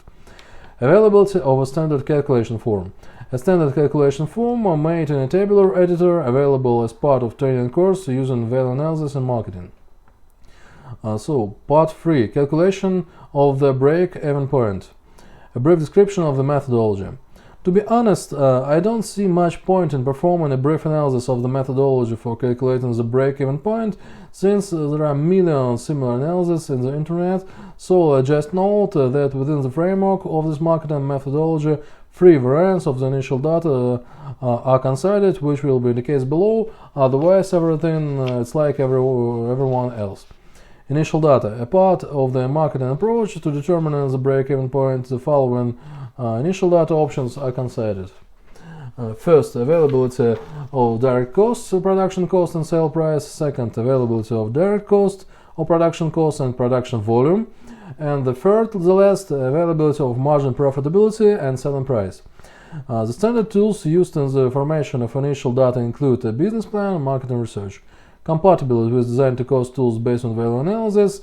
The value analysis may well be used to generate the value of direct production cost, as well as calculate the optimal selling price of the product. Therefore, it can be argued that this technique is partially compatible with design-to-cost tools based on the value analysis and the status NA in the compatibility matrix we have seen.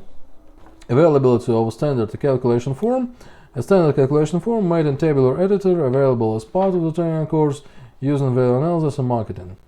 Part 5.6 of marketing concept. Analysis of changes in consumer requirements compared to the N-1 generation product.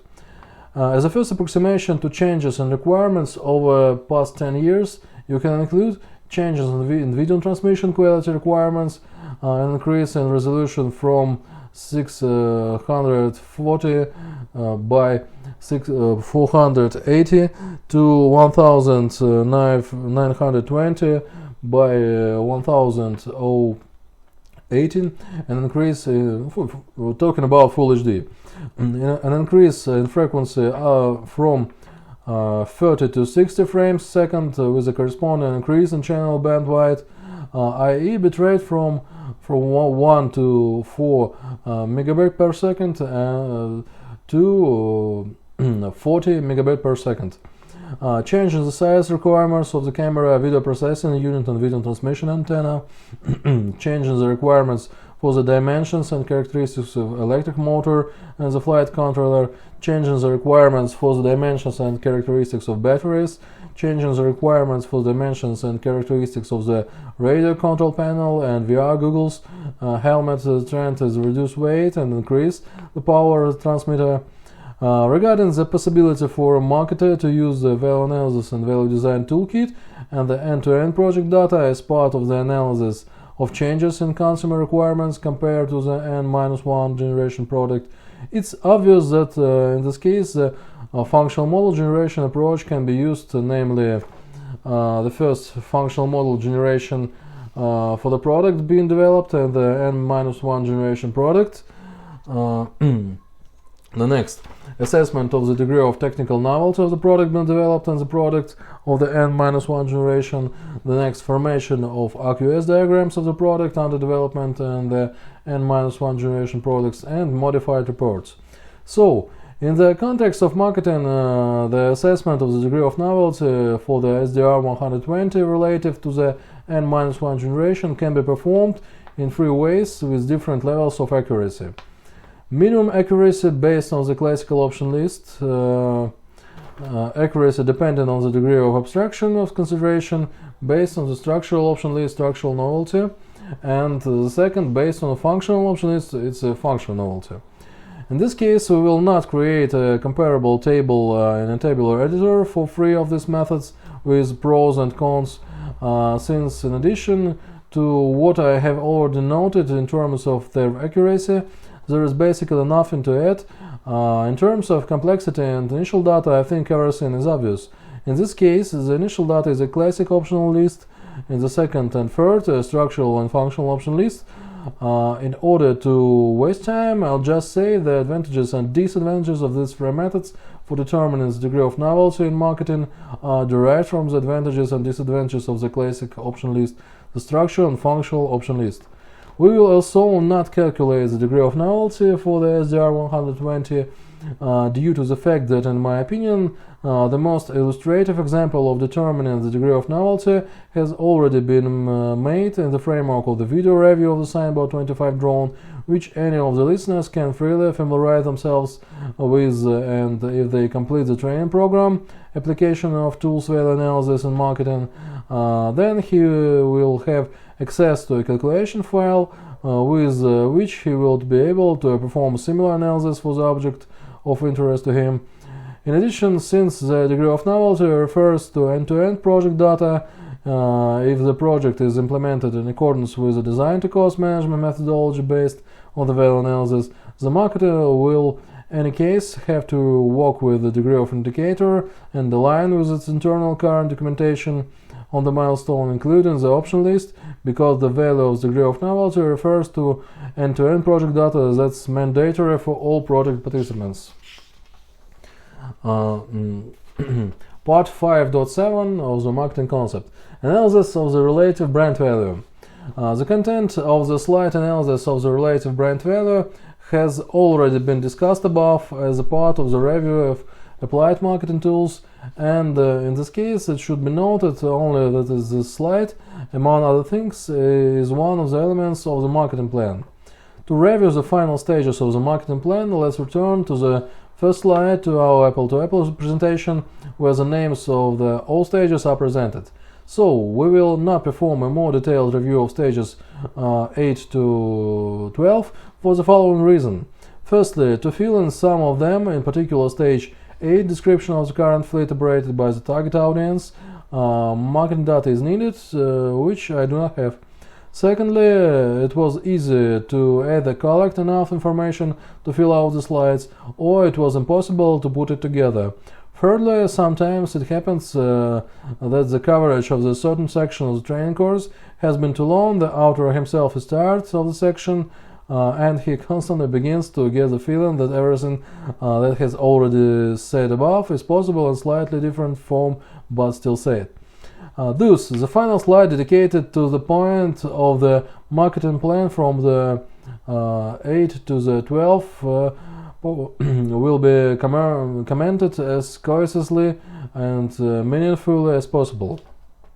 Part 5.8 of marketing concept: description of the current fleet operated by the target audience, target group, current region, and global region. As part of the formation of the section, B2B or B2C marketing research materials are used in real cases. These materials are not available in the educational case. The next, part 5.9, strategy and business objective of interaction with the target audience before, the after, and the start of production operation. Regarding the description of the strategy of the interaction with the consumer, I propose to divide the question into two components: first theoretical and second practical. Accordingly, students can be acquainted with the theoretical part by interacting with the lecture course of the same name, as well as popular publication of scientific publications of various formats. I would recommend starting the practical part by viewing a review of Signboard 25 drone, which presents some consideration about the design features of individual components related to conventional consumables and evaluates the financial effects associated with these design features, i.e. interaction with the consumer is considered in its most natural form. Regarding the possibilities of using the value analysis in the framework of CRM, I will refrain from commenting at the moment, since I have not fully studied this issue at the moment. However, the initial analysis shown that there are no scientific publications with a similar name. 5.10 Analysis of competitors and their products, direct and functional competitors, and current and global region, market change in the future. 5.10.1 Table of Analysis. The formation of a table analysis related to end-to-end design engineering data has already been considered by us in the framework of case number 2 on the value analysis for cost engineers channel. So I suggest skipping this issue, limiting ourselves to considering the applicability of the value analysis tools within the framework of specialized marketing techniques, namely first, methods of selecting the main competitors. It's not applicable. Second, competitive market analysis, it's applicable. Fourth, Porter analysis of competitive forces or Porter's 5 forces isn't applicable, and building a polygon of competitiveness is applicable. The standard calculation form for the application of listed analysis methods executed in a tabular editor is available as part of training course application of VA tools in marketing. The status of applicability or inapplicability in the listed methods is indicated in the applicability matrix for the marketing direction. Part 5.11 of marketing concept business model, strategy and sales development plan of the project. 5.11.1 the issue of forming a business model doesn't belong to the list of issues considered by us in the framework of today's issue. In terms of standard marketing methods for forming both strategy and the sales plan, for the applicability of compatibility with value analysis tools, the PST analysis method was considered, as a result of which it was concluded that within this type of analysis it's possible to use separate methods for determining significance. However, I would not assert compatibility with value analysis tools on this basis. It has become, if only because the PST analysis examines political, economic, social, cultural and technological factors that, to put it mildly, they are not exactly related to the scope of the value analysis. The standard calculation form for performing PST analysis in a tabular editor is available as part of the training course using value analysis in marketing. The inapplicability status of PST analysis is indicated in the applicability matrix for the marketing direction. Part 5.12 of marketing concept, summary of the marketing plan. In this case, we do not consider an example of forming a summary of a marketing plan due to the fact that its format as a whole has a standard form that allows to summarize information about the marketing plan. Instead of forming a resume, I suggest again briefly reviewing the resulting file and its main sections. In conclusion, I would like to return to the matrix of applicability of the methods from which we began the formation of a marketing plan. The fact is that some of the classic marketing tools mentioned in the matrix are not directly related to the formation of a marketing plan. However, it may turn out that some of the students may be interested in these tools, and accordingly they are interested in the availability of standard formats, calculated tabular forms. The students of training course using tools can access. Value analysis in marketing will be available based on the results of its passage. The name principle of similar to that used for applications to a marketing plan only double as for columns in a tabular editor when their number exceeds the number of letters of the alphabet. For example, AA, double A, if the cell is filled but empty, it means there is no standard form. For example, there is a standard form for the quarterly marketing report tool, and its external name is marked appendix AA in the cell, etc. To get acquainted with the applicability matrix in more detail, in order to understand the potential effectiveness of the training course application of value analysis tools in marketing in the context of your practical scientific activity, in other words, whether to use methods compatible with value analysis or not, and therefore whether you need value analysis and design to cost management methodology based on it, you can do it in a free installation lesson. In general, I would like to note that relatively modest at first glance applicability of the value analysis tools in terms of the main marketing tools. However, I remind you that in this case we didn't have the goal to introducing the value analysis into a maximum possible number of marketing tools, but the goals were first to determine the stages of formation marketing concept, where the marketing department can use end-to-end project data to increase the effectiveness of marketing analysis and degree of compliance of the main marketing parameters with end-to-end project data, i.e. to manage the key marketing parameters of the project, and secondly to determine at what stages it's necessary to maximize the close interaction of the marketing department with other design engineering departments, i.e. design engineers, industrial designers, cost engineers, etc. In my opinion, these goals have been fully achieved. See the stages of formation of the marketing concept as the first column, highlighted in pink. In conclusion, I would like to note that the material for this issue was prepared within about 4 months, and closer to the completion, there was a layering of 3 tasks. First, I decided to take a break and prepare a presentation of the academic discipline training course, Design to Cost Management methodology based on the value analysis.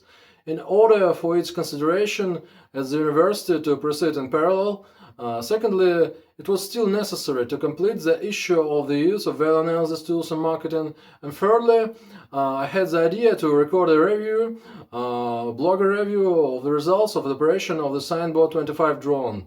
And then I decided to do away with less of time-consuming tasks first, and then finish the big release. At the time of publication of this issue, the presentation of the training course and the review had already been recorded, which, however, eventually turned out to be quite logical. Since blogger reviews, unboxing, etc. are not only the most popular genre on the video hosting sites, but also basic branding and positioning tools. Let me remind you that the use of the marketing mix tool, which have been discussed in sufficient detail in this issue, also involves the use of promotion techniques and individual promotion methods, including advertising. Nevertheless, I have allocated advertising to the applicability metrics in a separate block of columns, since the methods of calculating the advertising budget, calculating the effectiveness of promotions, and calculating of the effectiveness of advertising companies are still a separate group of methods. In general, I decided to put reviews, unboxing, and comparisons of bloggers in the advertising tools block, with applicability in 2 sections of marketing plan, branding and concept positioning. Thus, the review issue isn't only my first experience in this genre, but also an extremely visual visualization of the applicability of value analysis tools in marketing, which students of our course can familiarize themselves with at the end of this issue.